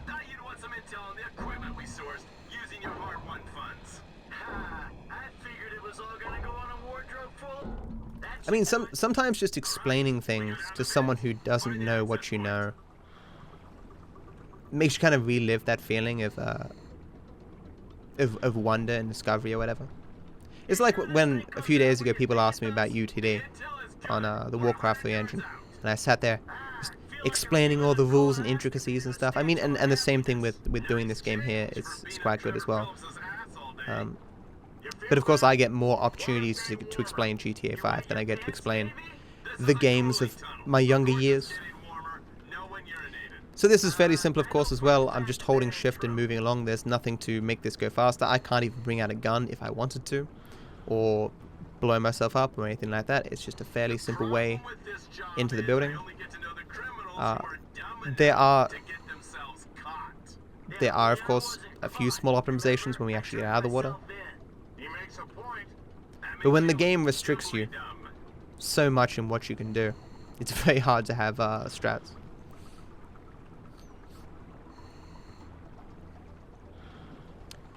Two hours left. Getting nervous as to whether or not I can really make up this time anymore. I mean, if Pac-Man is very generous, and Fresh Meat is very generous, I mean, it's not impossible, it's just not likely.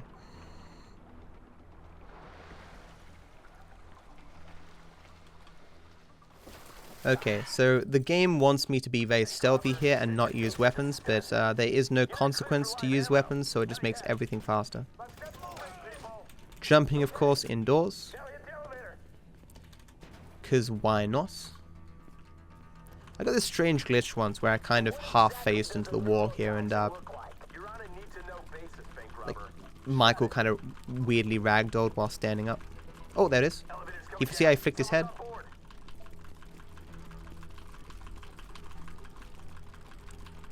See, he kind of flicked his head a little bit there.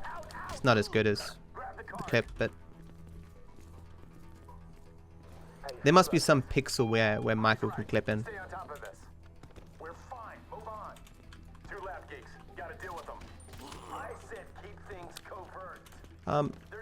So a lot of this is trying to you know, wait for Dave and Steve and make sure they don't get caught anywhere. Just watching on the map to make sure Dave doesn't get caught on a wall. So I'm gonna shoot open this door. I can't open this door normally, but I can shoot it open. These guys will shoot me, but if I shoot and kill them, the game will bug. However, if I let Dave and Steve kill them, I can get in here early. There's a lab rat in with the toxin. Let's do this. Give us access. Give us access. The locking mechanism is triggered from the inside. Wait, someone's coming. I got this. These scripted sequences make it seem as though these guys are so oblivious. The nerd went down. You want us to take out this door and you along with it? The special agents have the door. Damn it. We need to get the nerve agent. So I only have half HP here, so I usually end up using my power a bit, just to avoid the possibility of one of these guys becoming a god shooter.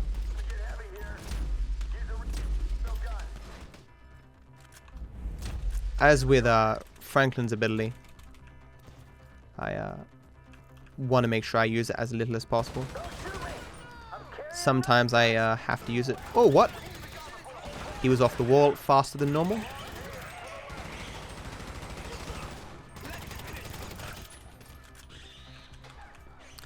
That was strange. He doesn't normally get off the wall that fast. So I'm going to sit here on this wall because Dave wants to sit on this wall, and when he realizes he can't, he moves up faster. Here he comes, waddling towards me. That's my wall. Aha! Stole your wall.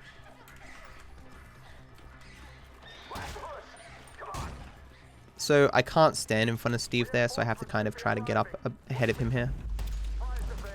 Some of these guys can somewhat bug and fire like 50 shots at once, so I need to use my power a bit here, just in case they decide to become heroes. What?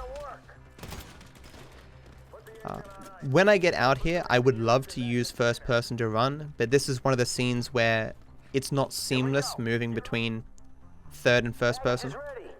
So like if I use first person then went out of first person, it would make me stop and jerk. Picking up this container can be somewhat of a hassle. sometimes it feels like you're perfectly above it and it just will not register.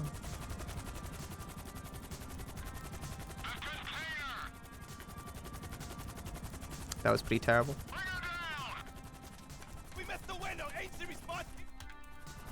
I did that a lot safer than I needed to. So it says I can save 25 seconds here, but I can't really. It's due to a difference of strat. So if before derailed I switched to Franklin and then switched back to Michael, then started derailed, I wouldn't have gotten the white van, I would have gotten Franklin's bike. And Franklin's bike saves like, I would imagine at least 15 seconds when getting to the mission. So I would have lost time before derailed, but saved time here.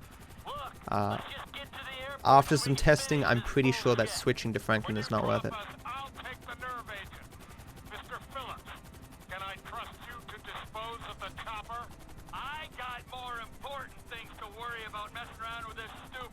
This can be a little bit finicky. What? Okay. I don't know why that's happening lately. Am I just fat fingering something or?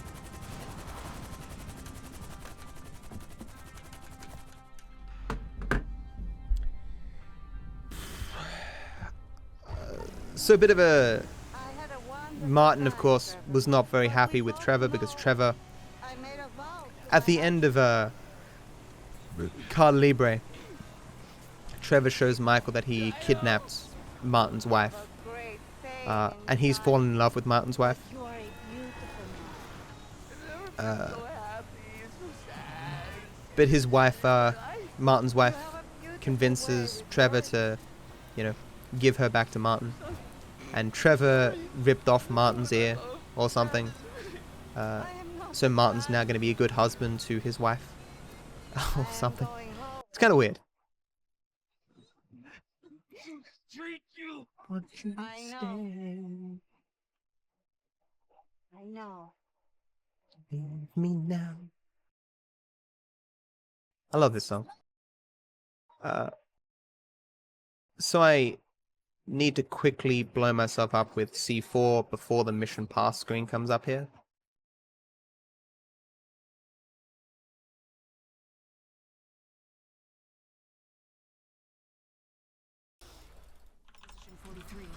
Nice.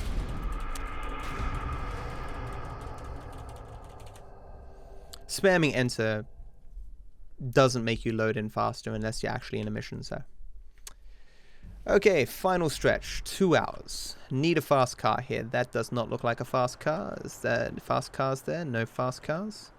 Not a good car, no cars. I should have taken that. That's a bad car too. It's in fact a terrible car. That car over there is quite nice. That would have been nice if it turned into me. I'm going to go for this car. So this is terrible RNG, having to run this far, even if the car is okay for this section.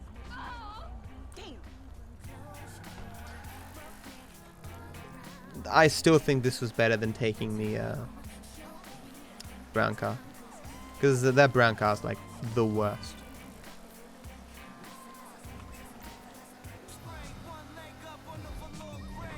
That's the song from the beginning of the game. I haven't listened to the music in this game in a very long time, so it's that's also kind of nostalgic for me.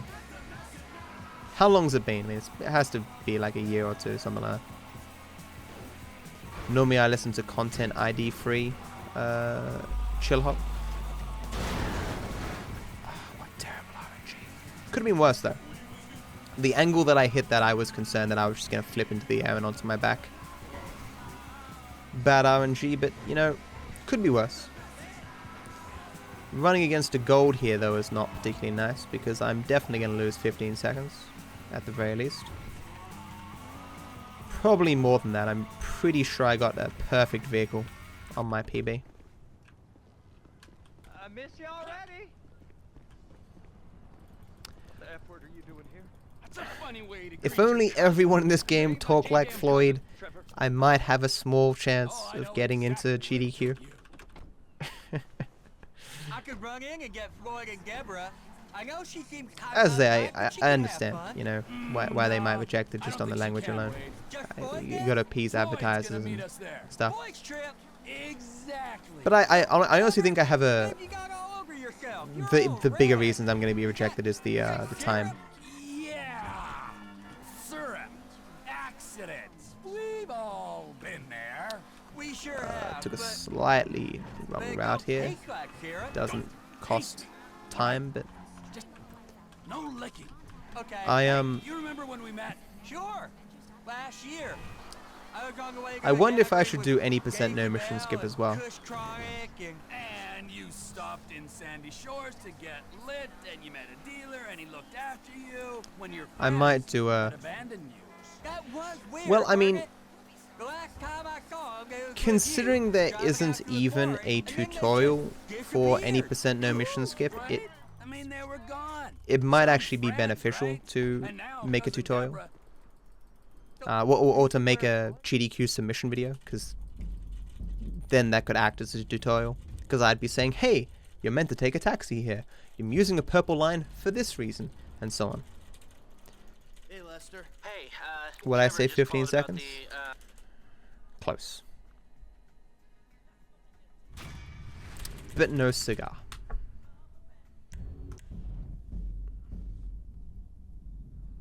So this is a 99% consistent switch. He's at the Vanilla Unicorn 99% of the time. Drinks are on the house. Yeah, so I guess we go to the strip club again, but you know, we're here for 10 seconds.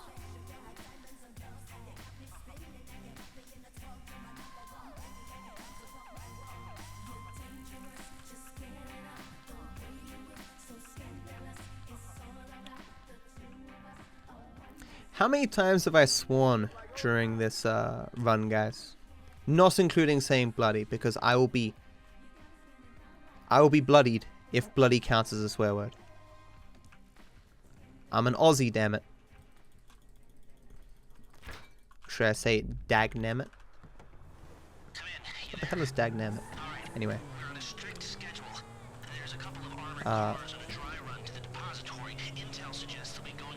So yeah, on to the next heist with all the characters trying to figure out their stuff. So this is a good example of what I mean by the yellow dot not necessarily representing the entire range that the mission can be triggered in. So this yellow dot is meant to lock us in place, but instead we're going to move to the side of it twice, and it activates the yellow dot, but it doesn't lock us in place. Why that is beats me, but that is just the way the game is programmed. It's a standard bank. It's getting underground is hard. Ain't that where the metal's kept? Right. Now we gotta stop outside the Arcadia Center down on Alta Street. So it allows us to move to the next yellow dot before they finish speaking, where under normal circumstances, had I hit the yellow dot full on, I'd have to have sat there until they finish speaking.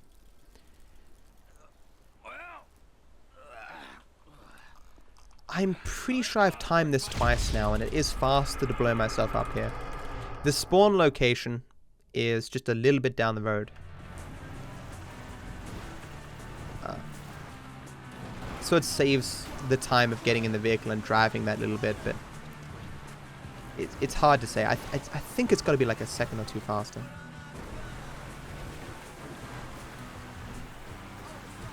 It's just, I've timed so many things and tested so many things that it's hard to remember everything sometimes. There has been times where I've said to chat like, oh, remind me to test this, and then midway through testing I'm like, I've tested this before. What am I talking about? You know, Talking about the schedule last. Come on. there's just too many things. So the game warns you not to fly over the prison here. You get the cops on you, but it doesn't affect the mission, so we just we just fly straight over it. I hate that I keep saying drive whenever I'm in a helicopter. It's not good. You are flying in restricted airspace. Turn around immediately.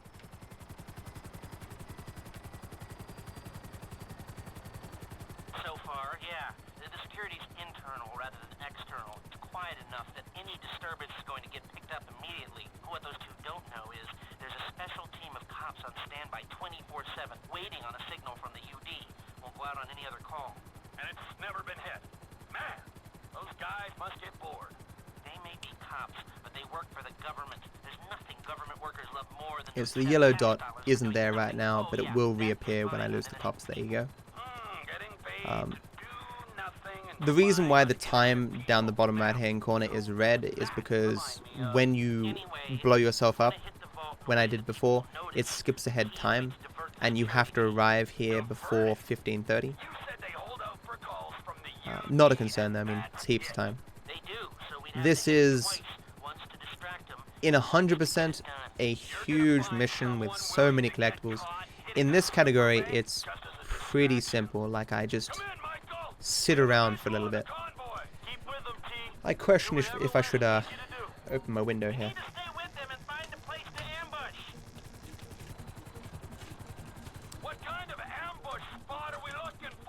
It actually rained before, it was quite lovely. Not right now though, but...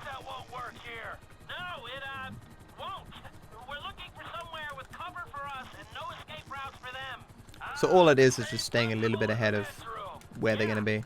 Not moving too far away. But you can see immediately what I'd be doing if it was 100%. I'd be doing under the bridges and stuff.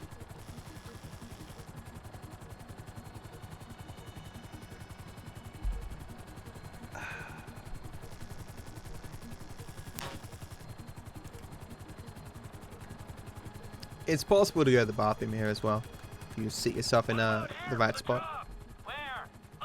Not something I normally risk though, unless I have to.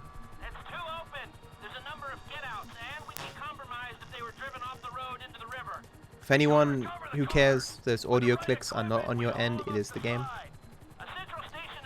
So like on average, I lose, you know, 2 minutes an hour or something, and I've got 2 minutes left to save.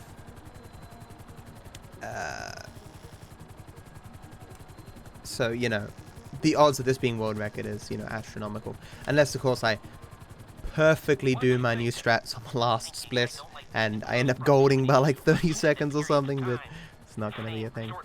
We'll see.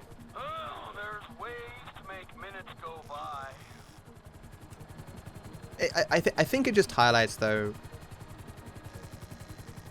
how beatable my world record still is. The weakness that mini sub, blitz play, and the third way have put in that world record really irritate me. I won't be satisfied till I get 630. But as you saw with like you know, military hardware and the long stretch switch and all that, like a lot of RNG has to go the right way. I haven't made many mistakes during this run. I made one. What was it? I mean, tiny things like accidentally bringing out my camera on friends, no, friend request. What was that? You know.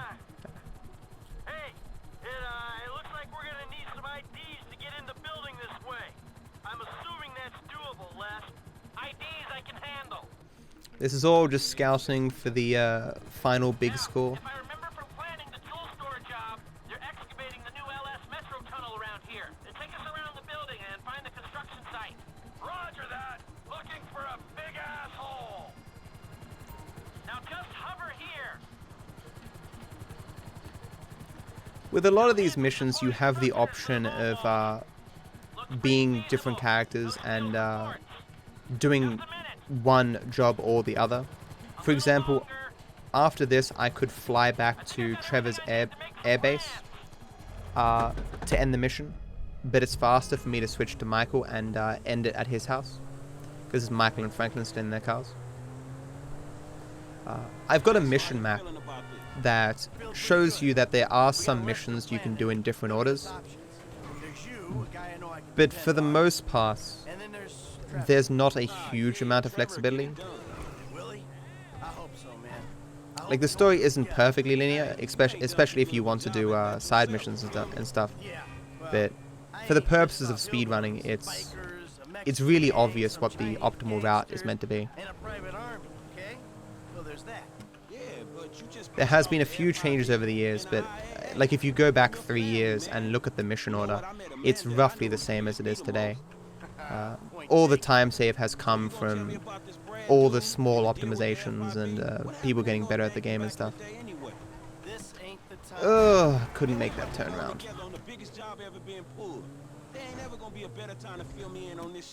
It's complicated. So I parked here in a way so that I can pull off immediately with my car. I would have liked to have taken that. So what I can do here... Please don't drive away.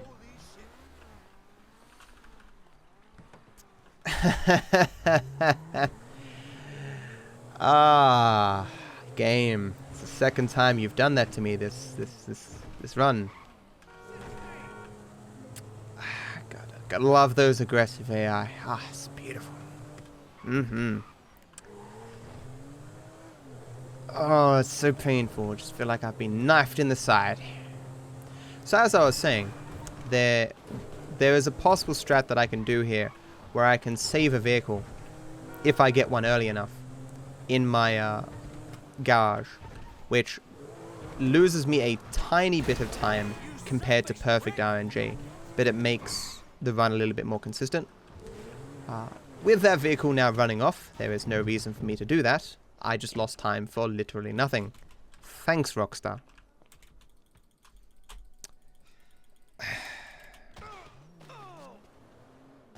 That counts as my mistake. I shouldn't have done that. I was too irritated. So I need a good car here. Of course, I would get no car. Oh, look, there goes a Jester. No good cars. Game just, you know, pulling out that knife and just going to town. This car is not very good, and I'm running against a gold. I am going to lose at least 30 seconds. Brilliant. At this point, I'm looking for a moral victory where I perfectly do the final heist. Oh, the final mission. If I perfectly do that, I will consider this to be the greatest of all victories. But anyway, so what's happening in this mission is Trevor has caught on to the fact that Michael betrayed them. Trevor has believed Brad to be alive this entire time in prison because the FIB was sending him text messages implying that that was the case. Well, I mean, Dave was. Maybe Steve as well. I don't know if the whole FIB knew, but whatever. And so Trevor is now running off to the place from the beginning of the game to find where Brad was buried and see if Brad is really in his coffin.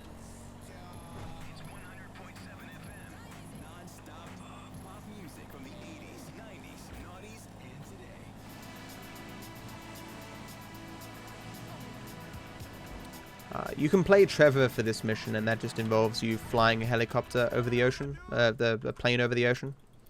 But Michael takes the normal airport, whatever.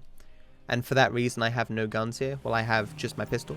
See, I'm not sure where I got a pistol. See, it says your weapons are removed when boarding the plane. This makes this mission a tiny bit harder. I don't even have full HP. What the hell? So we confront Trevor as he's digging in a grave, and then Trevor sees that it's Brad's corpse, and he's like, "Michael, you betrayed me." Blah blah blah. And then the Chinese guys who were originally going to buy Trevor's meth, they come in force, and Trevor gets away, but they kidnap Michael, believing that Michael is Trevor's boyfriend. And so they try to get Trevor to come out and give himself up to save Michael's life. And Trevor's like, "What? Nah, I guess, you know, you gotta do what you gotta do." And he hangs up on them. And so Michael gets kidnapped. And Trevor doesn't give a shit because he was betrayed. Trevor suggests and talks about how he was going to stop running with Michael. But Trevor has like as crazy as he is, he has a loyalty streak. He was never going to kill Michael or something. That's why he felt so betrayed. We did it. Maybe we are home free. And like, if you choose to kill Michael at the end, Franklin will call Trevor and be like, hey, yo, man, I'm getting rid of Michael. And Trevor will be disgusted. He's like, he did everything for you. And then just hangs up, you know, because he wants nothing to do with it because it's so disloyal. Trevor has very few redeemable qualities, but he seemed to have a loyalty, which is at least something, you know.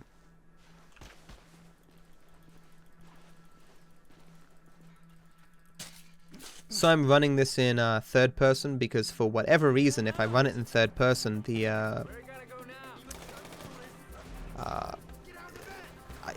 it isn't seamless moving between the cameras, and it stops me and I lose momentum, which is very dangerous here. So this can go very badly or very... Oh, what is that damage? Oh, that's not good.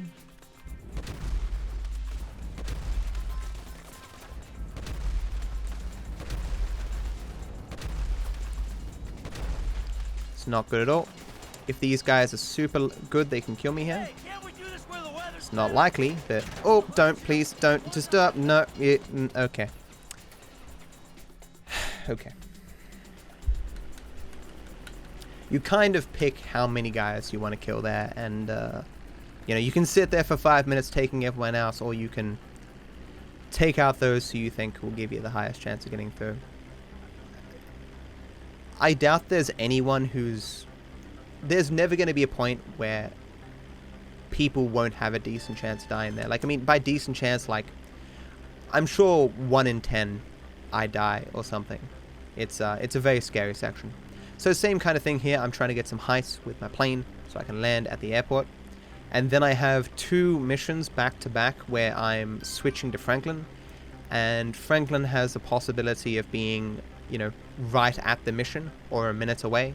Or anything in between. There's quite a variance of possible switches. Because obviously, as you see, Franklin wasn't used in Bury the Hatchet, so he doesn't have a consistent switch after this.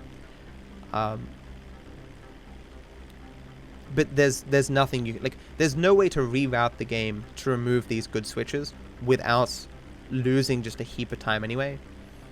Like, any reroute would just lose a minute. So it'd be like just getting the worst switch with Pac-Man anyway.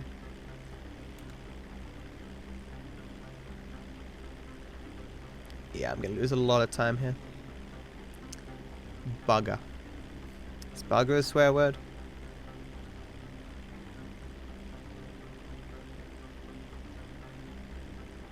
If bugger, bloody, and hell are swear words, they gotta be like on the lower end, right?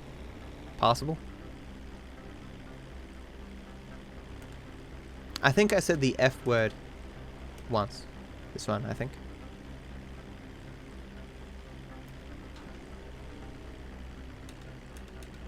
What did I say, like 20 seconds? Yeah, I'm about right, yeah. My estimate for the entire run was +4. I'm not going to be too far off, I think. Well, I mean, anything can happen. Like, if I get the worst switch here, you know, I think +4 would be... Oh, why did I open my mouth? Why did I say those words? Why you do this to me, game? The game hasn't been that bad today, but has in many cases not been generous. So this is the worst possible switch. It's arguably more than a minute, especially if I don't get a good car here. That black car is not too bad. This car is okay too. It's a good car, this. So when I say the switch can be right at the mission, I mean like right at the mission. I can be on the road where the mission is. So all of this is just massive amounts of time loss.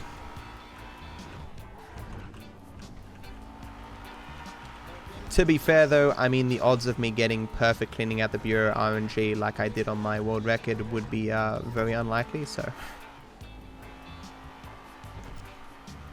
It's like getting a first try Dampe.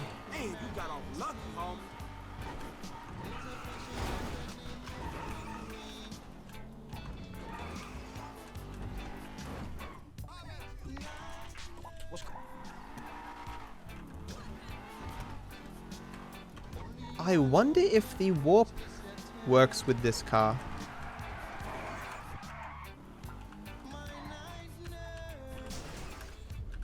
Oh, it does, cool. Torex has apparently been doing that strat for quite a long time, and I've just never noticed.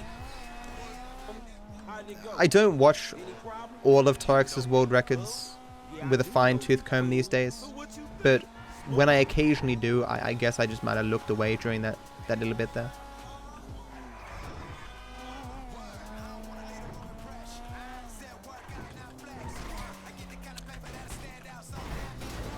I was so afraid when I hit those two people that I was going to get the cops or something. Some longer black screen than I would have expected. Yeah, so this is the conclusion, or not the conclusion of. Okay, we've got all the cars now. That was Devon Weston's whole thing, and we're now delivering all the cars to the drop-off point. Lamar picked up the last car, and you know Lamar, he fails at everything. So Franklin's like, hey yo, where are the bullet holes? Where are the cops? Because Franklin of course doesn't trust Lamar to do anything right, and he is perfectly right to question how Lamar stole this vehicle so well. And on the way to the drop-off points, we get accosted by the cops, and we need to, you know, get rid of them before we drop off the cars.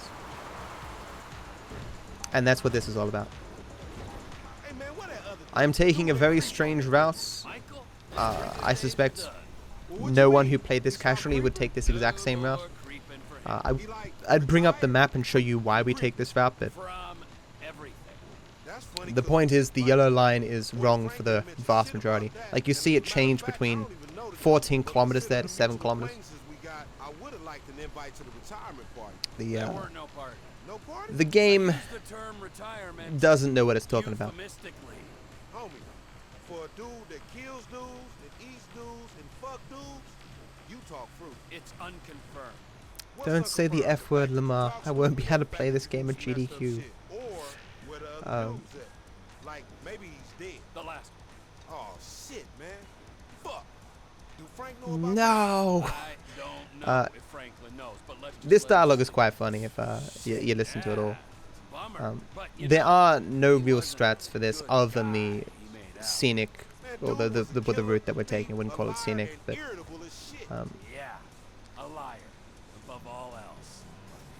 the getting rid of the cops is somewhat hard.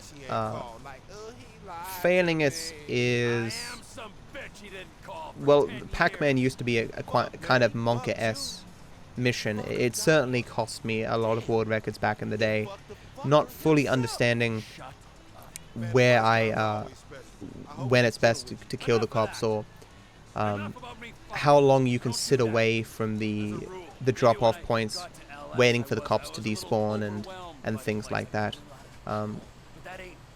Like, I describe them all now, but you know, without the visuals it's kind of hard. It's why my tutorial videos are done like they are, like slowing everything down and stuff and speeding certain things up where there's no strats. This is what happens when you fall asleep on the job. What you gonna do? Okay, shit. I got an idea. Keep driving. Like, even tiny things like this police car that you see on the map. It's the only police car, and you can kill it, you can hit it off the road. It doesn't matter, a new one will spawn. So you just have to just deal with it. It'll just keep hitting into you. You can kind of crush into the wall if you like it. It doesn't really matter.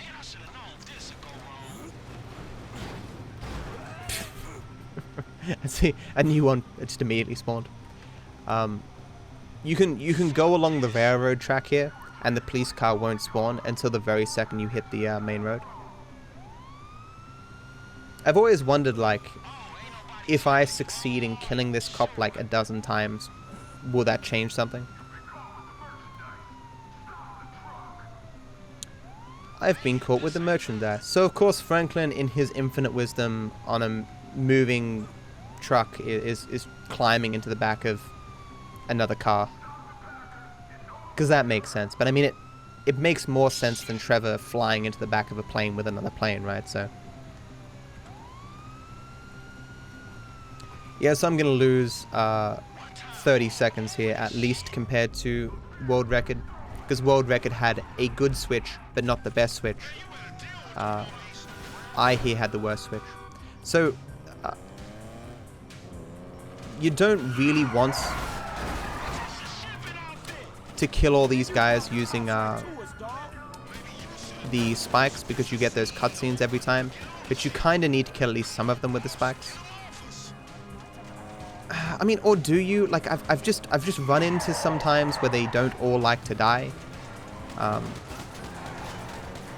Then you end up with too many cops at the end. I think I want to test that fully, like killing literally none with the spikes. Can someone whisper that to me? Try killing none with the spikes. Didn't get enough shots off there. Run might be dead. That's the fear that you have there, that during one of the cutscenes you will get hit. I should lose the cops immediately here. The question though is whether I'm going to lose the cops completely before the cars get too close to the drop point. I should, just barely. There we go. There are worse hits that can happen. So you just get out of the cutscene, you can't control yourself, and one of the cops comes rubber banding up behind you and smashes into you and spins you around 7 times. When that happens, you can get really ruined.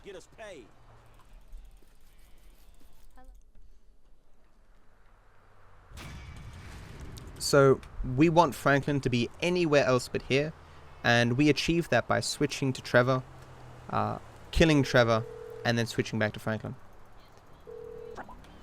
Is there any reason that we don't switch to Michael? I mean, Trevor is on the phone here.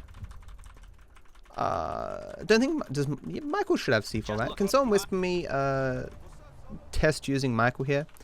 It's one of those things that I'm sure I've probably tested in the past, but I can't remember ever testing. Like, you know, if you tested something 3 years ago, how are you gonna remember these days? What I more than likely suspect is the case that Michael's. Oh yeah, I can't use Michael here, of course, because he's being kidnapped for fresh meat, of course. That's why I've never used Michael. Okay, so this is the best switch here. We've got something they don't have. We have the music. Now I don't think we are women. We are. But of course, I got the best switch on my PB as well, so it's not going to save me any time. I did have my bike on my PB. I have my car here. That's going to save me like 4 seconds or something. But fresh meat in general is a pretty Monka-esque mission. So what fresh meat is Michael, of course, is being kidnapped by the Chinese gangster people, and Franklin has asked Trevor, has he seen Michael? And Michael and Trevor begrudgingly suggests that he's been kidnapped, and Lester gives Franklin some tech so that he can track down Michael, and that's what we're doing right now. I would use that tech, of course, but I already know where Michael is, so why would I bother? These guys in here can be very bullet spongy. They have literally no armor, but can sometimes take dozens of shots to kill if you don't hit them in the head. This guy didn't run out quick enough. So you see me switching weapons here as quickly as it. Too close to the mic. What? Wow. That is not what he normally does. See that spray that he did there? That's not normal.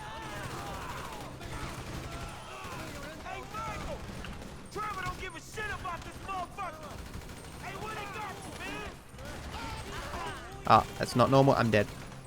Yeah. These guys were not kind today.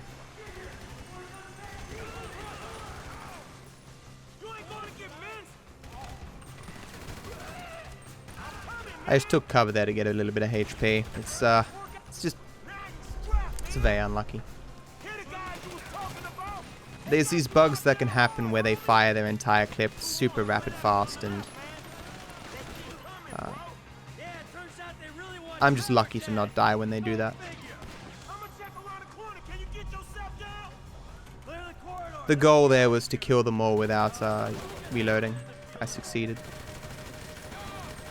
I'm very cautious about shooting those two guys now because I died in that small little section once, and that was very that was very embarrassing.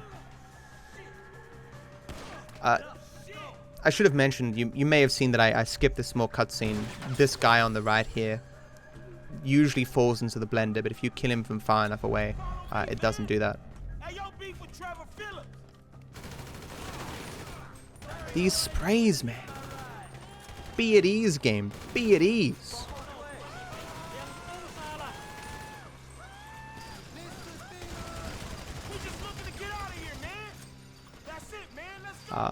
So I actually got this question on a video recently. Why don't we take that car when it's slightly better than this one?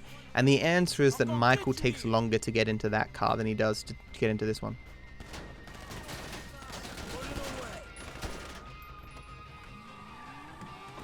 Is that it? We clear? Yeah, man, we clear. Fuck me, man. What a scene that was. That's about the size of his shit. Yeah. Whew.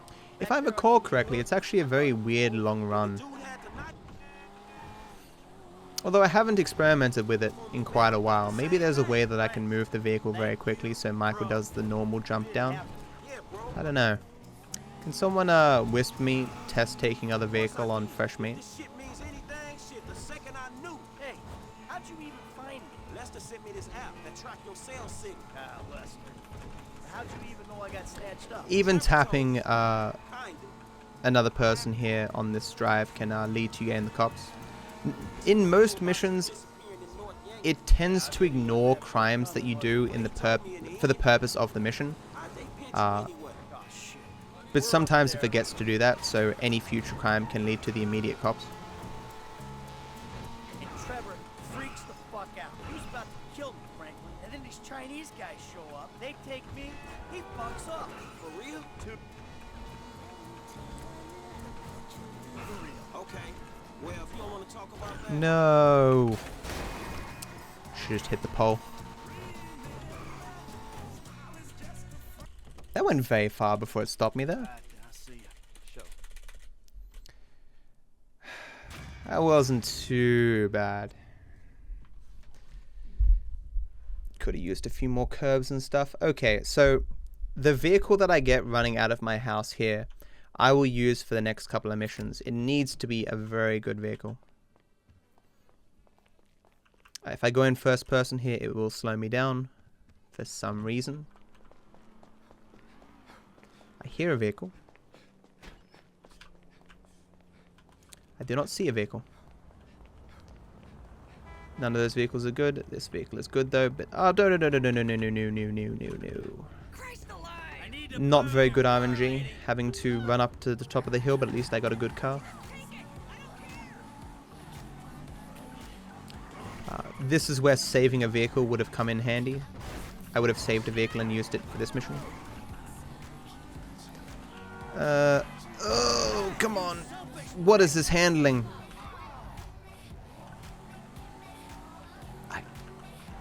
I was just mashing that key, begging it to swing in, and it just wouldn't. Jeez.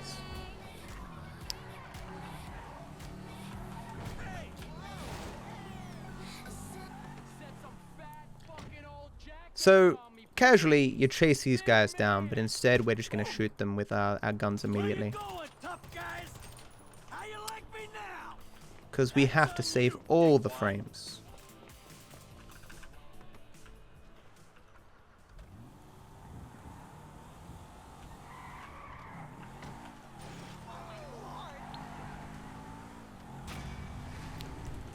Yep. If I had a car, like, it's impossible to get the gold there unless I saved a car in the other section. Even if I got a perfect car on the road, I don't think that's as good.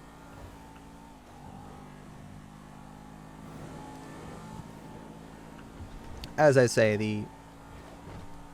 the golds are not perfect because you can lose time in one section in order to save time in another. But the golds are pretty accurate. I mean, just in terms of RNG, that's true. You get bad text message RNG one place, you can get good RNG in another place. Because of that. So, this is my least favorite mission in the entire game, and the one that I'd argue, like, if I could remove a mission, it would be this one. See, we're about to do something really. So, follow missions are some of the worst things in video gaming. Like, it's... if your game contains a follow mission, then you've probably done something wrong, in my view. No one enjoys them.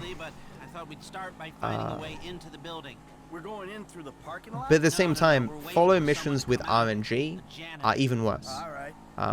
Like, you may be saying, oh, map it auto-scrollers. At least your auto-scrollers don't have bad RNG, okay? They ask for a day off. So, we find one of these guys, we turn him, and that's our end. Okay.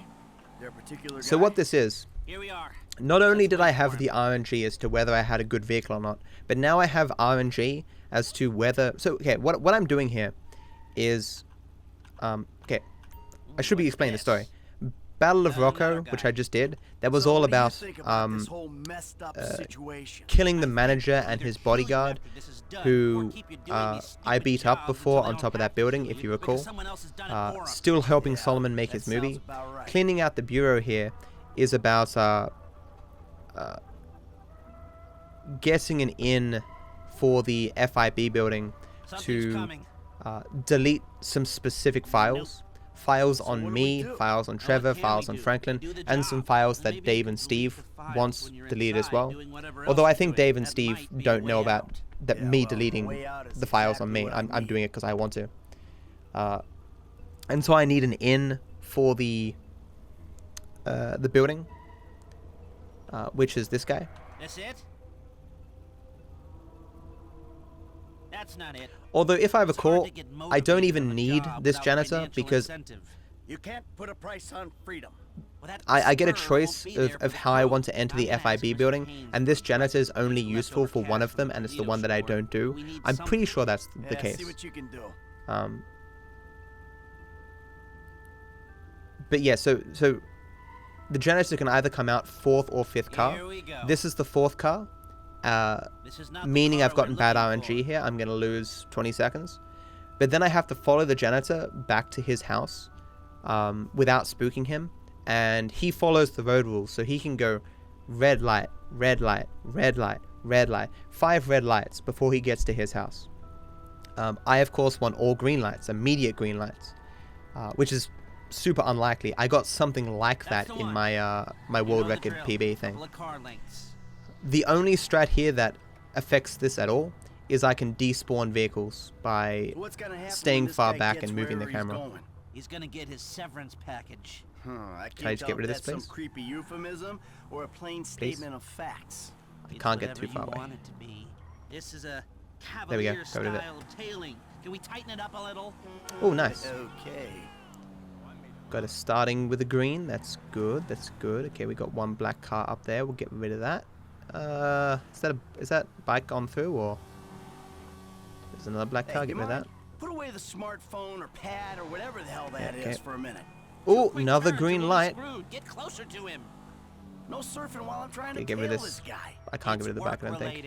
Yeah, well, I'd prefer all hands on deck I got right it. now, there we go. If it's okay with you. God, you're worse than my son. You want to break into the FIB's oh, it's pretty good. Getting some decent RNG here on an abysmal run. Can I give this black car here? He's gone. He's gone. Go, go, go, go, go, go, go, go, go, go, go, go. I'm getting perfect RNG on a dead run. Fantastic. Oh, this is another green. It's green! Oh my god! Why? Ah. He's pulling up. Park down the block. I want to laugh and I want to cry. That's even better than world record.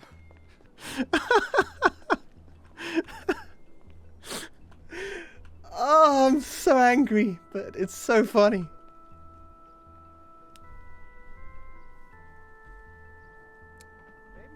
They were all green. We waited for like 2 seconds on one. Ah. I don't know if this will go though, because I still did have 5th car at the beginning, for 20 seconds of time loss.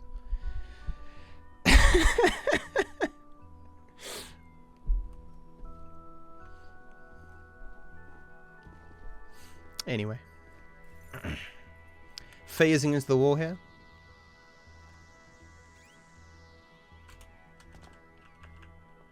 You got another one of those, Harvey? So, I, you know, told the janitor to take a hike, and I got his gear and stuff. Successful? Oh yeah. Take me back to the factory. This is a somewhat annoying drive as Michael, because it's going downhill and I'm somewhat blind and the traffic can be a little bit annoying. Hey, I called Frank while you were in there. He's coming to meet us. Yeah, huh? What do we need him for? Grunt work. Information gathering. What information? The plans to the office. There aren't any digital copies, or if there are, I'm not clever enough to find them. The architect is LS based, so I thought Frank could tail him and take a hard copy. Sounds complicated. You sure you need these plans? Yeah, I Damn. do. If I'm gonna find a way to bypass a couple of $100 million worth of government security. I think if you arrive early enough, very unlikely you don't get that last bit of dialogue there. Yep, of course it's gonna gold. Oh, didn't gold by 1 second.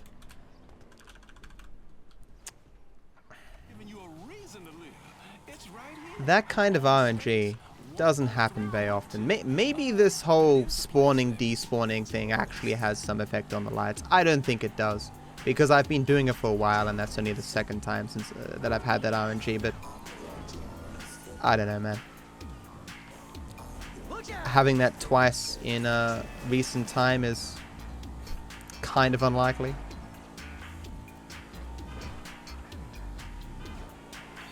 I'm pretty sure that world record got a 4th car and 1 bad red light.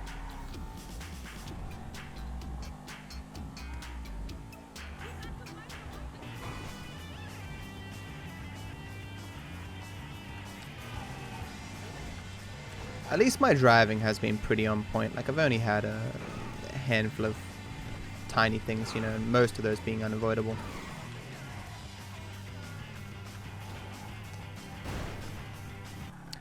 That's bad.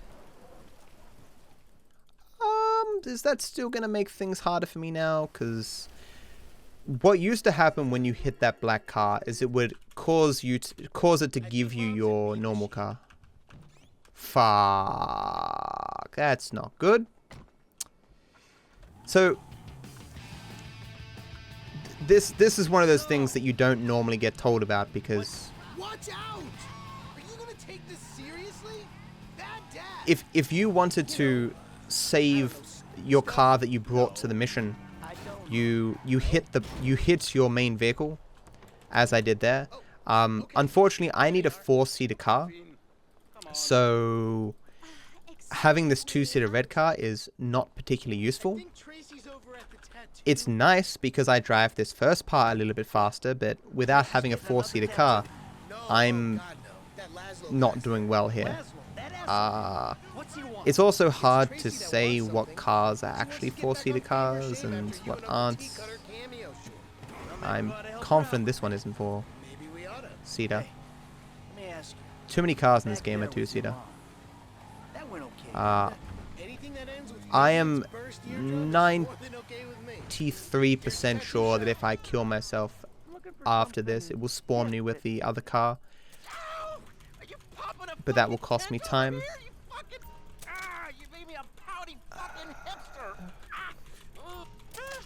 Yeah, but I'll do it anyway. You move, and I will knock you into next week. Don't move. How about I throw all those Okay. little pubic hairs on It says noob on the wall. There we go. What are you doing? Oh. Who knew you could use it? Maybe I should have blown up the vehicle as well. Not sure if that makes a difference. Aha, okay. I'm curious enough that I'm going to test this because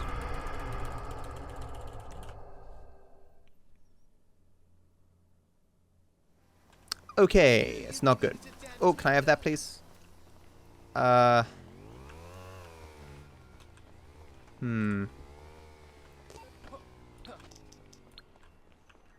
This isn't 4-door, is it? No. 4-seater? No. So I know for a fact a taxi is 4-seater. You know how long it's been since I've done this? A bajillion years. So I can't fast travel with a taxi. Where do you think you're going? Steal? Steal? No, Michael. Michael, steal the vehicle. Very good, Michael. Here is a bone. So that's about a minute time loss.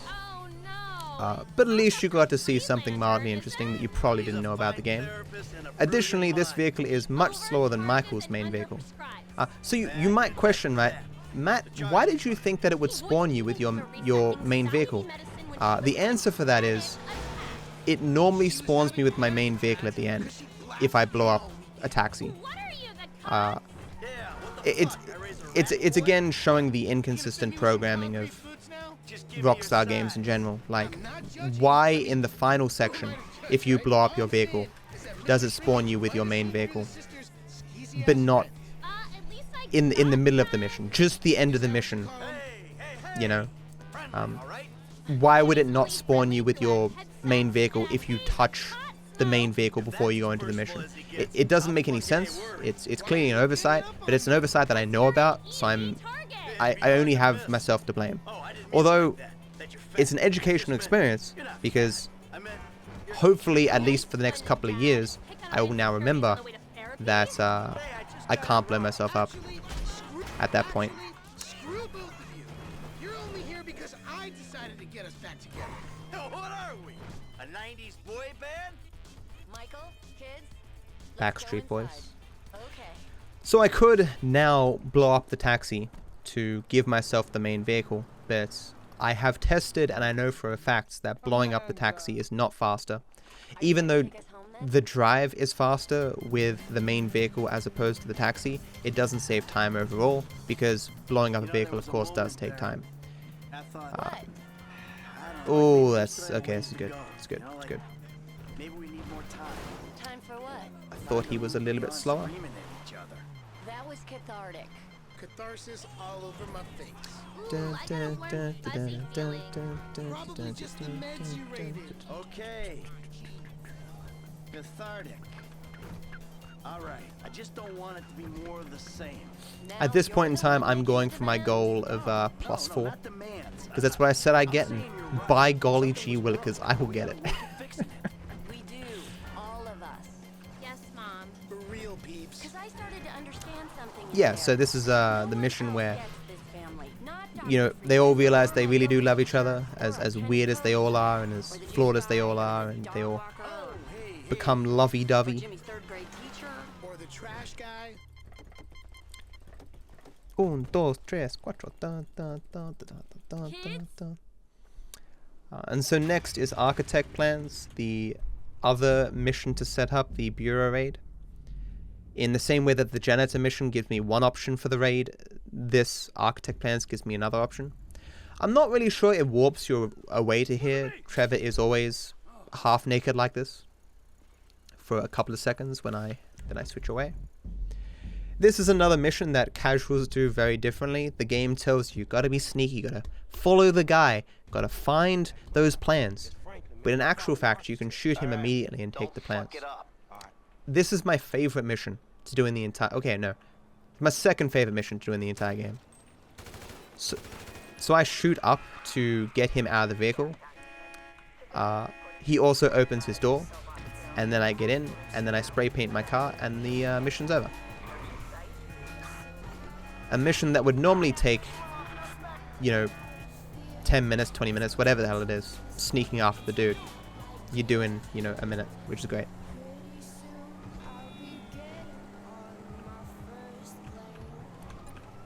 Fly. Good landing. Good stuff. So again, the reason why we go on, well, one of the reasons we go on patch 1.27 is so that I can just spam escape to get out of here.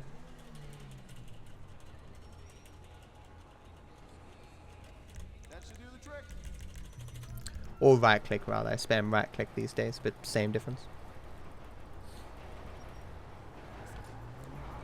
This was a very smooth architect plan, so let's see if we can get that gold by 1 frame.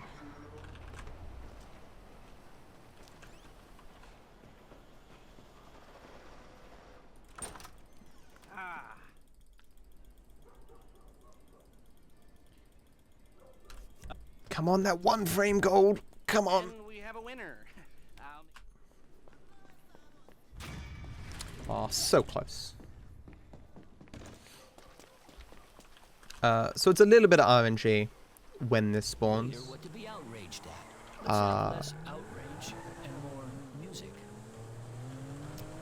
Because I need a text message.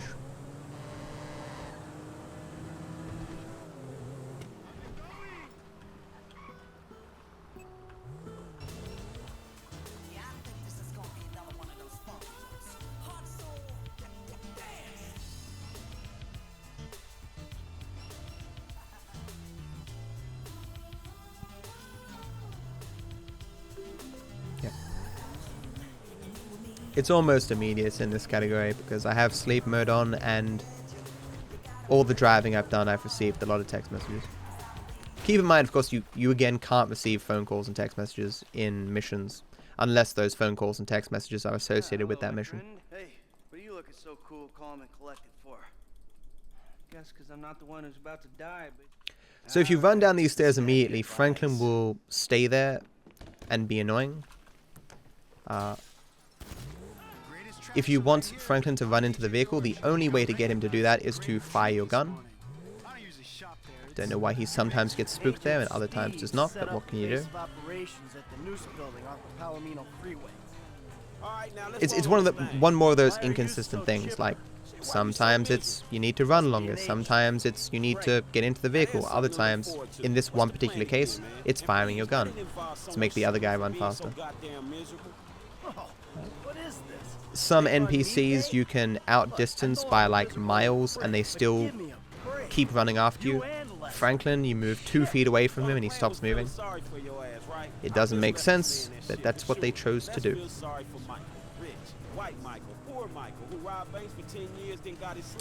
Poor me. Poor me.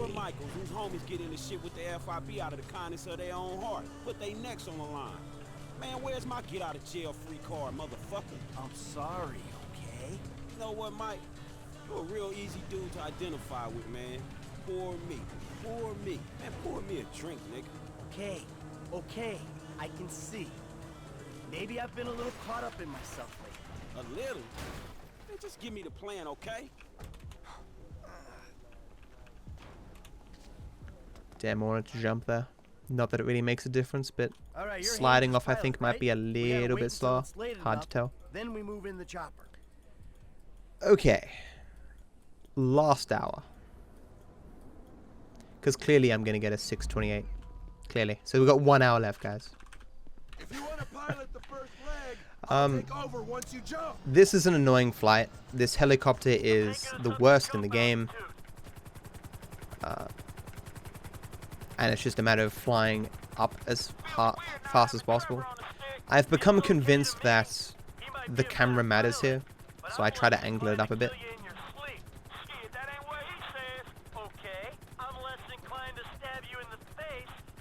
Yeah, so this is the Bureau raid to delete the information from the FIB or what have you.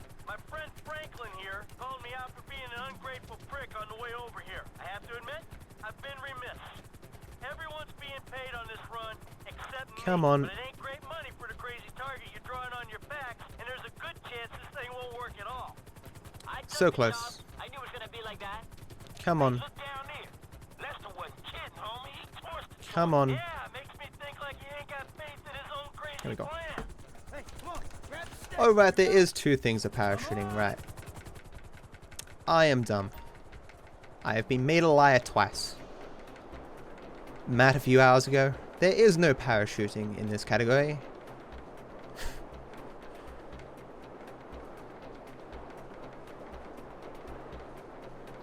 I still remember 3 years ago failing this parachuting multiple times Not understanding why.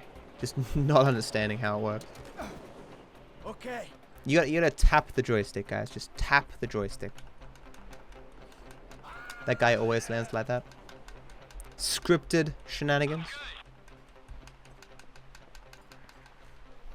So there's these mini games here. I normally get them under 10 seconds each, but very rare occasions I might be tired and not be able to see the numbers.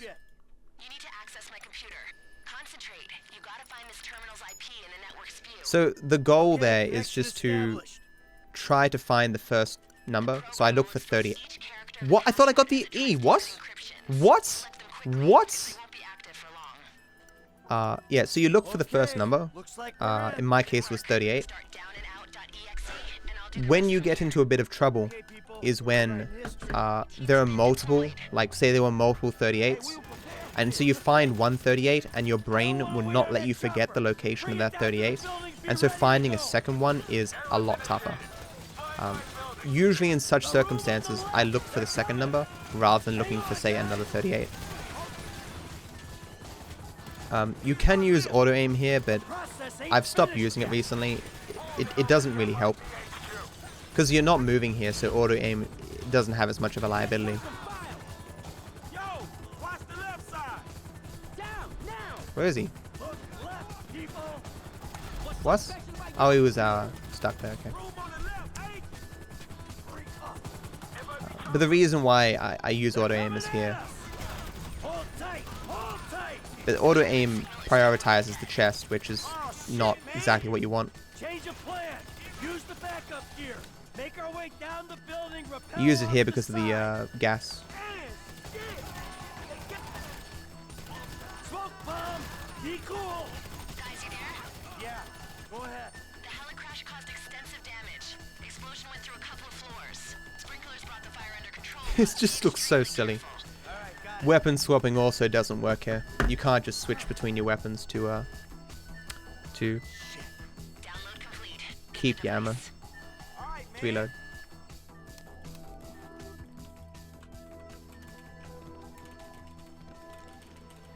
There's a handful of small bugs here, usually revolving around one of these two dancing and like running around in circles. Coming through. Get on the floor. What's? I know. It's weird. It's tougher than that looks to squeeze through that door, but you know. More stairs, thus more first person.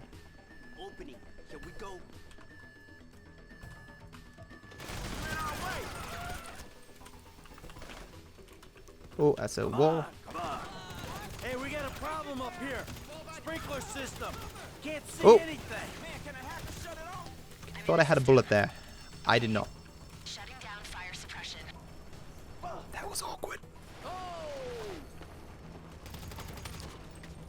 That feeling when you think you have bullets but you don't.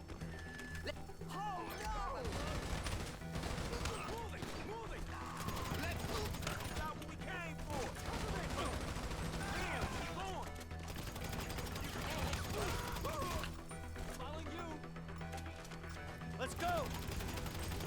Always moving. Schooling. Push, people.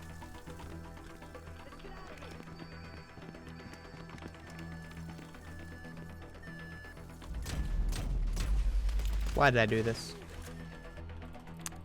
We low enough? I did not need to use my power there. I had full HP. Why don't I just burn my seconds, people? Just burn them away. Chuck them out the window. So I've started using a sniper rifle here. I might stop soon because he doesn't seem to like dying to the first shot sometimes. Well, that time he did, but last time he took the shot and was like, nope. I stood exactly where the yellow dot was going to spawn there. You didn't see it spawn, but trust me, it did. So there's two different strats you can utilize here. You can change to Franklin, shoot your way to the ambulance, and then use Franklin to drive to Michael's house. The advantage of that is you get to use Franklin to drive. The disadvantage is you have to do the shootout. The other strategy here is running Michael into the van, into the ambulance, and blowing it up. This warps the other two guys into the ambulance. A long time ago, back when I was worse at the game, I timed them both with what I thought was a very good run of both strategies, and they seem to be about the same. It ultimately depended upon how well you did the fights, right? Because you either have Franklin, who's worse at shooting, doing the shooting, or Michael, who's worse at driving, doing the driving. And arguably, the driving is harder because the ambulance is not a great vehicle, but I've done it this way for quite a long time, and it just seems to be more consistent for me, personally. I could go either way. At the end of the day, sometimes just if you have a choice between strats, doing what you're most familiar with is probably the best move. Come on, it was hope, and then when the chopper crashed, oh man. Oh, you're in the perfect spot to screw me, car. Why you do this? Hell, why do you think I'm doing it for nothing? And these clowns are getting paid? Might save a little bit here. To save any more time, I would have had to have had the mission spawn faster. Can you ditch the vehicle and drop this guy where he wants to go? I don't know if I have C4. I do.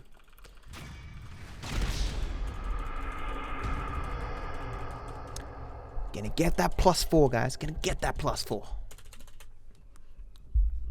I mean, if I get a perfect end, it might just could get a +2. Perfect car here, please. It's a very short drive. I don't need a great car. Same bad. So this car is good because it has a great top speed, and also a great acceleration, but its top speed is abysmal. For Michael, that's actually kind of good because you slow down, of course, more with Michael than you do with Franklin. Like, this car would be pretty abysmal for Franklin, but for Michael or Trevor, it's pretty solid.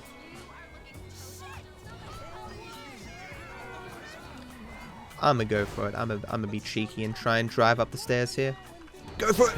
Okay. Works with some cars, with some angles, but you know. One of these days, I'll grab every single car in the game and determine which ones can drive up the stairs reliably and what angles.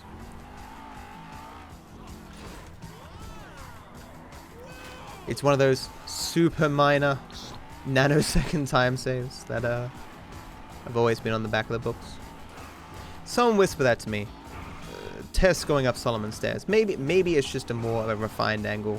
I'm pretty sure I looked into it once, and like with this car, I'm pretty sure you can do it if you 45-degree angle it, but whatever.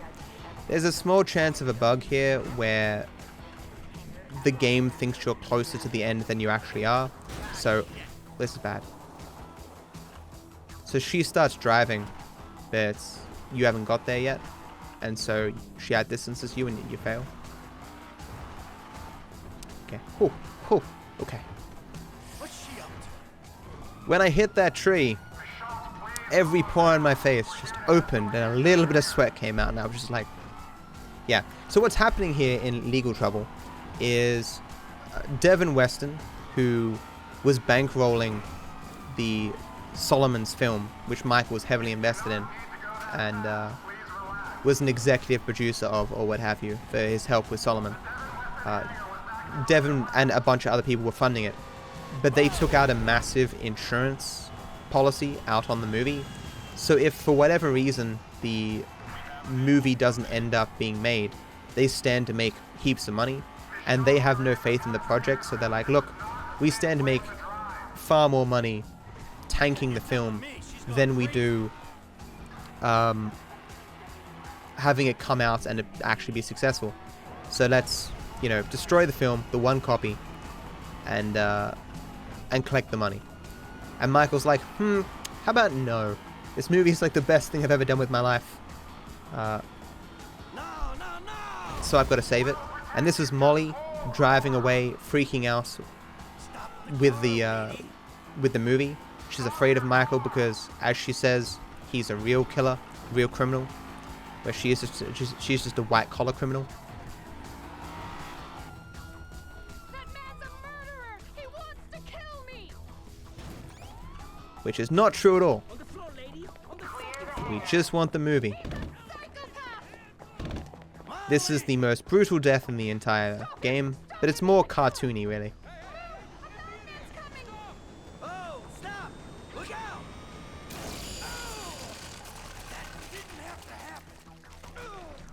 I don't know if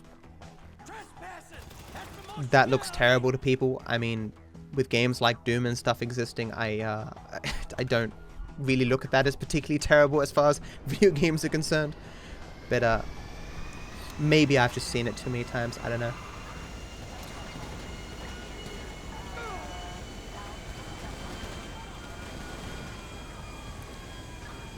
So one of my engines here is slightly smoking, the one on the left. I think it's scripted for it to be shot a bunch of times, but on a handful of occasions it hasn't gotten damaged. So what I'm doing here is I'm flying away to lose the cops, but also I'm flying to the next mission.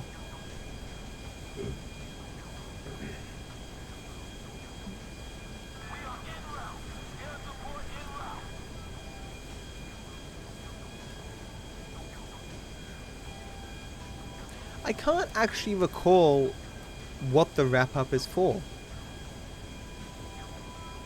I know it's the wrap-up, and Dave is there, and is it just a meeting to say, hey, yeah, we were successful, and we happened to get ambushed by a bunch of the other corrupt FIB agents? I haven't seen this cutscene in so long. It's part of the reason why I'm watching Lyric again, because it's been at least a year and a half since I've seen the ending cutscenes.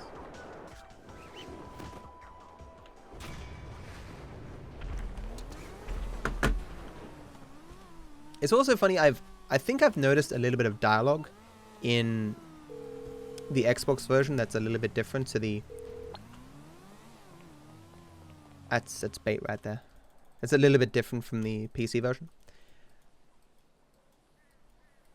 So the reason why I called that bait, right? If I took that... So no cars can fit through those doors that I just went through. So I'm running it all in first person. But a bike can. Unfortunately, if you take a vehicle into this mission, there is a... I would say like a 70% chance that you soft lock the game. Which is of course why I never take a vehicle into this run. When I said there's no soft locks, I mean I can soft lock the game if I want to. But... there's, you know, plus I'd bring along a lot of, I bring along a save file for every mission anyway, so it's not really a big deal. That's why we're such great friends. But obviously it's not going to happen because I would never intentionally bring a vehicle into this mission unless I was desperate to save that small amount of time saved. Bad RNG. Sometimes, because I only had half HP here, and sometimes that guy there is just a little bit of a sharpshooter. See how much damage I've received here? I received 1 shot of damage. Before I received half HP of damage. It's very unlikely to receive that amount of damage, but I happen to just there. What?! But I pulled it fast enough. Did they somehow shoot out my parachute? Well, this is very inconsistent now. Let's see here how many times I fall and die here. Okay. This is the guy who It's Brad, and would ice me? I'd be better off putting my sights on him. It's a small window to open your parachute there, and I did open it, I believe at least, within the window, but maybe you got shot and destroyed, I'm not sure. I'm not even sure that's possible. These guys respawned over here, which is not good. I don't know if I have to kill them again. I do not. You mean, what can you do? What am I gonna do? What about the future? Yeah. Get in the vehicle. So this helicopter that's gonna chase me. What? Not here. Meet me behind the pawn shop in Morningwood. Oh, there you go. Okay. Never mind. Yeah. So these helicopters tend to destroy themselves, but there's a teensy tiny chance that they can shoot out my wheels or shoot me with a missile, even though they're meant to be programmed to not hit me with the missiles. If they don't destroy themselves, the yellow line won't respawn for me, and I'll have to destroy the helicopter myself when I get to the end. Looks like I'm getting bad RNG, and the helicopter is being competent today, which is most unfortunate.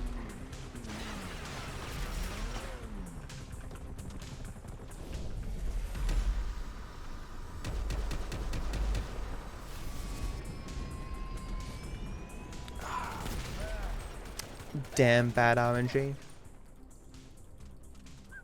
Drats. I'll get this +4. Don't you worry, chat. Don't you worry. Fast car, fast car. It's not a fast car. It's one parked up there, though. This will do me. As always, a non-parked car is better than a parked car. Takes less time to steal. Engine is already heated up. Keys are in the ignition. Running against a gold here, and is this car better than the one that I had on my PB? I don't think it is. That's a great spot for that car to be, and by great I mean absolutely terrible.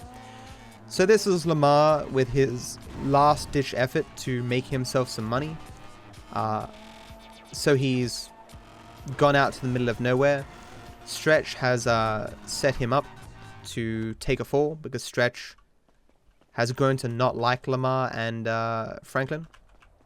And so he is betraying us to the guys that the gang of the guy that we tried to kidnap before. You know, the guy from the guys from Longstretch, you know. Got in the wrong door there. Okay, we'll add that to my list of minor errors today.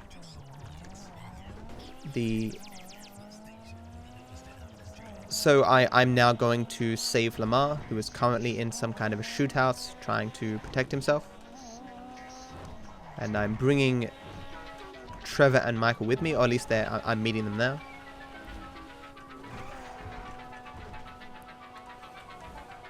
And when I rescue Lamar, he will express his love for me and be like, man, I just don't like that we can't be homies anymore, man. You're not around anymore, man.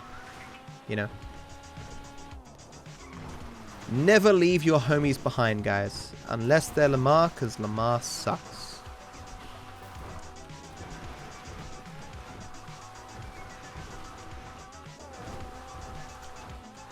Sometimes you gotta let your homies go. Wow, the bicyclist...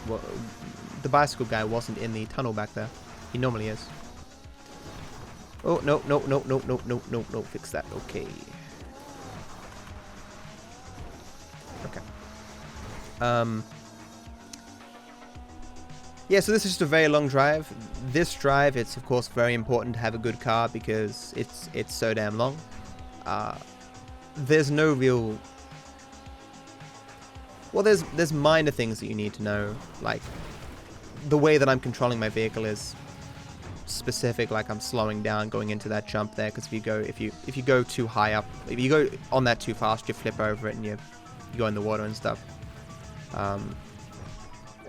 The way that I went down the hill and how I controlled my vehicle, that takes a lot of practice to not lose control.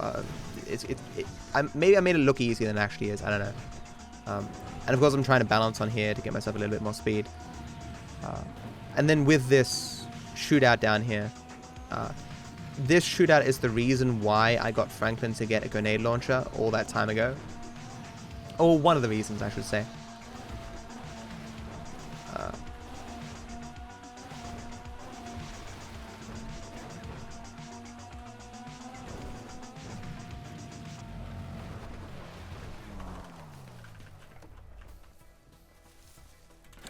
So there's only a finite amount of these guys that I actually need to kill. I don't need to kill him, but he can kill me. There's a small chance he can. You need to jump off here where the stack is largest so that Franklin rolls. Then the guys that you need to kill here are this dude and these two cars. Damn. Where'd the grenade go? Wow, gonna lose a lot of time here. I don't know where that grenade went. Okay. The main reason you want the grenade launcher there is because you want to kill yourself. And I shot a grenade, and it didn't go anywhere. What I'm assuming is that I brought up the grenade launcher, and I was a pixel too close to the vehicle, and so it didn't actually fire the grenade, which, you know, is terrible. But what can you do? You know. Hey game, I would like to fire a grenade. Well, there's room for you to fire the grenade, right? And yeah, okay. We're not going to do it though. I'm like, oh, well, thanks game. Thanks for that. You know. I could have gone for the further away vehicle. What I could have gone is for the baller strats and blown myself up at the same time as the second car, but what can you do? So this is another one of those missions where casual play, you die like 50 times and you'd be sneaking your way through trying to find Lamar and stuff, but in reality it's one of the simplest missions.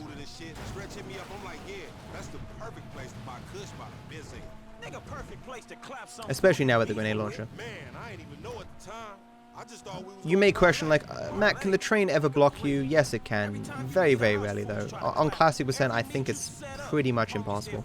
Other categories, it's possible. You never say something's impossible. This is a Rockstar game, but let's just say extraordinarily rare. That's a tree, Matt. That is a tree. PSA, tree. Yep. So, very long drive all the way back, and then just a few more missions and we're out of here.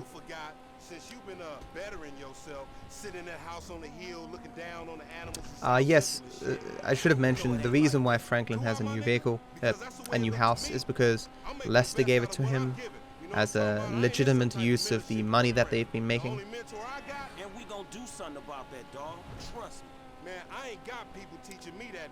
So you may notice, of course, that everything hasn't really been wrapped up. There's, you know, various different factions out there who still really want to kill people. Like, we haven't dealt with Stretch and the D's crew and, you know, and all these people. These are the people we'll be dealing with Ending C.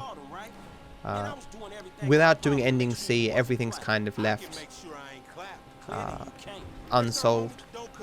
Or some things get solved, like the reason why Franklin either kills Michael or Trevor is to appease different groups that will kill him if he doesn't help them, you know.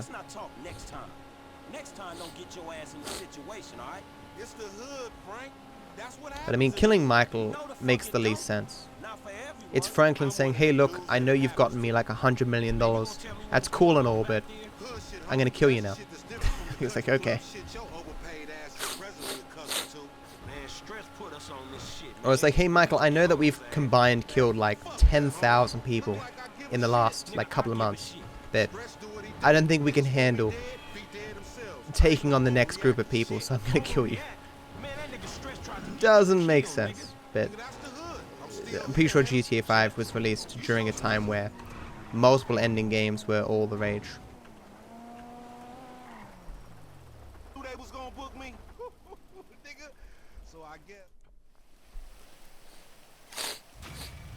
Okay, time for Meltdown.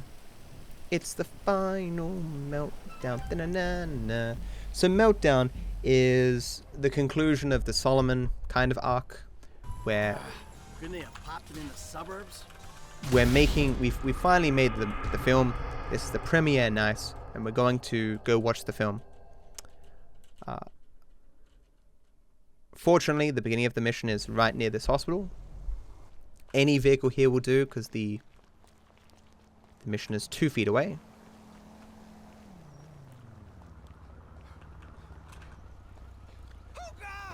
Don't act like a tough guy. First, we get ourselves a tuxedo. Jimmy gets us a limo. And then we learn that our family is being held hostage by a bunch of goons that Devin Weston has hired, which is obviously not very good. So we need to go save our family.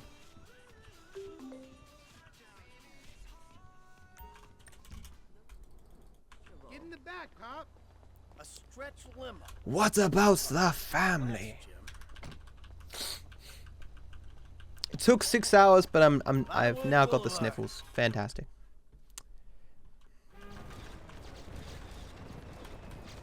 Pop, you know, I'm really proud of you, even though you did make a pretty shitty movie. Oh, thank you, Jim. How rude of me, standing in front of the guys with the cameras. Of course they will. Thanks, Antonio. Give me nice and tight. Hold on. Where's Mom and Tracy? Come on. The girls might be in trouble at the house. What happened? I don't know. This rich asshole is pissed off at me because I didn't shit-can the movie. And then his lawyer died, and he This just told vehicle, me he's gonna hurt great your vehicle. mom. This drive, not great drive. A lot of it is blind. I can't see what's coming up next. It's dark. I'm driving as Michael. I would never do anything to put you in danger. But Alright, okay. usually fine. They'll be fine. They're tough. It's just there can be some variations of traffic here that on different points are kind of hard to deal with. Extremely rich. He says he's got all these connections. I'm sure it's just talk. All right, Jimmy, you keep yourself concealed. I'll go get the girls. Okay. Got caught on the body there. It's not good.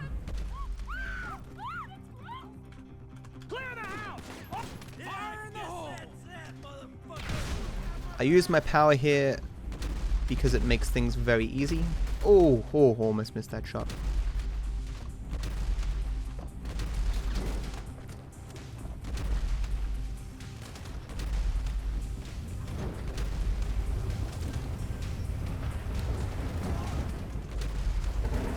Oh no.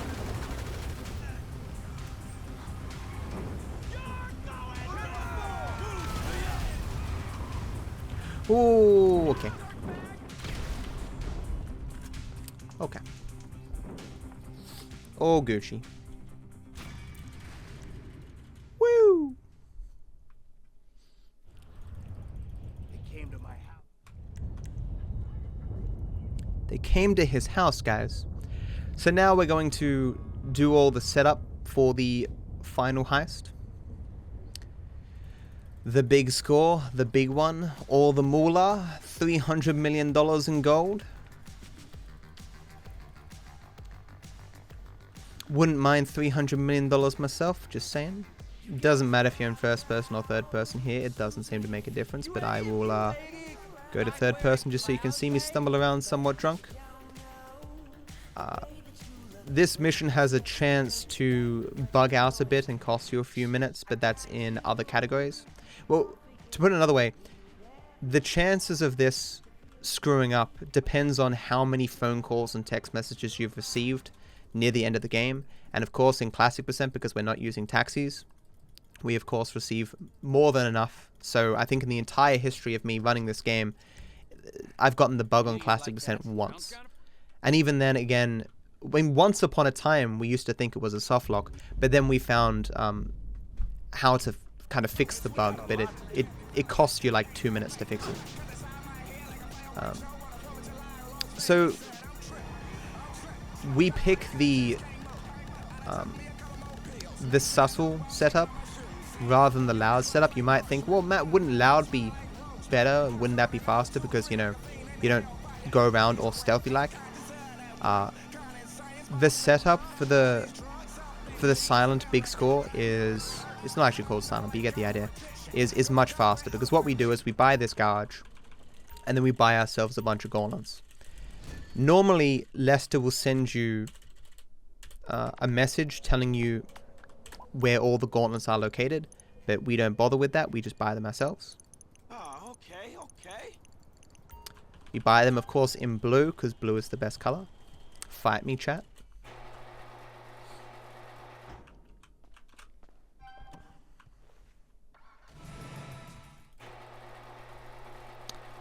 Do.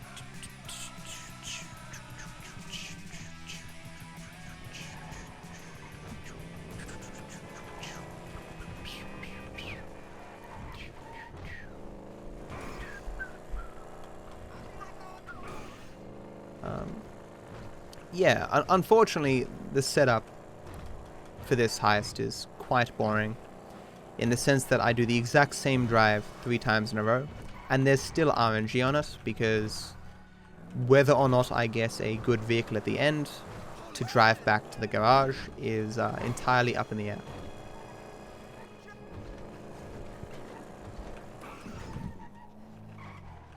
I think in the entire history of everyone running this game, I think only one person has gotten bikes twice. Like twice in a row.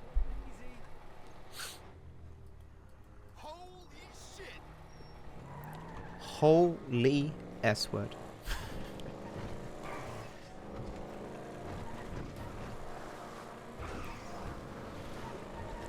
Who knows, guys? Maybe GDQ has a similar standard to Twitch, where the conduct of the runners is different from the conduct of the game itself. We can only hope. That is not a good car. That looks like a good car there. Let's hope I can get in here and out quick enough. I'm not going to get it, I don't think. Go! Go! No! That would be a great car! Please! Okay, this is actually pretty good too. This car's surprisingly decent. Hell. There is a possibility that you could... getting this phone call means that I know it hasn't bugged. Not that I really thought it would bug. There is a possibility that you could, before you put the gauntlet in the garage, you could hit a car. So you guarantee that it's going to be there, but it costs you some time. And it risks getting the cops.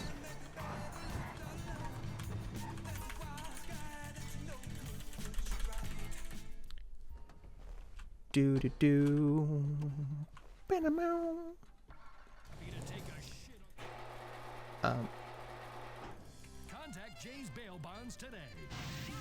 I mean, I'm trying to think of something that I could explain here. I can't really. I mean, when I'm doing it with taxis, there's a small little funny bug that can happen where you spawn outside of your garage and the taxi is still there, so you spawn into each other and there's kind of like you flip around and stuff. It's kind of funny, but I can't show it here because I'm not using taxis.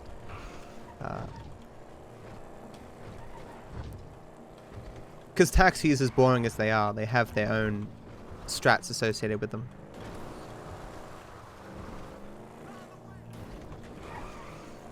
Do do do do do do do do.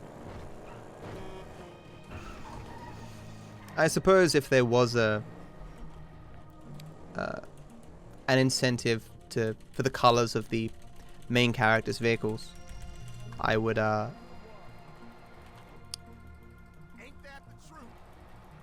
also use those same 3 colors or something for the gauntlets, if it's possible. Just for the hell of it. Would it be too much of a donation incentive if it was a different one for each character's car color? But I don't know.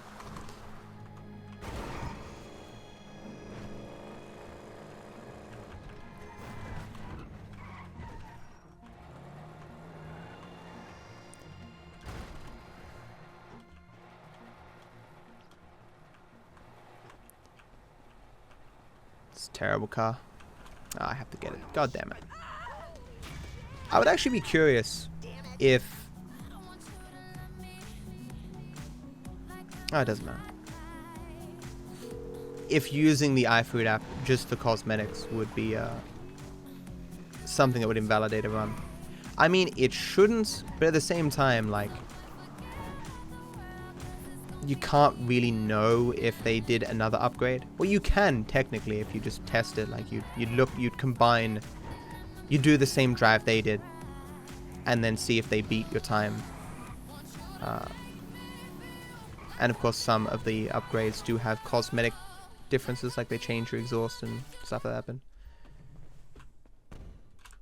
I don't know, like I wouldn't be overly concerned whether or not my run it, if I did run a GDQ, would necessarily be valid. Like if everyone picked ending A, I would obviously just do ending A, even though it would invalidate the run. Of course it would, I didn't really think about that. That would actually, because if I ended classic percent with ending A, it would have a massive world record, because ending A is a lot faster than ending C. I'd be like, hey, fake world record, yay.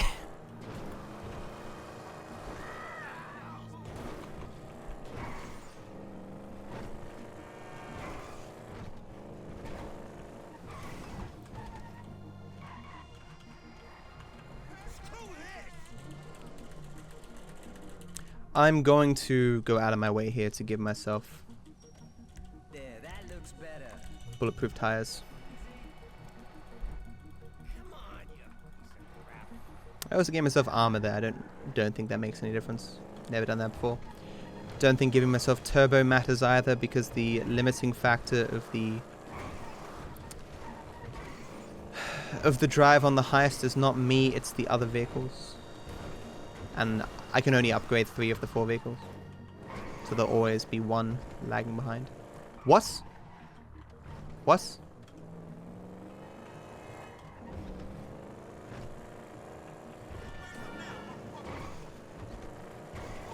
What? So upgrading my tires there is a new thing. Did I not press enter enough to get it all to register? I would love to see a clip of that afterwards, but that's going to be some significant time loss. Definitely my mistake, but I was pretty confident I hit enter. Nah, I mustn't have. I guess I was just too focused on getting the tires. Ripperino, Timerino. I was going against the goal anyway. Gonna have to get a nice time on the final heist then, with my brand new strats that are definitely gonna fail because they're hard and make me sad.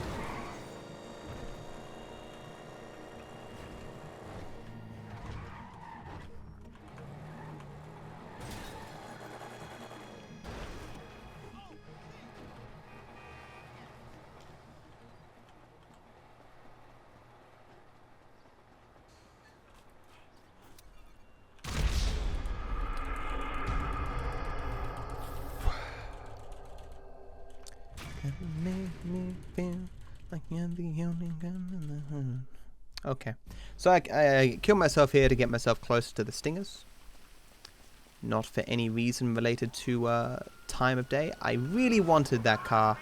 Are you serious? This is abysmal RNG. Oh my god. Why you do this?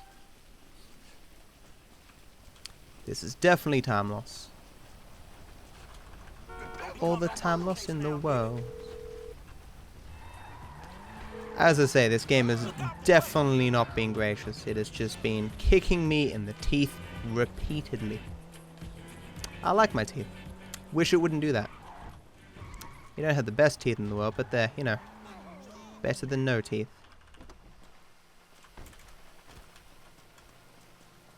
So some people steal this, make a complete ruckus, and get the cops on them. Nope, very easy. Just drive out of here. Smooth as silk.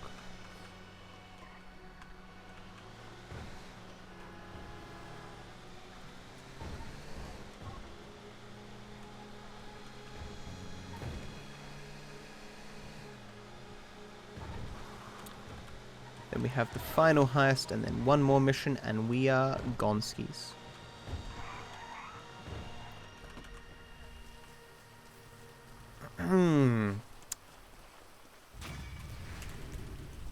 As with all missions, knowing exactly the distance you have to run away to get it to spawn is very beneficial, and there's a little X there that shows us where we need to be.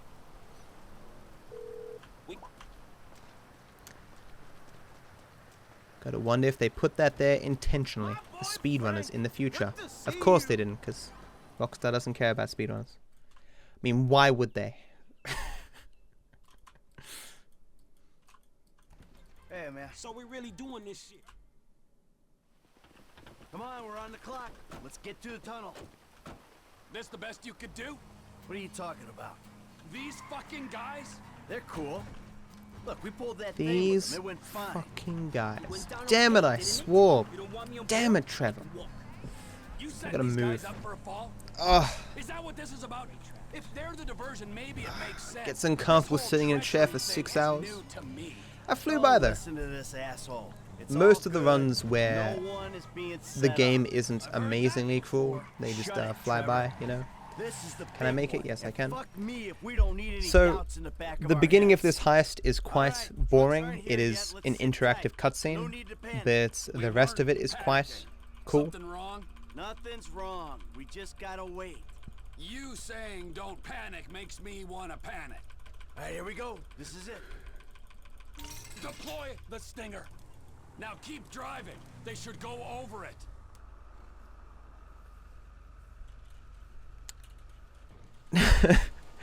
So, like, you'd imagine here that you have to, you know, do something. That's not true. Oh shit. It's an interactive cutscene, so you can participate as much as you want. Oh shit. And for some reason this car slightly moves forward. You can even kind of guide it. It makes no sense. I believe this still happens on the newest patch as well. Next stop, the Union Yeah, so we're Depository. sneaking ourselves into the Union Depository here. Relax, man. Lester has hacked into the system and cleared a load of the most amount of gold possible, $300 million worth. Casey, I need you calm. You're no use to me when you're Or is it freaking 200 the million? I fuck think it's out. 300. What you want to be right now is useful. Yeah, right. The first patch for PC had a very high chance to softlock on this mission. This one patch does not have that chance, thankfully. Behind you, sir. And I'm right behind you. Yeah, I can see you. I got eyes in the back of my head. Then you see me. Ain't There's no right strats here. those eyes in the back of your head. The shootout is kind of tough to get perfect. The drive is also kind of tough to get perfect, but you know, you could get your 6-year-old child to do this section and they would do it perfectly, acceptably. Fine. I bet the freeway is an absolute B***** CH today. If only everyone in the game talked like this upstanding gentleman. Perfect for GDQ. Guaranteed. Let's go. Guaranteed world record at GDQ. Hype. It's not gonna happen. But we have to try, guys. We have to try to make our own opportunities in life. That thing with a chisel. Hey, so you know what to do. Boy, oh boy.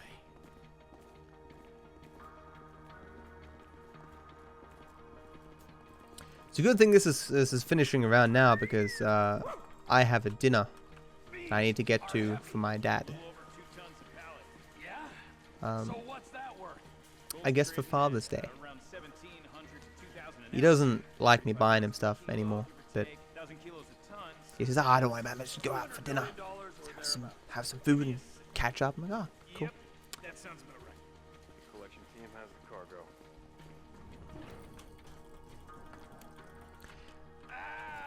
Still an interactive cutscene. Like, most people would get into the vehicle here and drive after Franklin. No. Too much effort. You can just sit here and do nothing. I mean drive after Trevor, of course, not Franklin. That's right. This man right here will teach you a little something about Moderation. So we have the goal, guys. It's that easy. And of course, that's where the mission ends. Really? Of course not. Cargo is gone.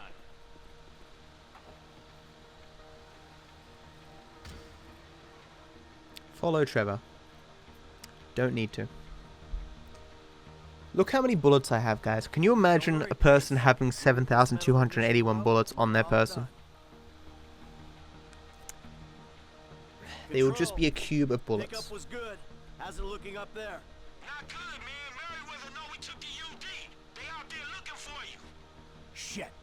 Okay. What can you do? Blimey. So this little mini game is perfectly consistent, just keeping the cops away from us. Here we go. I got you a clean connection. Shouldn't be any lag on switches. The arrows show Michael and Trevor. Help them reach the destination by switching the lights. Yes, boss.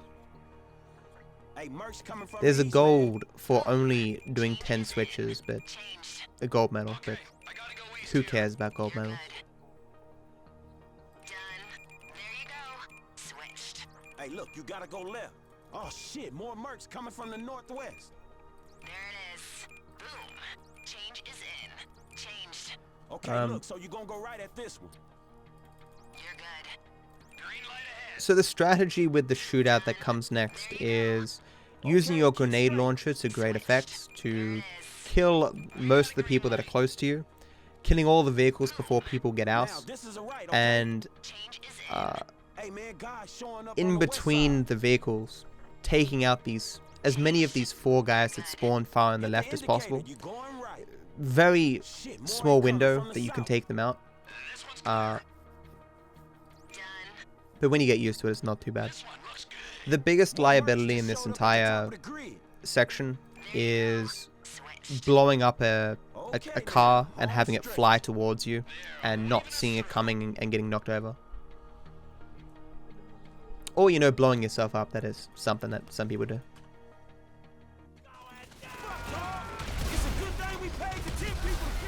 Wow, I got them all in 2 grenades. It's actually very good. Yeah, I could have. Got them both, nice.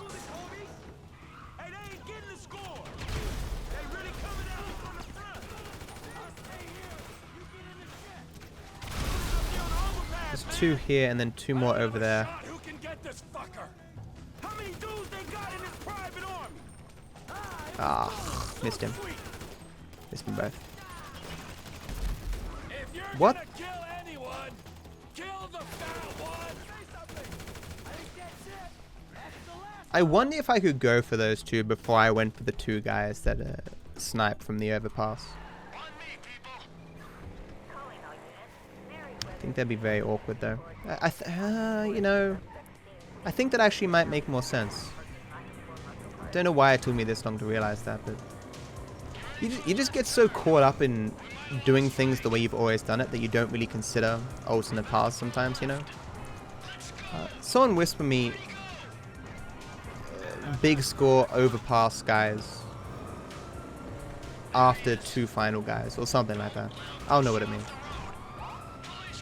So of course I'm taking a completely alternate route here. This is to maximize the rubber banding of the other vehicles. Unfortunately, I can't go max speed here or I lose them behind. And there is a major liability of them rubber banding so strongly that they battle charge into me and blow me off the road. There's also a tiny chance of one of these guys exploding. If you've ever seen my run that got a Kotaku article made about it, technically it's possible to lose your tires here, which is why I put some bulletproof tires on. It took 3 years for me to get fed up with losing my tires here on occasion to finally put bulletproof tires on. I still get very nervous whenever I do that. It's, you know, you slightly tap the edge and you're done for. Or almost done for. I have to say it, I'm sorry. I'm done for! No one knows what that means. It's a reference to Majesty, one of my favorite games when I was a kid. Hang on. We're just And I think it's when the wizard dies. Hundreds of millions I'm done for. of gold. Terrible. Hey, T, have a little faith. Okay, so one last mission. It is the hardest mission in the entire game, which isn't that the greatest way to finish off a run. At the very last mission, doing the hardest mission. Oh boy. Can take a score. It's getting away. It's why it's kind of relaxing with the other categories. You either kill Michael or Trevor, and both missions are very easy. Man, I wouldn't know what to do with that shit. I'm guessing you wouldn't either, man.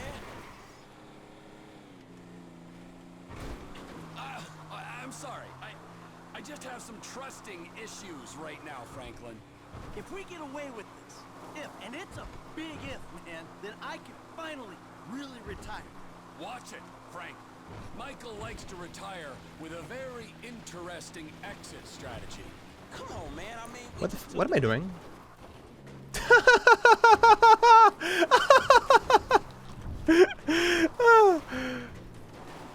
I was completely out of it. I wasn't even thinking about the game. I was playing the game, but not thinking about the game. And in my head, my brain was like, "Oh, we're in this location. That's the drive we do for Friends Reunited." I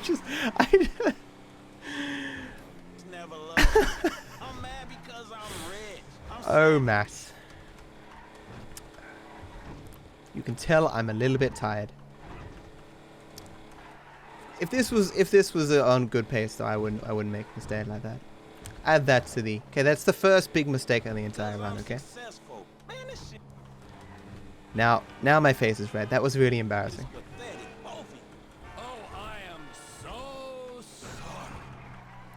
This might have been a time save here. Actually, it probably would have been. Hey, we did it, assholes. We did it. Woohoo! Gentlemen! Les. Damn, that's embarrassing. I don't have C4 anymore, do I? Not even a check.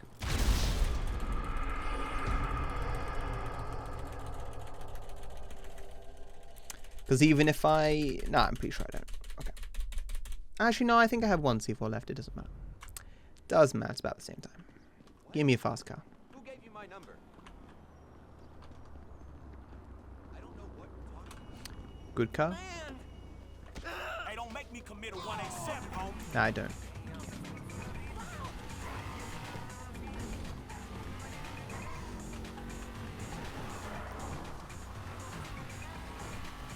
Another advantage of having the grenade launcher. If I didn't have that, then I'd have to use grenades, which of course takes a lot more time.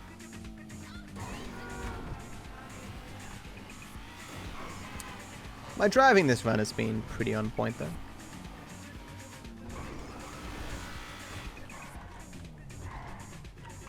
Ooh.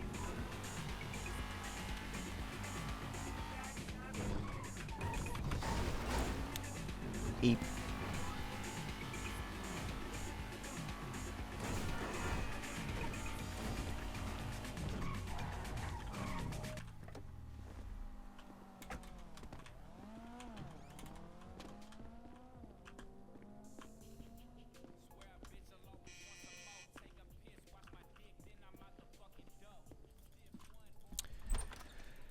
And Death Wish.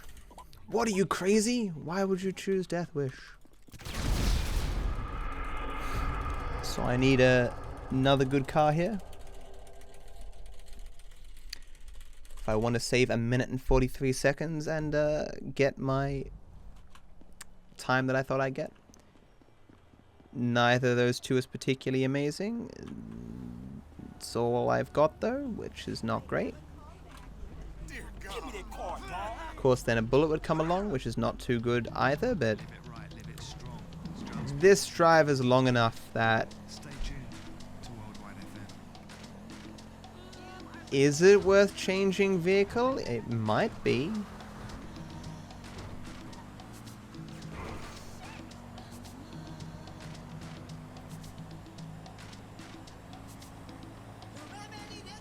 Shame that I'm carrying Lamar. This is tough. I don't drive this vehicle enough to know exactly where it fits on the ladder. It's a Jester.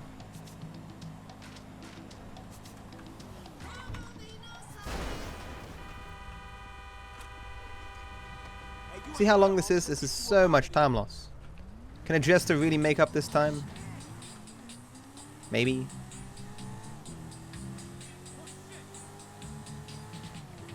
It was a smooth transition though. It's certainly timeless overall though. Oh yeah. That's dumb luck right there. Is it though? Is it really?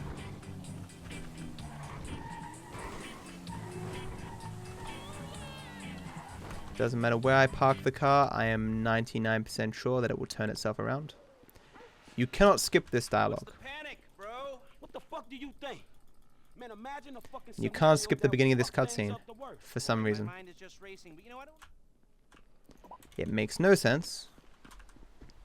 Like, why would you be able to skip the dialogue between Lester and Michael by bringing up your phone, but not be able to do it there? Why, Rockstar?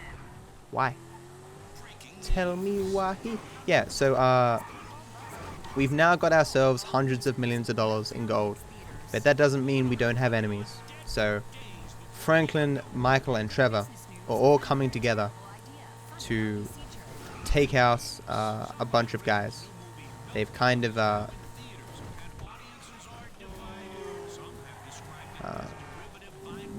think they've set up the corrupt FBI guys, and so we're now taking them out. Or are these the IAA people? I can't remember.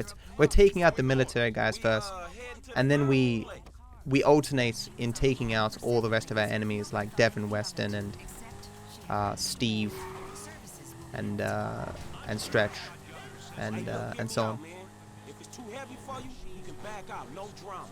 Oh, and the Triad people. That's the word. The Triad. Not Asian businessmen. Dang. The reason why this is a very hard shootout is mainly just in terms of doing it optimally. There is a lot of damage that gets put out everywhere and a lot of different guys that you need to kill very quickly.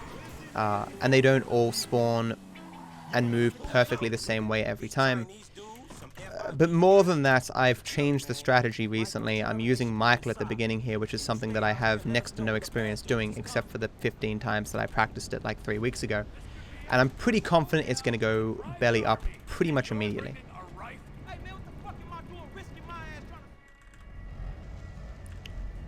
Okay, already went belly up a little bit.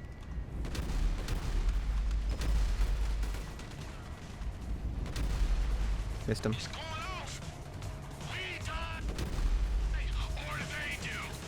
I'm meant to be getting them over there, but I'm not going to risk it.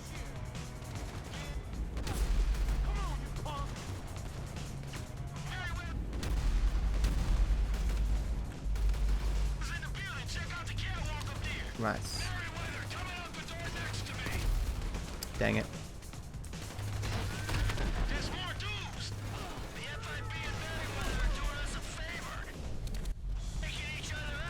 The alt damn changes. I don't know why. You gonna get this guy, dude? Okay. Wasn't too bad. It's just I forgot how the ult changes work. And I didn't forget. I just wasn't thinking, I guess. That fire's kind of close to me. Need to kill 5 guys. I think I got 5. Fire was kind of concerning.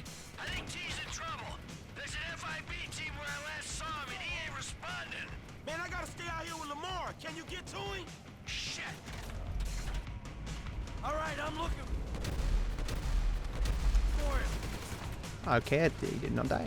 Okay.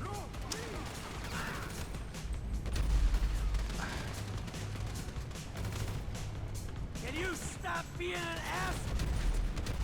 Oh, please! Oh, come on, dude. What? There you are. Man, you had me worried.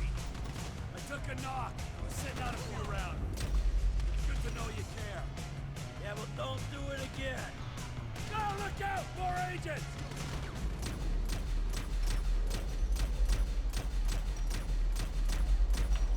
Okay, I don't know where he went. Where'd he go? Well, okay. Was that actually the new strat? I can't recall, but I couldn't see the dude for the life of me. It's over there now. Well, guess that went poorly. What?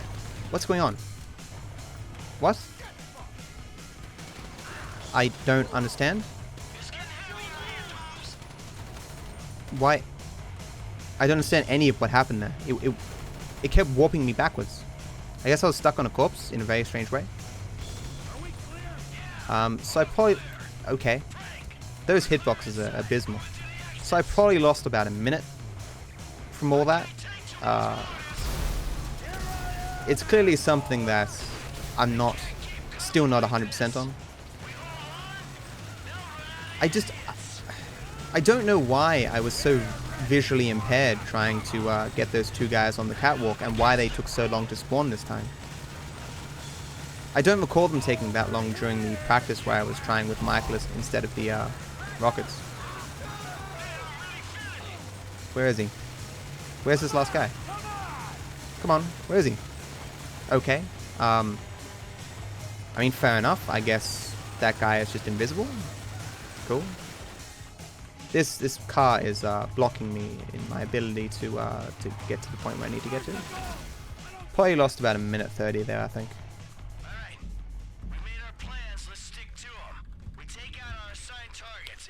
Nah, it couldn't have been a minute 30, but I lost a lot of time. Might go back to using the rocket with Trevor for that second section, but if they don't fire their guns, you have such a small window in which to kill them.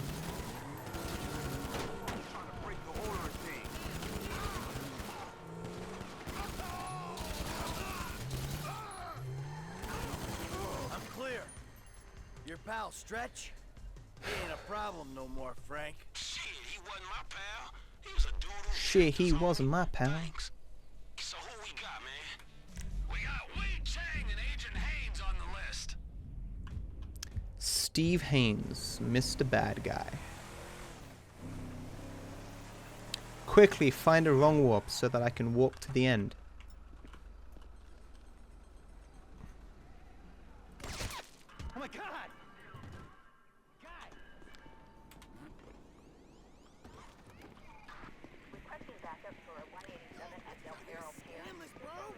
So I drive forward a little bit there just to make sure that Steve spawns.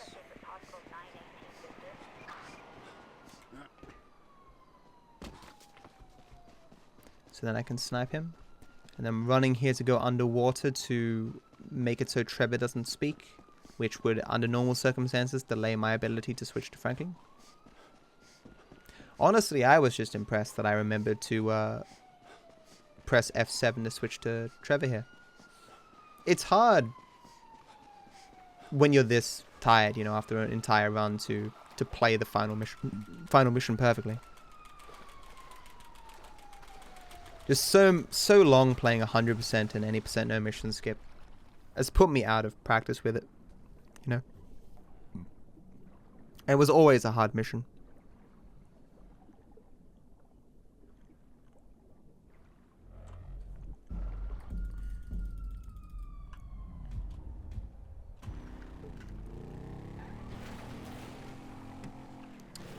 Get rid of Mr. Chang. I actually had a friend back in high school called Andrew Chang. Wonder what he's up to. So ideally you can get all three cars with one explosion, but it was a lot easier when you had a rocket launcher.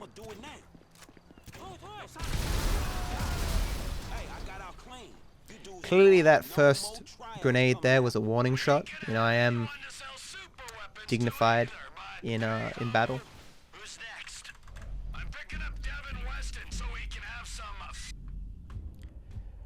So this can go many different ways because some of these guys can, you know, in their weird scripting, jump off the building and kill themselves.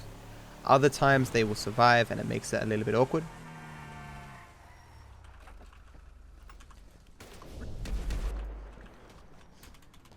I don't always take him out first.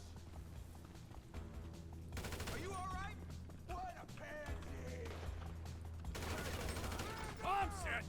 I'm a walking combat situation, assholes.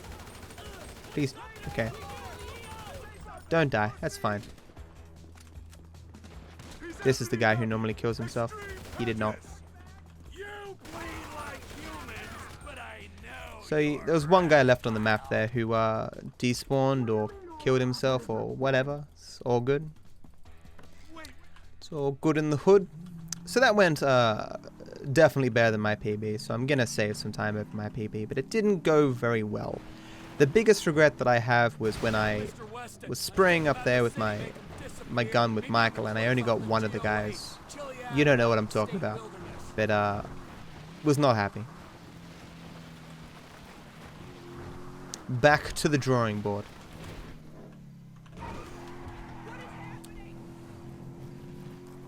No, I'm not gonna get my +4. I was so close. And 1,000,000 miles away at the same time.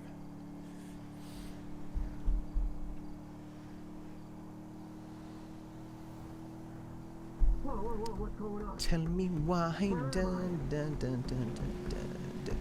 Smashed my the marathon time, I'd suggest, though, right? Smashed it. This is why the people I put in my trunk are usually dead.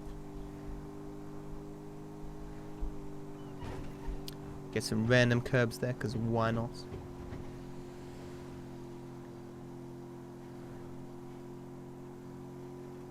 Isn't there normally some dialogue here? A little bit more than this. You're a resourceful guy getting past those trains. There we go. I need someone like you in my organization. The CEO position's gonna be vacant real soon, Slick.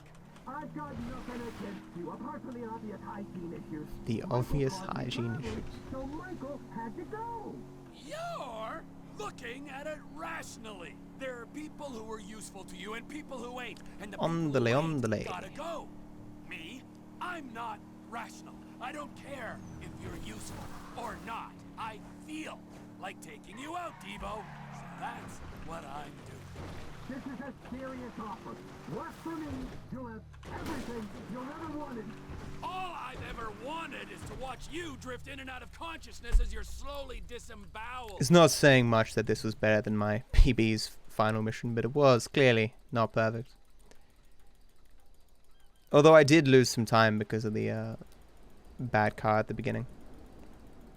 But I think at least 30 seconds of that was my less than perfect shootout, but whatever.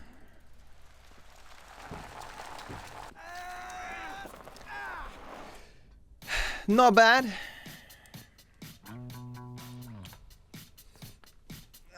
Okay. And we done so.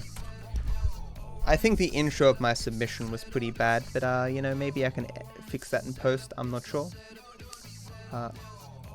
Please, GDQ people, accept my run into GDQ. I will promise all the world records. Thanks for watching, and while I'm sure you're eager to get to the endless other videos on this channel, I'd like to take a moment of your time to wish you all the best.